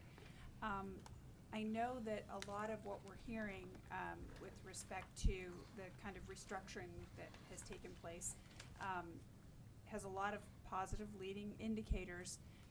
When I'm looking at the school performance framework ratings dipping, help me understand how we can take some confidence going forward. I know everybody in this room wants to see those achievement levels going up. Yeah. Help us know what's going to happen from here now that the stage is set, so that we can know that if we go forward with a continuation of the innovation plan as is recommended, that we can take confidence that we'll see some movement there. And then I wanted to touch on another area after. Well, I don't think that's at the end of the day, different from the questions about where's achievement. In order to move forward, we need to improve achievement. When you take a look at the SPFs, I think that's a reflection of what we've indicated. You know, we have gotten to where we can get to with the kind of climate and culture improvements. We have essentially what you see with those SPFs is, you know, from a statistical standpoint, kind of flat, right? 2 2.2 dip on the SPF is essentially that. And so we know that we've made substantial gains from where we were, but to get to that next level, we need to take a look at all the pieces we've talked about and move that forward. And that's the work that we've added capacity to. That's the work that we're directing with this next level and this next level of work with the innovation plan. So I did want to touch on something that Principal De La Garza shared, and that was with respect to that collaboration time. I know for a number of these questions for Board Member Goff and Dr. Scheffel, or I'm sorry, Dr. Schroeder and myself, we've heard the word opportunity to participate. Can you kind of differentiate between opportunity and requirement? So when they when there's an opportunity for them to collaborate and kind of get that mentorship and make sure that they're using best practices so we can move the needle on those achievement numbers, can you give us a picture of what's a requirement? Yeah, so I think we all, understand that you can't mandate collaboration, so, so we do, we do require our PLCs Good. to come together That's my on a weekly question. basis. So that is a requirement. So all content levels, all grade levels, electives included, they are all required to come together once a week. But that common plan time is there for them to do that every day, if they so choose. As you walk through the halls of Aurora Central, you will see many of those teachers collaborating, on a daily basis. It's not required, but many of them have figured out that it's a lot easier when I'm doing this with my colleagues rather than closing the door and trying to do this on my own. So weekly requirement, daily opportunity. Exactly. I appreciate that. I think it's similar to the opportunity we have to be here with you. Weekly? Yeah. Yeah. And I know So that how nobody did has she a think crystal that I was ball, kidding but when I asked about what are we thinking happens next with achievement levels? We don't have a crystal ball. We know the work that we need to do. We know that we have seen success with the work that we've put in. We anticipate and expect success moving forward. What that looks like as we deal with a dynamic and complex environment is that we will continue to do good work and help our students succeed. Thank you. Board Member Sheffield, did you have another I just question? have one more You may. comment. So I have just heard a lot of talk about PLCs, professional learning communities, and the premise that if teachers will collaborate, that will translate into best practices and hence downstream student achievement. When you really look at the research behind PLCs, it's all about they can help if they're highly structured and if the content of what goes on during those collaborative moments is guided, structured, not just an opportunity to engage with peers. So And that's I'm what just, Wealth it does in just, Columbia. I'm just wondering how you're structuring those collaborative opportunities. I know you're saying you're obviously respecting the professionalism of teachers and inviting them to do that, but unless it's structured as far as what goes on, it can be a great social opportunity, it can be a great professional opportunity, but it may not translate into student achievement. Can you just address that? Yes, you're absolutely right. So the past couple of years, it was just, creating those systems and structures for that to happen, and bringing teachers together, teaching them how to collaborate. But now we're at that level and at that point where it is very structured. We do follow a protocol, where teachers bring student work, they analyze that work, and then they're using that information to plan next steps. So we do have a protocol. Again, those PLC facilitators have been trained on how to use that protocol, and those instructional coaches are there to provide them feedback on how they're facilitating those PLCs, and if they need a little guidance in the moment, then those instructional coaches are there. Same Good. thing with our assistant principals. They are also there. That's part of their role and responsibilities to kind of nudge those PLCs along if they're getting stuck or they're not following that protocol. But they are very highly structured because the research is out there that it is, it can just turn into a social hour, but if you really want them to be productive and high functioning PLCs, they have to be highly structured, following a protocol, which is what we do. Okay, thank you. So colleagues, we have the following options to direct the district to do. May I ask one question? Oh, my God. I'm sorry. Quickly. But we have an hour or so. A long time ago, we had an hour. Okay. More than an hour ago, we had an hour. Okay, okay, this is short. This is Don't short. talk about yourself. I'm not gonna talk about myself. Quick. I was talking about the research. Okay, Don't talk research about the again. research. I'm sorry. Ask questions. Another side of doing well academically is having, aside from the formative assessment, I really do believe that, is the whole issue of the psychology. I mean, the psychological help in communities such as yours, where that work is so needed to help students. So how far along are you in getting those counselors, those psychologists, those social workers to work together? So there's the formative, and then there's the psychological that I really do believe are important and should be strong in a school that's going to really get to academically doing well. So Thank we're you, Dr. very, Flores. Go. We're very honored that our community this last fall passed a $35 million mill. A significant portion of that has gone to mental health supports. We were over the summer able to hire 100 additional mental health professionals into the district, which have been deployed to every school now across the district to help supplement the work, and it's also supporting the work at Aurora Central to make sure that we are addressing all those social determinants of health, but also the social and emotional health of the students at Aurora Central. So Thank you. there is that movement forward Yes. to do help those kids in the school. Certainly. Thank you. So here are the options that we have Sorry. available to us. For Aurora Central to continue with the turnaround plan as is, or continue with the turnaround plan and add additional actions, discontinue their turnaround plan and take a new action. And those options include innovation status, which we already have, conversion to a charter school, closure, or external management. I would appreciate each board member to share your thoughts, what you'd like to do at this time. And I'll start on this side of the room, please.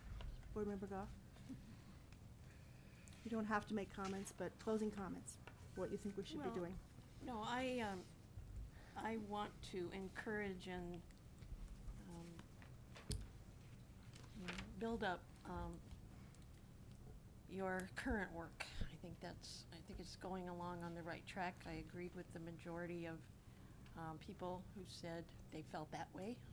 Things are on a good direction and going that way. I also recognize that there is a certain part of the community that's answering same questions put to everyone rather starkly different in some cases. And I think a greater emphasis on making sure you're doing everything you can to have people be aware of after-school activities or clubs or sponsored organized things that will keep kids built up and ready to go. And an emphasis on the achievement. It is very important. I would say there might be some consideration around the timeline on that.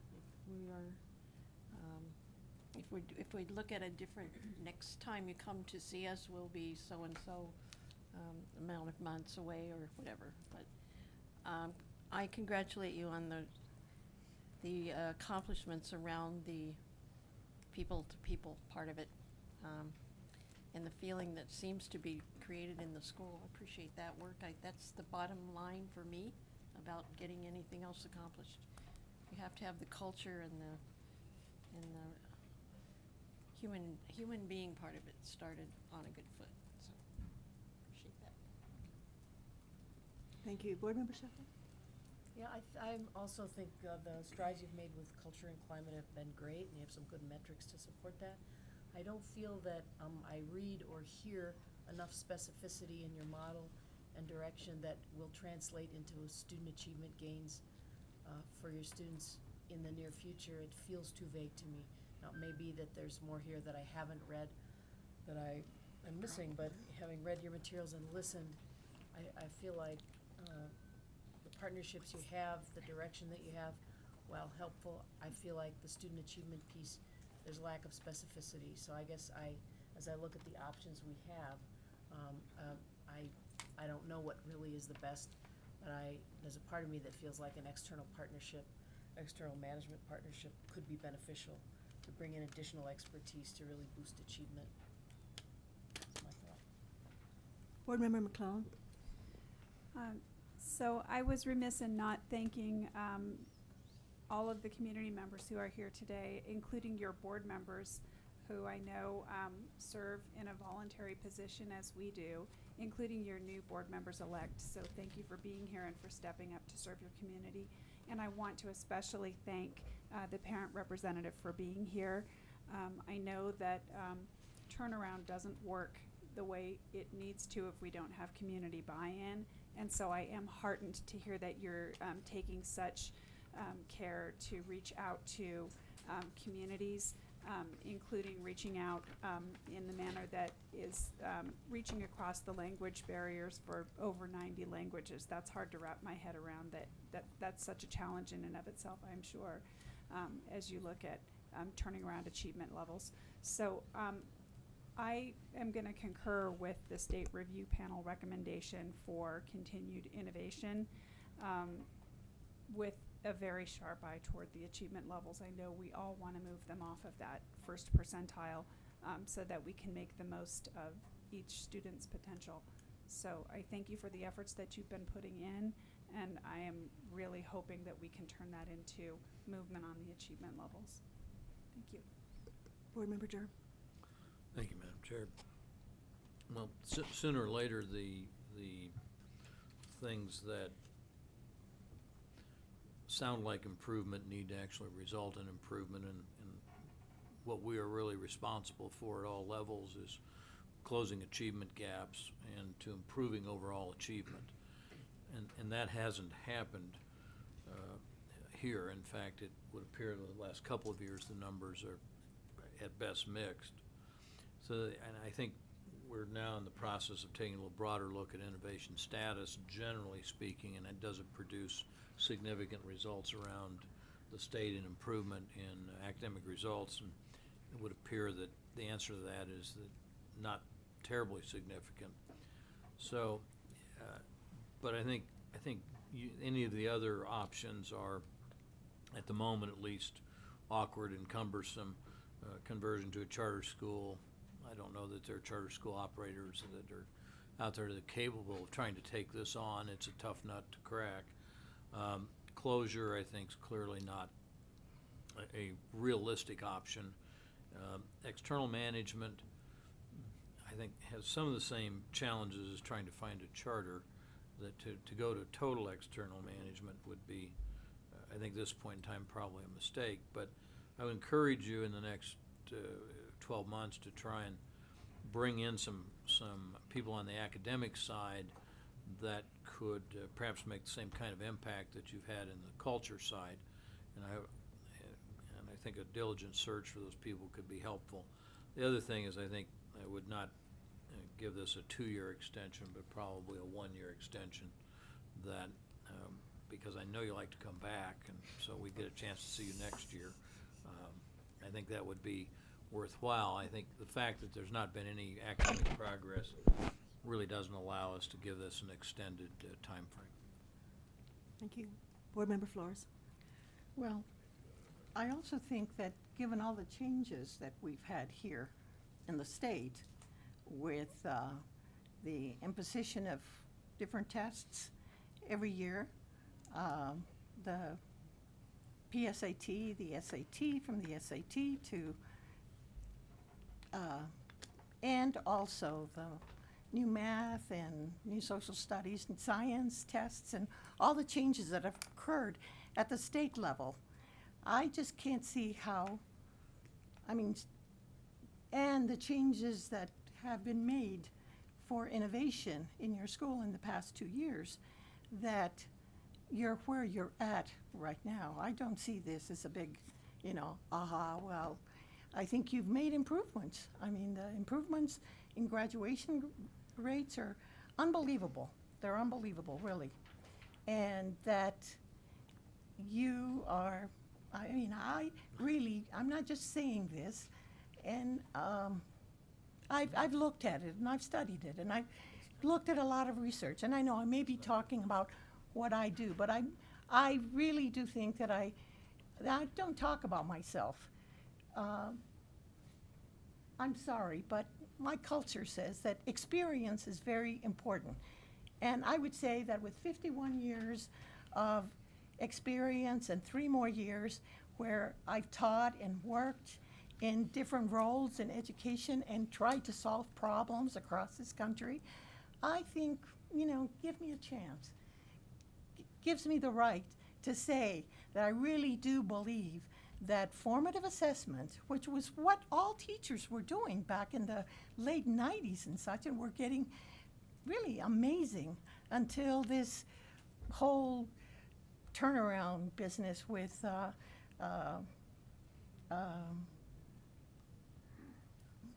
the movement for, I can't even say the name, reform came along. And I think had we gone and stayed in that same kind of path with teachers working together in groups and informative assessment, and I think that schools like yours really do need to have those psychological people, those people that are counselors, those people that are social workers and psychologists working also together to help that population. And I really do believe that if you get that in place, and it's not just getting together, but working and knowing how to work together to improve academically and push in that way, I think that you will do well. You will do well. And I hope that you take my suggestion about Dr. Wells in Columbia, and I'm ready to give you that information because I think it really will help. Thank you, and good luck. Board Member Rankin.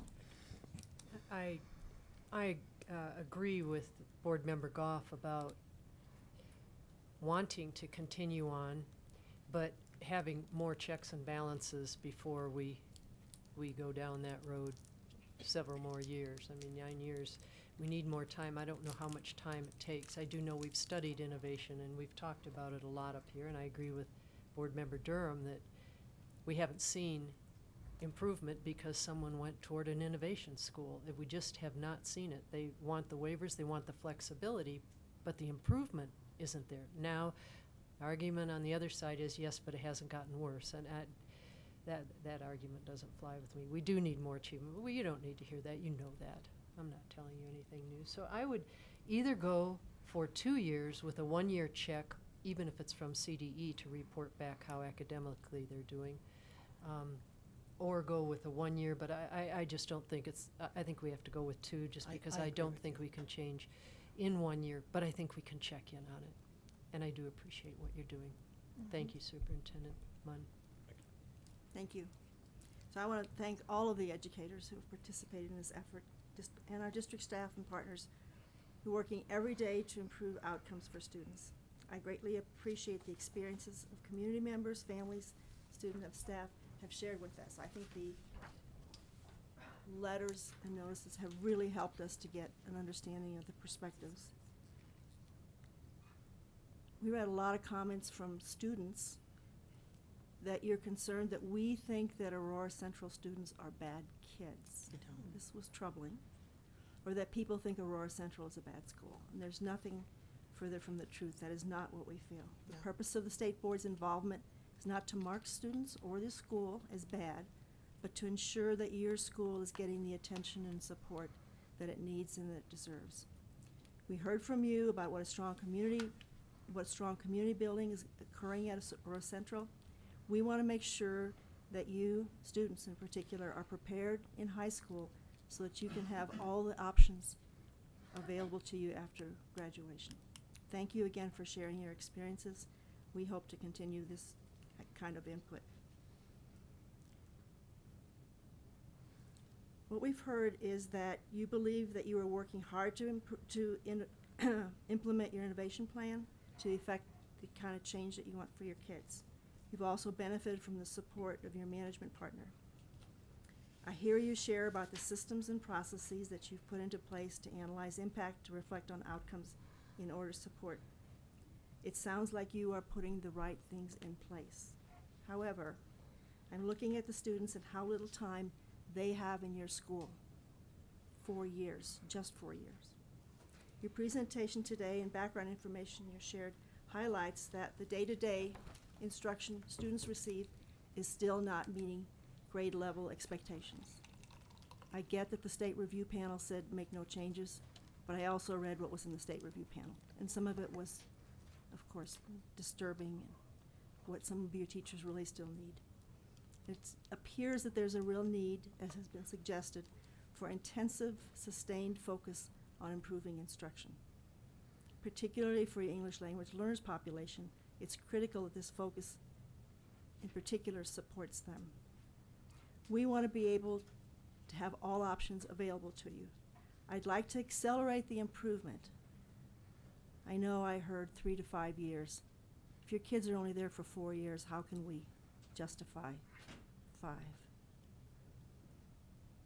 So what I will vote for today is that you add an academic management partner to strictly work on the parts that you know that you need to focus on, that were suggested by all the input that you had to accelerate this. Instead of having a coach in a classroom once a week or once every 2 weeks, as was described, that you are able to get a coach who's there more regularly for a teacher who needs that.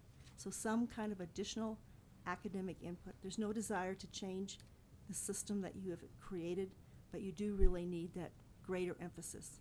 We don't want to wait. And I think we want you to try to choose that partner rather than us. Now, the law requires you to be reevaluated at least every 2 years. I agree with those folks that suggest and will vote for it to have you guys come back next year. I'm not sure whether it'll be a full-blown analysis or just a significant check-in, more than just our staff having been there. So I will entertain a motion, please. Madam Chair, if I may, just before you Yes, you may. vote, if the vote does engage an academic management partner, I hope you would take into consideration that at the very best, that wouldn't be somebody that would impact anything that happens this year, essentially, as far as state testing. So coming back a year later, if you're trying to engage that work and evaluate that work, you're not looking at anything. Right. So if we are to engage somebody likely to go through an RFP process, they likely get on board maybe January, February, get to learn our systems and our people. State testing starts the next month. You're not evaluating anything at that point. Okay. Yeah, we have a motion. Thank you, Madam Chair. Yeah, I think that's correct, but it may not hurt to have a check-in next week. So I would move that we ask the Office of the Attorney General to prepare for final action tomorrow. A motion that would include, and I'm not sure as a mandate, but at a minimum, a strong suggestion that the district engage an academic partner to try and assist in improving outcomes. And I'm not talking really about a management partnership or seating authority, but essentially try and bring in some expertise in that area, and that we continue then we continue the innovation zone grant for a period of, I'm going to say 1 year, but we'll probably debate that tomorrow. It's easy to substitute 1 for 2 depending on how the debate goes. So, because I agree we won't necessarily see a result, but I think it might be instructive to see what result we do get from another year of doing exactly, essentially what we've done in the past, and see if any of the things you're doing now are really going to translate into academic results. Because if they don't, then I think we might want to be a little stronger with the recommendation of the partnership or some sort of external management to take a greater role in the future. So. Before I get a second, Counselor, do you have in your mind's eye clarity of an order? I think so. I mean, and just so you're aware, and I think Board Member Durham was from his description, that phrasing it as a strong suggestion is generally sort of a blessing of the existing path, but the. Right. And I suppose it could be, you know, obviously if that's not taken and the data stays flat, that, you know, it could appear more ominous for the next go around. Thank you. Do I have a second? Second. Thank you. Board Member Sheffield? No, I was just second. Oh, okay. Any further discussion? Call the vote, please. Board Member Durham. Yes. Board Member Flores. Yes. Board Member Goff. Yes. Board Member McClellan. Yes. Board Member Rankin. Yes. Board Member Shuffle. Yes. Board Member Schroeder. Yes, thank you. That passes 7-0. Thank you. So this concludes today's hearing. The board will vote on the proposed order tomorrow, at tomorrow's meeting. As a reminder, we are still acting, please sit down, Oh, sorry. in quasi-judicial role and may not engage in conversations with the district until we have a final written determination. Our greatest hope is that you will continue to keep students at the forefront of your mind. We know this is challenging work and requires consistent and persistent attention. We're grateful for the work you do every day and hope that a partner can accelerate the continuous improvement process occurring at Aurora Central High School. We'll continue to support your work through our staff's engagement with you. Thank you.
related to the targets for the school district performance frameworks. Commissioner? Yes, thank you, Madam Chair. I'm going to turn this over to Ms. Hutchton and Ms. Medler here in a minute, but do just want to sort of beg for forgiveness around the complexity of all this. We know you have been talking about accountability in so many different ways over multiple months, and so we're going to try to separate this decision that you have to make from all of the other micro decisions you've made over the past 8 months. So, so believe it or not, it is all connected, and we'll leave the tough task up to Ms. Hutchton and Ms. Medler to try to explain it to us. Thank you. Okay, with that introduction, I'm going to chime in. So hello, I'm Lisa Medler, the Executive Director of Accountability and Continuous Improvement. So to piggyback on what Katie was saying, just to remind you and to kind of connect some of the dots, this is an annual process, so you have had this presentation every year. This will be to help the department lay out the frameworks for 2020, okay? This is building on the information item that was presented last session, so this is to vote on. And then, again, as Katie was saying, to separate this out from some of the adjustments that you made to the performance frameworks and voted on before. This is just to kind of get us going for 2020 only. This is not about those other discussions, okay? So, with that, for this, hopefully this will be pretty quick, especially since we covered a lot of this in the information item at the last meeting. So I would draw your attention to those last 2 bullets in particular, where we just want to review the methodology, and so that you're familiar with that, and then focus on the vote. Okay, those are the 2 big ones. And then just to remind you about your role, as is set out in statute, that as a state board, you shall set, reaffirm or revise ambitious but attainable statewide targets. So that is where this is emanating from. So with that, I am going to hand it over to Marie. Hey everyone. So to get a tiny bit more specific, but not too specific, just to tell you what we're talking about. So on the performance frameworks, we have sort of the different layers. So the performance indicator, such as academic achievement, and within that we have a sub-indicator like CMAS, English Language Arts. And then that sub-indicator, we have a set of targets by which schools are rated, and it's those sub-indicator targets that we are asking you to vote on today. And most of them are not changing from what we have had in the past. This is just sort of a continuation of the existing targets. And so, because it's me and I always like the details of the methodology, so this is sort of our normative percentile rank methodology that we use for all of our target setting.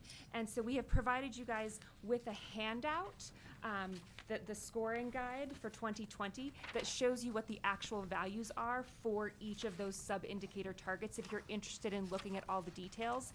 It is just a lot of numbers, and we didn't want to drag you through them all in that great of detail.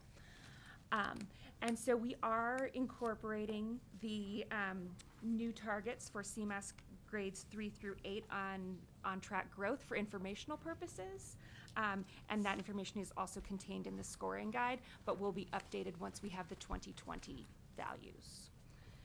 So again, keeping it really, really high level and simple. Really our intentions are for 2020 with its on-track growth results, and I will apologize, there is an error in this slide. I did not do a good enough job proofreading it, and so the 2020 CMAS on-track growth results will be used to establish the actual targets for on-track growth at the elementary and middle school levels. It has nothing to do with high school achievement. And then we'll continue to review that every year as we go along.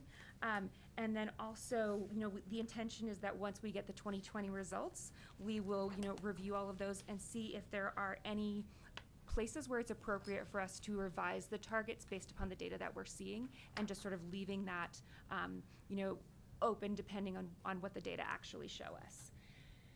And so we really don't have anything else. We wanted to keep this, again, a really short presentation that is, again, sort of just an annual process that we go through with you and trying not to confuse it.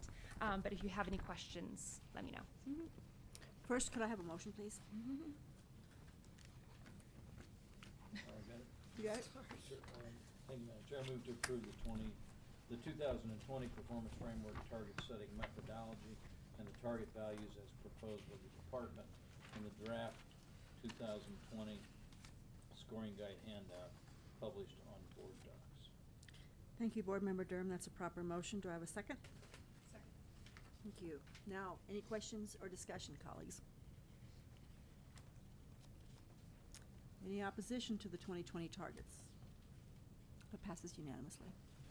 We're golden. Thank you. Thank you. That's the least painful That you've ever had in front of us. And you had- It's delightful. Enjoy it. Enjoy it. Yeah, enjoy it.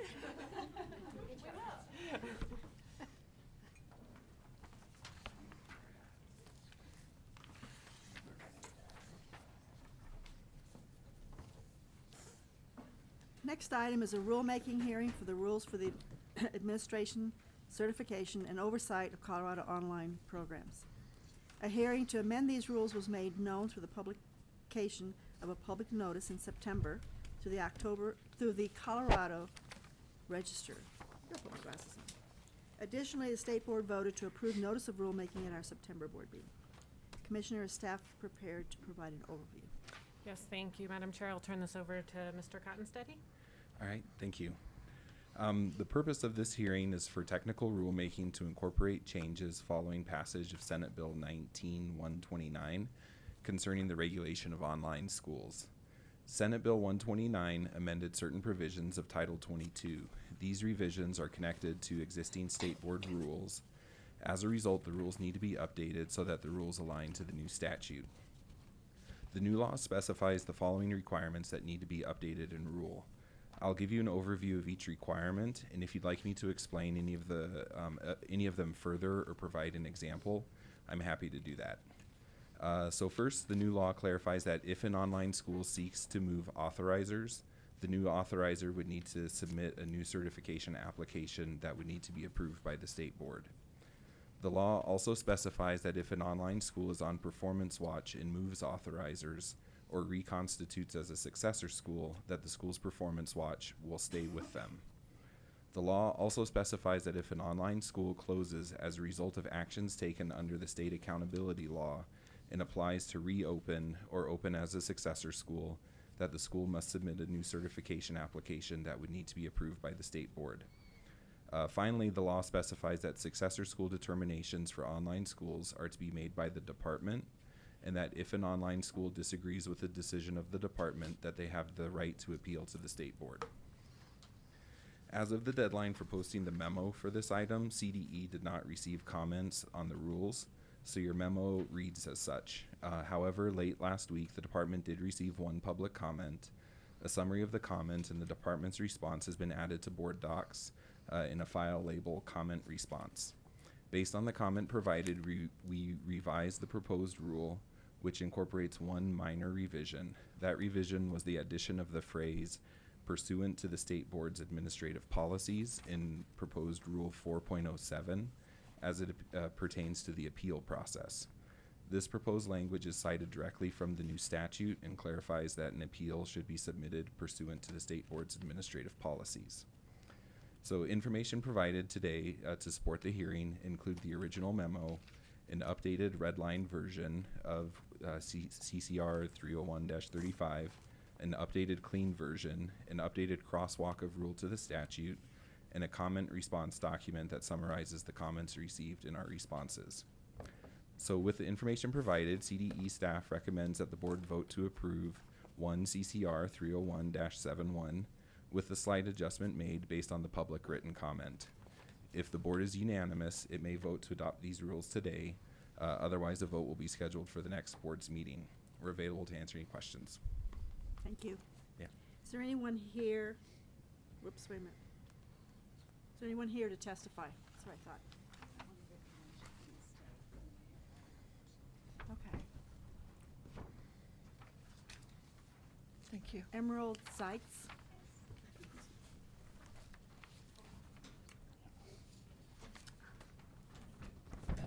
Madam Chair, Yes.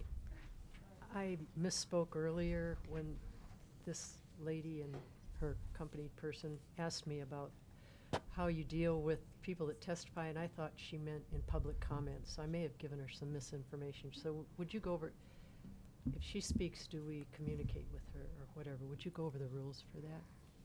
No, we don't. You have 3 minutes? Okay. 3 minutes It's the to speak. same then. It's the It's the same. same as public The same comment. as always. Thank you very much. Thank Sure. you. Thank you for your time this afternoon. I am here today as a mother of an online school student. I'm also Your name is? Emerald Seitz. There you go. There we go. Thank Hi. you. My name is Emerald Seitz. I am the mother of an online school for the past 6 years. She's currently a 9th grader. I'm here today speaking as a parent who will be forever grateful for the opportunities which school choice has given my child, and to testify to the life-changing difference which it has afforded our family. Children with high-functioning autism often receive daily negative attention and ostracization from peers. Sadly, this was definitely the case for my daughter. Teachers and administrators at our neighborhood traditional public school tried their best, but were unable to stop the constant taunting and ostracization which our daughter endured because she was different. Subsequently, the school was unable to create the learning environment which our daughter needed and required for success. Thankfully, my daughter and our family school choice allowed us to enroll her in cyber school, where she now excels academically, is taking college classes as a freshman, and her self-esteem has soared. A medical diagnosis is not the only reason the school choice and the cyber school option are indispensable. Students who are elite athletes, those who are pursuing world-class musician to instruction, victims of bullying, and those with learning disabilities all benefit from cyber schools. Thanks to a virtual education environment and enabled by school choice, these students can now flourish. While all these students and families have different backgrounds, they all benefit from the same thing, school choice.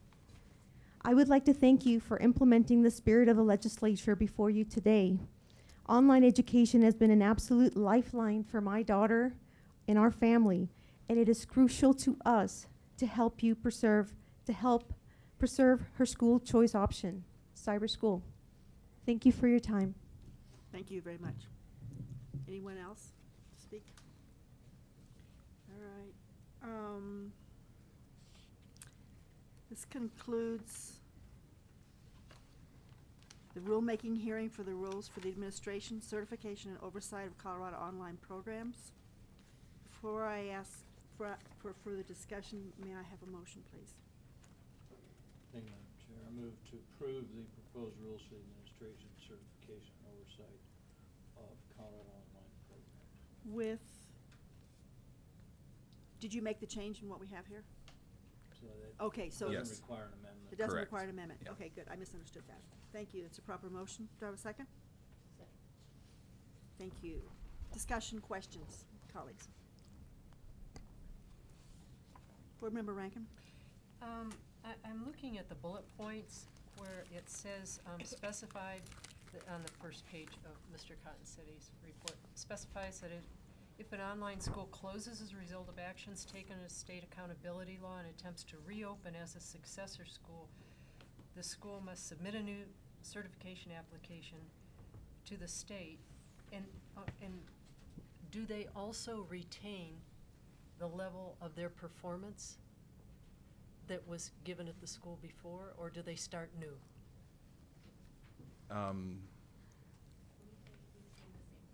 So if they were turnaround, they will start out being turnaround in this new one? Okay, I didn't have that on there, so I wanted to make sure I had that they could clear. play this.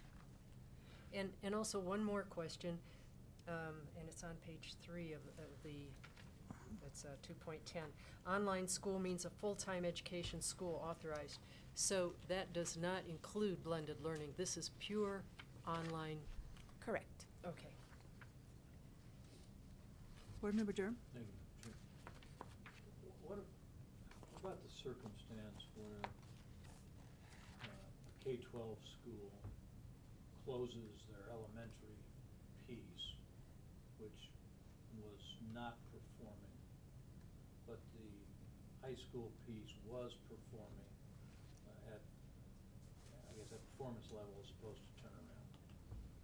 Why is that? Is it our current practice that that high school maintains the turnaround status, let's presume that's where the overall institution was, as opposed to now being able to be graded simply as a high school? So. Did I make the Nope, question that make- wasn't clear. Well, what I can speak to in the rule is that wouldn't be specified in these rules. That would go into the accountability rules. For purposes of this, if they close the elementary and sought to reopen the elementary, then that school would be deemed a successor school, and then we would Could link these the. rules clarify, though, that the closure of one of the elements of the school might not require then, or that it should be evaluated on the basis of that which is left open? Yeah, because we closed that school. Do you mind if I jump in? Yeah. So you guys correct me if I get this wrong, but my understanding is once the school has been operating as a new, just a high school or a middle and a high school, whatever the new levels are, then they would be evaluated on that. So if after they've been operating as a high school only, they would get their performance framework based on only that high school. I think the tricky situation here, or what makes it a little bit more nuanced, is that under House Bill 1355 that created the Performance Watch, where a school doesn't come off of the clock officially until they have 2 years of a higher rating. So if overall the K-12 had been on the accountability clock and say it was year 3, then only the high school stays open. The high school earns a performance rating. They would be at performance, but year 3 on watch. They would just hold there for 1 year, and then once they've gotten a second year, then they would come off, I believe, is how we're understanding it. Does that clarify at all? So it matters if they have a different code, whether Mhm. they have a separate code or not, right? This is, Yep. Mr. Durham's question is around a school that has a single code. That splits up over time or closes a grade level. Right. So I think as soon as it starts operating as just the high school grade level, they'll get the results just for the high school. So they won't, the old results, when we get to 2020 and we have new data, they're gonna get their data just for the high school, because it's just a high school. But I don't think I'm quite getting at your concern. As a practical matter, as a standalone, it may have never been turnaround. But That's yet right. it's recorded as turnaround and having 3 years on the clock, or 2 years on the clock. Because the K-12 was in Right. that situation. So Okay. is this a good rule to use to separate those calculations? To put that level of detail in these rules? I think So- that's a good question. And Julie, I'm looking at you would it be appropriate to put that level of detail in the rules to get to that clarification? I mean, and let me just Sorry. explain, Yeah. I think particularly with online schools, I think we've had a number of discussions. They tend to perform reasonably well the older the student. So to essentially discourage an action that probably makes academic sense, would be to close the non-performing. And yet the penalty still remains for that which is kept open. And it seems to me that we don't want to discourage the closure of for example, a K-6 Yeah. or K-8.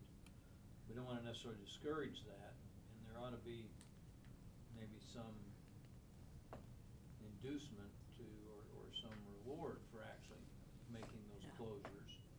And that the penalty shouldn't persist over time, because as a practical matter, it's a marketing problem.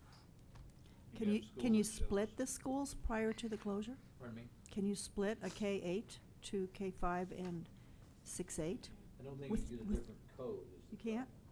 That's, Well, I think this whole, I think why the statute came about was so that, because sometimes when they do, if a K-12 splits into 2 or 3 schools, then by the very nature, if we can't have 3 schools with the same school code, like say the elementary and the middle would get new codes. The high school, usually we keep the high school code so we can have graduation data continuous.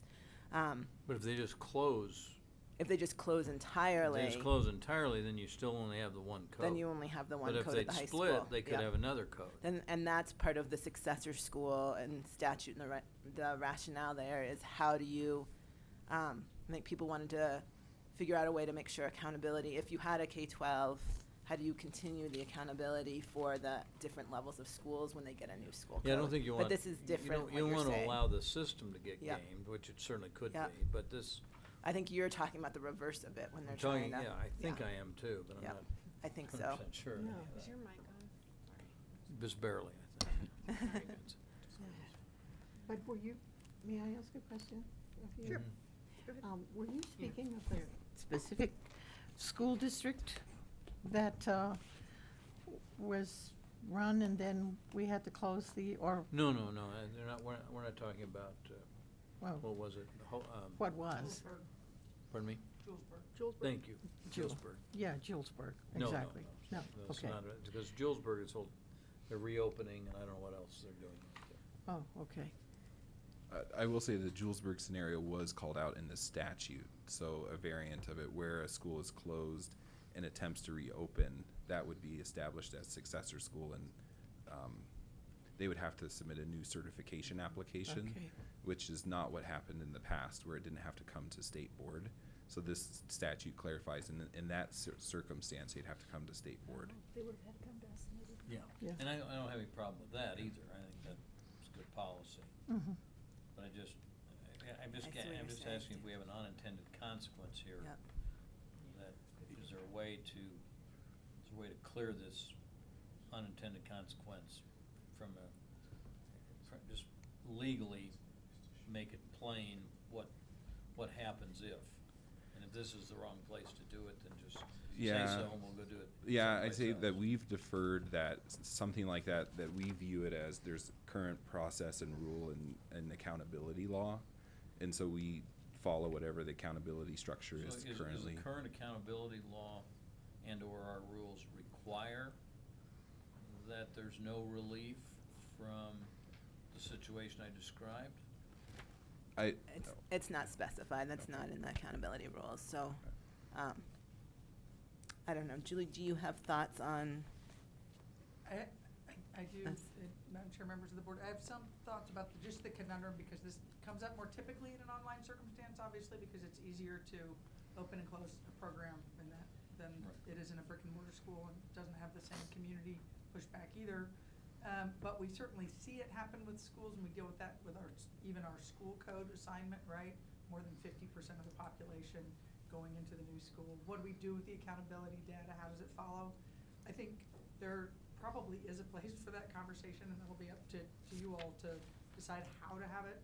But I think the best place to do that is gonna be in connection with rules around accountability, because the difficulty is if you embed something in the online rules, it addresses it only for a certain kind of schools, which our accountability system really treats them all similarly. Yeah, and I'm not objecting to any of the only question I have is that if the one component, which you can certainly separate out, even though they're under one code initially, but you could always evaluate the high school separately. I mean, you could always pull that data out. I mean, our Yes. people can do that. Yeah. So you would know whether or not the high school outperformed the lower grades. So in doing that separation, then that high school perhaps never would have been turnaround. It might have been something else as a standalone. So if it becomes a standalone, why not go back and take a look at the data and see what the data would have been? Now, I agree it should carry all of its own data for however long the statutes contemplate. but it should be its own data, not the data of the closed school. That's the only, where I'm trying to get, and if it belongs in the accountability rule, then maybe we can take a look at it there. I think I just want to check and make sure there's nothing in these rules, or check with Bill and Renee that there's nothing in these rules that would prohibit us from doing what you're saying. And I don't think there is. I don't know that there is, but maybe we ought to have just And set this the is- policy yeah. so that it's not a, Yeah. that way maybe nobody can game the system if we explicitly lay out how to treat, and I don't know whether that's going to be a common situation. Yeah. I can't imagine we're gonna see an expansion of online, a significant expansion of online schools into the K through 6 area. Yeah. But I think we will likely continue to see an expansion, certainly in the, I would guess, 8 through 12 or 6 through 12 maybe. Okay. Do you want to wait to vote Yeah. on this till next No, time? no, that's fine. I think if the appropriate place is someplace else, then let's deal with it there.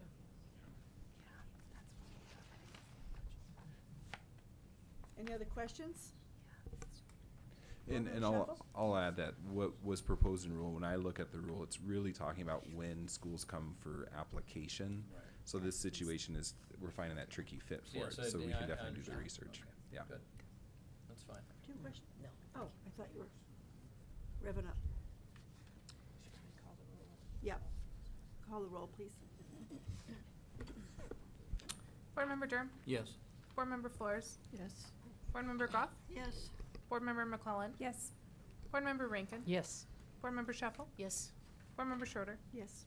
It passes 7-0. Thank you all.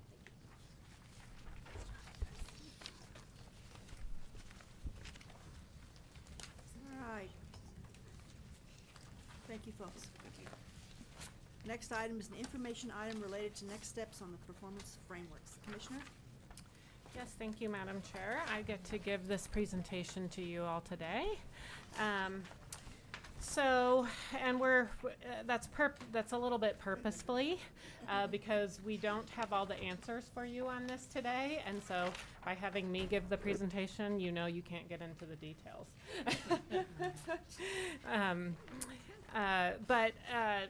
Board member, or Madam Chair, I'm having problems with that today.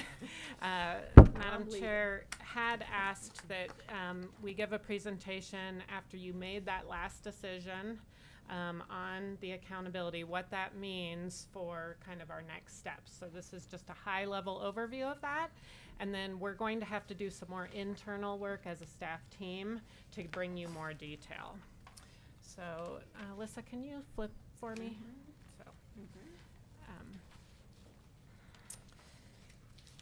So today, we're gonna go to the next one too. This was the board, exploration just for the public of where we've been in the last year. So obviously we made some changes. Oh, thanks. You're gonna give me power.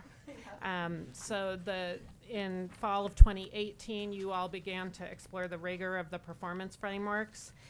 You directed us to mock up potential models for adjusting those performance frameworks. And we shared all the impact data, and you had lots of robust discussion on that. And so you made a choice in October about what to do for elementary and middle school frameworks. And so the selection you all made was scenario C, which incorporates an on-track growth indicator for CMAS grades 3 through 8, and that includes both a catch-up metric and a keep-up metric. That's what we consider the on-track growth metric. You also increased the cut score required to earn a performance plan rating by 8%. And you decided to, at this time, not use a distinction category. So, we've talked about the timeline for implementation on that. that we do a year of information to get communities and superintendents and district staff time to understand how that plays out and communicate that. Fall of 2021, 2021, that will be in the performance frameworks. Yes, included for points in those performance frameworks. So, moving on, that was just for elementary and middle. There are many more variables in the high school performance framework. And so, based on how complicated those discussions were just for elementary and middle, and having CMAS as a continuous measure, it looks very different in high school. So, the things that we wanted to let you know, we need more time to identify all of the variables in the high school frameworks before we can have you move forward on that. And so the other variables that we need to consider as a staff, and we need to get our heads around all these variables too, because some of them are very new, are the additional post-secondary and workforce readiness measures that are required by new legislation. So we have to include military enlistment included with matriculation, and we're still working on getting that data. We are going to be needing to incorporate achieving a higher bar on the graduation guidelines, demonstration options. That's in English language arts and math.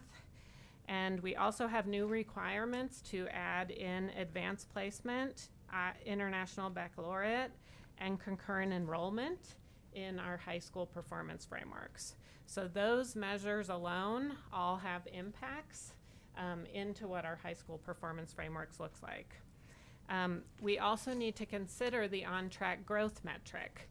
And we do have to go through a procurement by law for a college entrance exam suite. And that RFP will be coming out with, early next year. And so all of these variables impact how we calculate high school performance frameworks. So we have thought as a staff, we need to put together some overlapping timelines for you on when all of those things come into play. We need to consider how all of those statutory requirements and other factors influence the accountability options. And we need to talk a little bit with our technical advisory panel on all of these new measures as well. So we have quite a bit of work to do as a staff before we feel like we can give you clear options and give you a clear understanding of the impacts if you were to want to do something similar to the high school frameworks that you did for the elementary and middle school frameworks, which is increase that rigor. We just don't know what increasing that rigor quite looks like yet because of all these new measures that are going to be added. So with that, we will be meeting as a team and with stakeholders and our advisory panel to try to put that together in a way that makes sense for you and can show you the different timelines of when all these other indicators come on. And we'll put some options together for you for when you would like to move on these things. I don't think, we did a little bit of this the other day, and I think there are a couple indicators that are may even take us a longer time, so you may want to move forward before all indicators are done. But we want to map that out for you so you know when you would like to move forward on this. And just to be frank, we don't have all of that. We haven't wrapped our heads around all of that yet either.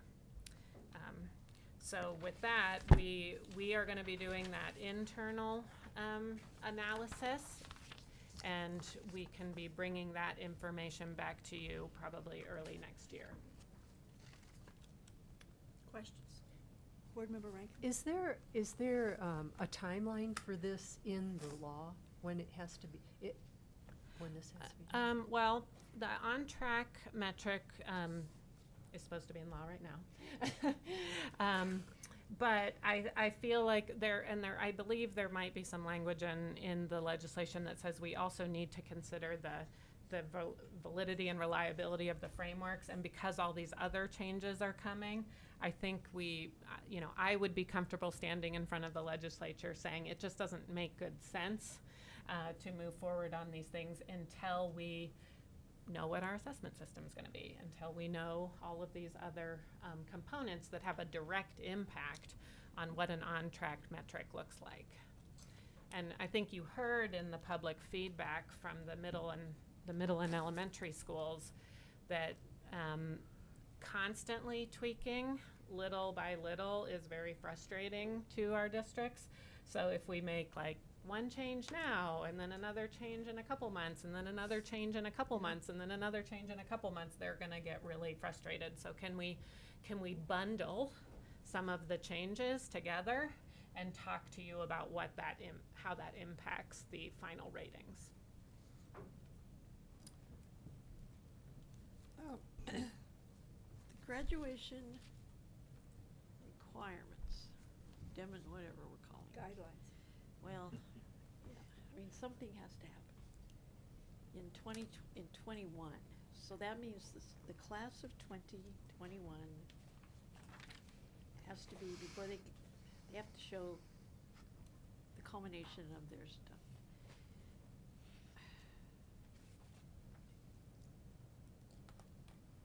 It's a lot. And you may have said this, I mean, is the picture that this is, that's got to be a huge part of this. Yes. So I guess maybe a question for you all is, what would be comfortable to have, but just do it all at once or not? Or have the whole framework ready when the graduation information is known and we know how many kids are graduating and got all this stuff? Or have something set up, a couple parts of the new framework in place? It's just, there's not much time there. Yeah. So there's basically like next school year to have a lot of this. You have to have it done then or everything comes at the same time. Yeah. I think that's the exact conundrum we're in, and we want to investigate. And so, interestingly, this takes multiple units from our CDE staff. So we got to look at graduation guidelines. We got to look at post-secondary and workforce readiness indicators. We got to look at the data collection, because even the data collection alone, when we create a new collection and when we get it out to districts and then when we get that information back, that timeline alone is an impact on when we will have all this. So it's quite a matrix of decisions, and we didn't feel like we understood it enough to be able to coherently present to you a set of options yet. But yes, you hit the nail on the head. My preference, just me as commissioner, is the more we can bundle things and have a coherent set of options, the better. Given our data collection, I don't know if we'll be able to bundle everything, because there are some things that we're struggling to collect. Military for one, and I actually had a great discussion with the Army a couple days ago to try to think about that a little bit. But that's one of those indicators that we're having more trouble getting data from. So we may need to delay that one. And so we want to do that analysis for you. So this is all going to be more data that we hold, which is all the more reason for us to be really thoughtful about protecting our data. I'm going into another conversation, but That's good. it's kind of a lot that we have to have in order to do the work. And I don't think our districts necessarily want to be the ones that hold it all. And I think that's generally the rule that what I've heard. That's all I have. But yeah, Board Member Jerome. Okay. Any questions, think that's comments? No, thanks. Thank you. Thank you for the So heads we up. are recessed until tomorrow? Do you wanna do the rulemaking? Yeah, we have item number 14, unless you What? table that I mean, until tomorrow. you're not too late. Do you No, wanna I'm, do I, that? tell Okay, me, are tell you me, done? tell me what I'm, I'm missing. sorry, the, Public comment. 14, .01, the AG's office making a presentation regarding a rules issue. oh, sure. I thought you guys And- decided tomorrow. We skipped it. Oh, I have the And, clicker. Madam Chair, we did have 2 people sign up for afternoon public comment. They weren't able to attend, so I have their written Thank you. public comment that I'll pass out to all of you. That's fine. So we're not voting on this? Okay, On this, no, there's nothing to vote on. yeah, well, Jane gets demerit for asking questions. What do you? What? Thank you. Are you talking? No, this stuff for today, I think you were going, through your. Okay, I'll read this. That's okay.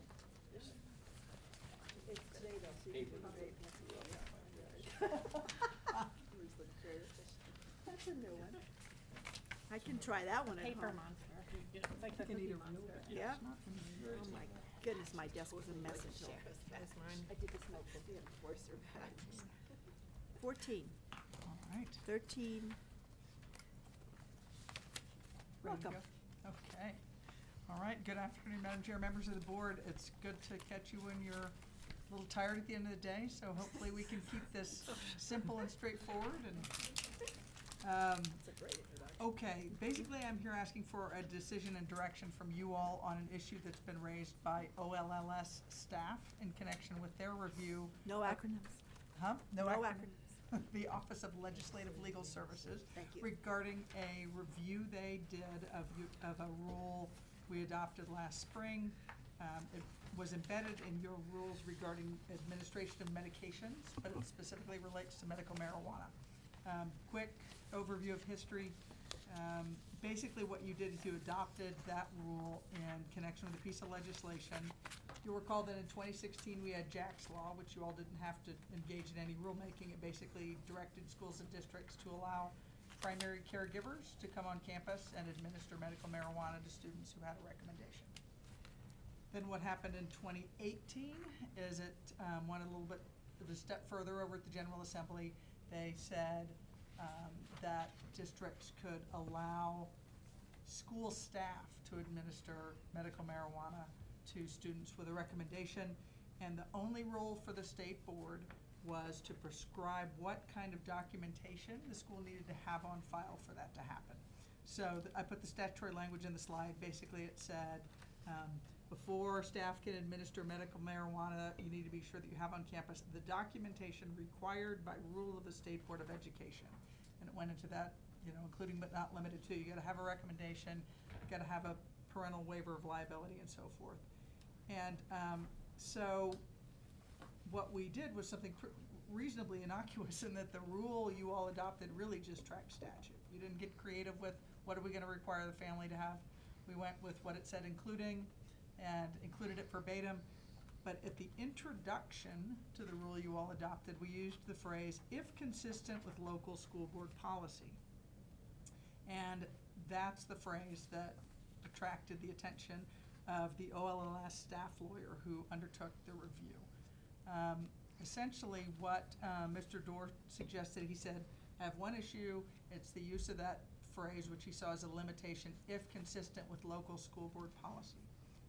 It was his read of the bill, the one that related to administration by school staff, that it was intended to empower the principal to decide if staff was going to administer medical marijuana on campus.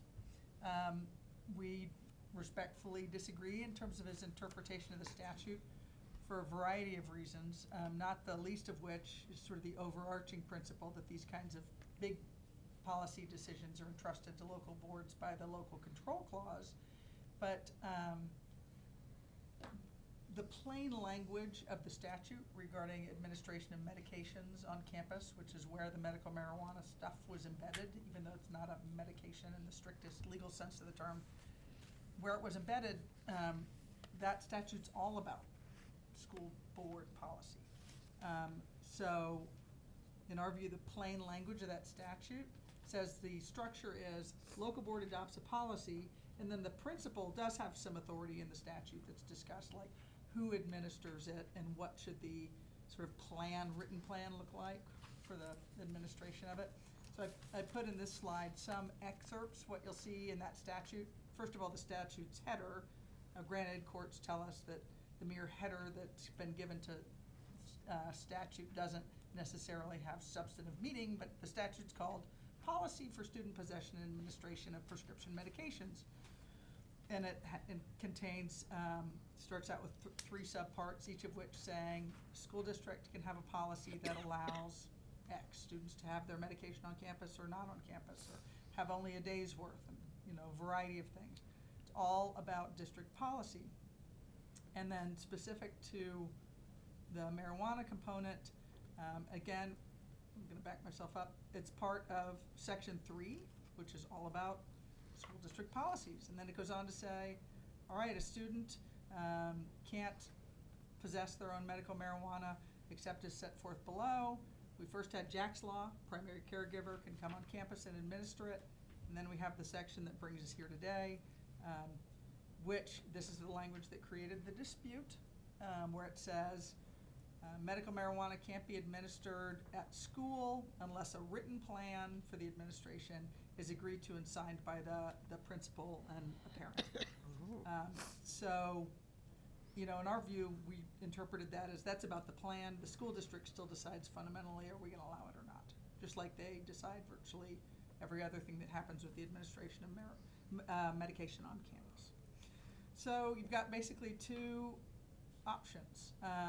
One is that we open a rulemaking and remove the sort of offending phrase, for lack of a better term. And the other one is we do nothing. If we do nothing, it's a pretty low stakes, frankly, line in the sand. The worst that could happen is the Office of Legislative Legal Services will persuade the Committee on Legal Services that they should let our rule expire, sunset at the end of the legislative session. That's our rule that tells what should the documentation be that the family submits to the school. And then at that time, we could undertake a rulemaking and strike the phrase that's concerned them. And, the one thing that I will say, especially because we had a meeting and some CASB representatives were there, and we met with the lawyer from the Office of Legislative Legal Services and articulated sort of the district's concern about this is stuff that comes at policy level by the local board.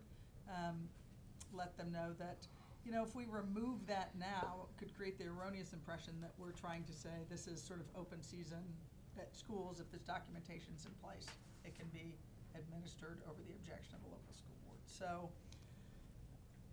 my recommendation to you is that we don't do anything at this point, that you sort of decline to make the change that he's asked for. I think the rule you adopted aligns with the statute, aligns with local control, and is consistent with the sort of policy discussion that you all had. So there's my long speech on that, even though I promised to be So there's no vote? I would or do you want us to vote to not change? I would like you to vote so that, because he had asked, we had reported back that certainly our legal analysis was that we thought the rule was consistent with statute, and we weren't going to recommend that you make a change. The request from Mr. Dorr has been that I have a definitive guidance from you so that he can determine next steps on their end. Thank you.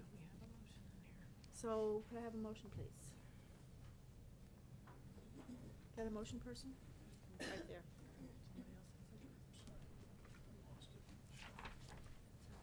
Oh, go ahead.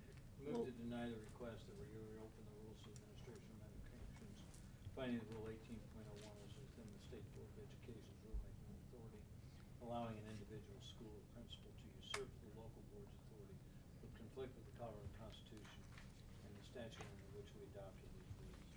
Thank you, Mr. Durham. That's a proper motion. Do I have a second? Second. Thank you. Point of clarification, it was 801, not 1801. 801, I'm sorry. Thank you. Any further discussion, folks? Board Member Shepherd. So, what you're saying is this language, if consistent with local school board policy, is consistent with the statute? Yes. To say that? That is our read that it is, Yes. And some people feel that the school district doesn't have that. I mean, you know, we've heard from parents in my district, you know, specifically, where a person says, hey, I have no recourse. The district says we're not doing this, and yet that was the whole reason medical marijuana was made legal, because it's for a medical reason. I have a student who I can't rush to get there fast enough to help his issue, and the school is basically just saying, not sure why, we're not doing this. And Right. are you saying that that's what the statute intended, and that our language is consistent with that? And if so, I guess I don't really understand the purpose of medical marijuana in the first place then.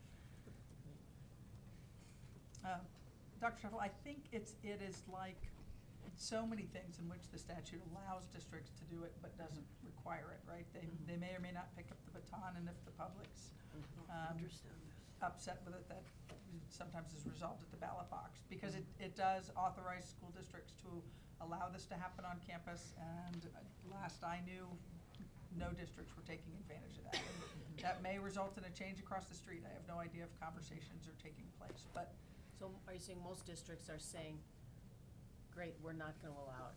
last I knew, that was nearly uniform, and probably guided in part by, I think, a position staked out by their insurer, in part because of the continuing challenge with federal Federal law, criminality. Federal laws affecting all that. Board member, oh, were you finished? Yes, I just. Okay, Board Member Durham? Yeah, I think, Madam Chair, thank you. I think one of the concerns we had at the time was we certainly did want to preserve the right of any licensed professional not to violate federal law and jeopardize their license. And so I think that was part of the intent as well, but I would concur, I can't imagine that, you know, any principal would make a policy that the board didn't want, because the principals serve at the pleasure of the board to start with. So I don't, and I think this is worth preserving the authority of making sure that the authority of the boards is preserved, and plus it gives Ms. Mello something to do at the start of the session. So, You just like to work her to death. guarantees full employment. So. Any other comments, folks? How many high schools do we have In in the Colorado. state? 1,700. 1800. Schools, not high Schools. Schools, 1800. I'm sorry, high I thought you school. said high Gee school. whiz, I'm that's sorry, something I have to maybe I memorize. I meant how many schools, and that's a lot of school principals that we could be under pressure. Were- Yeah. Were they not directed I don't know why I put the dollar sign. by a board? Dr. Schroeder, I think that's a And good point. That we may 278 not be doing districts. principals any favors if we say, it's up to you. No, they would not be. And then you'd have other, they want- Creates additional, there are a lot of unintended consequences. Are we ready for a vote? All right, call the vote on this one, please. Board Member Durham? Yes. Board Member Flores? Yes. Board Member Goff? Yes. Board Member McClellan? Yes. Board Member Rankin? Yes. Board Member Shuffle? Yes. Board Member Schroeder? Yes. It passes 7-0. Okay, thank you. Thank you all, and you have that off your plate for tomorrow. Oh, goody goodness. Okay. And I think we're recessed now until tomorrow.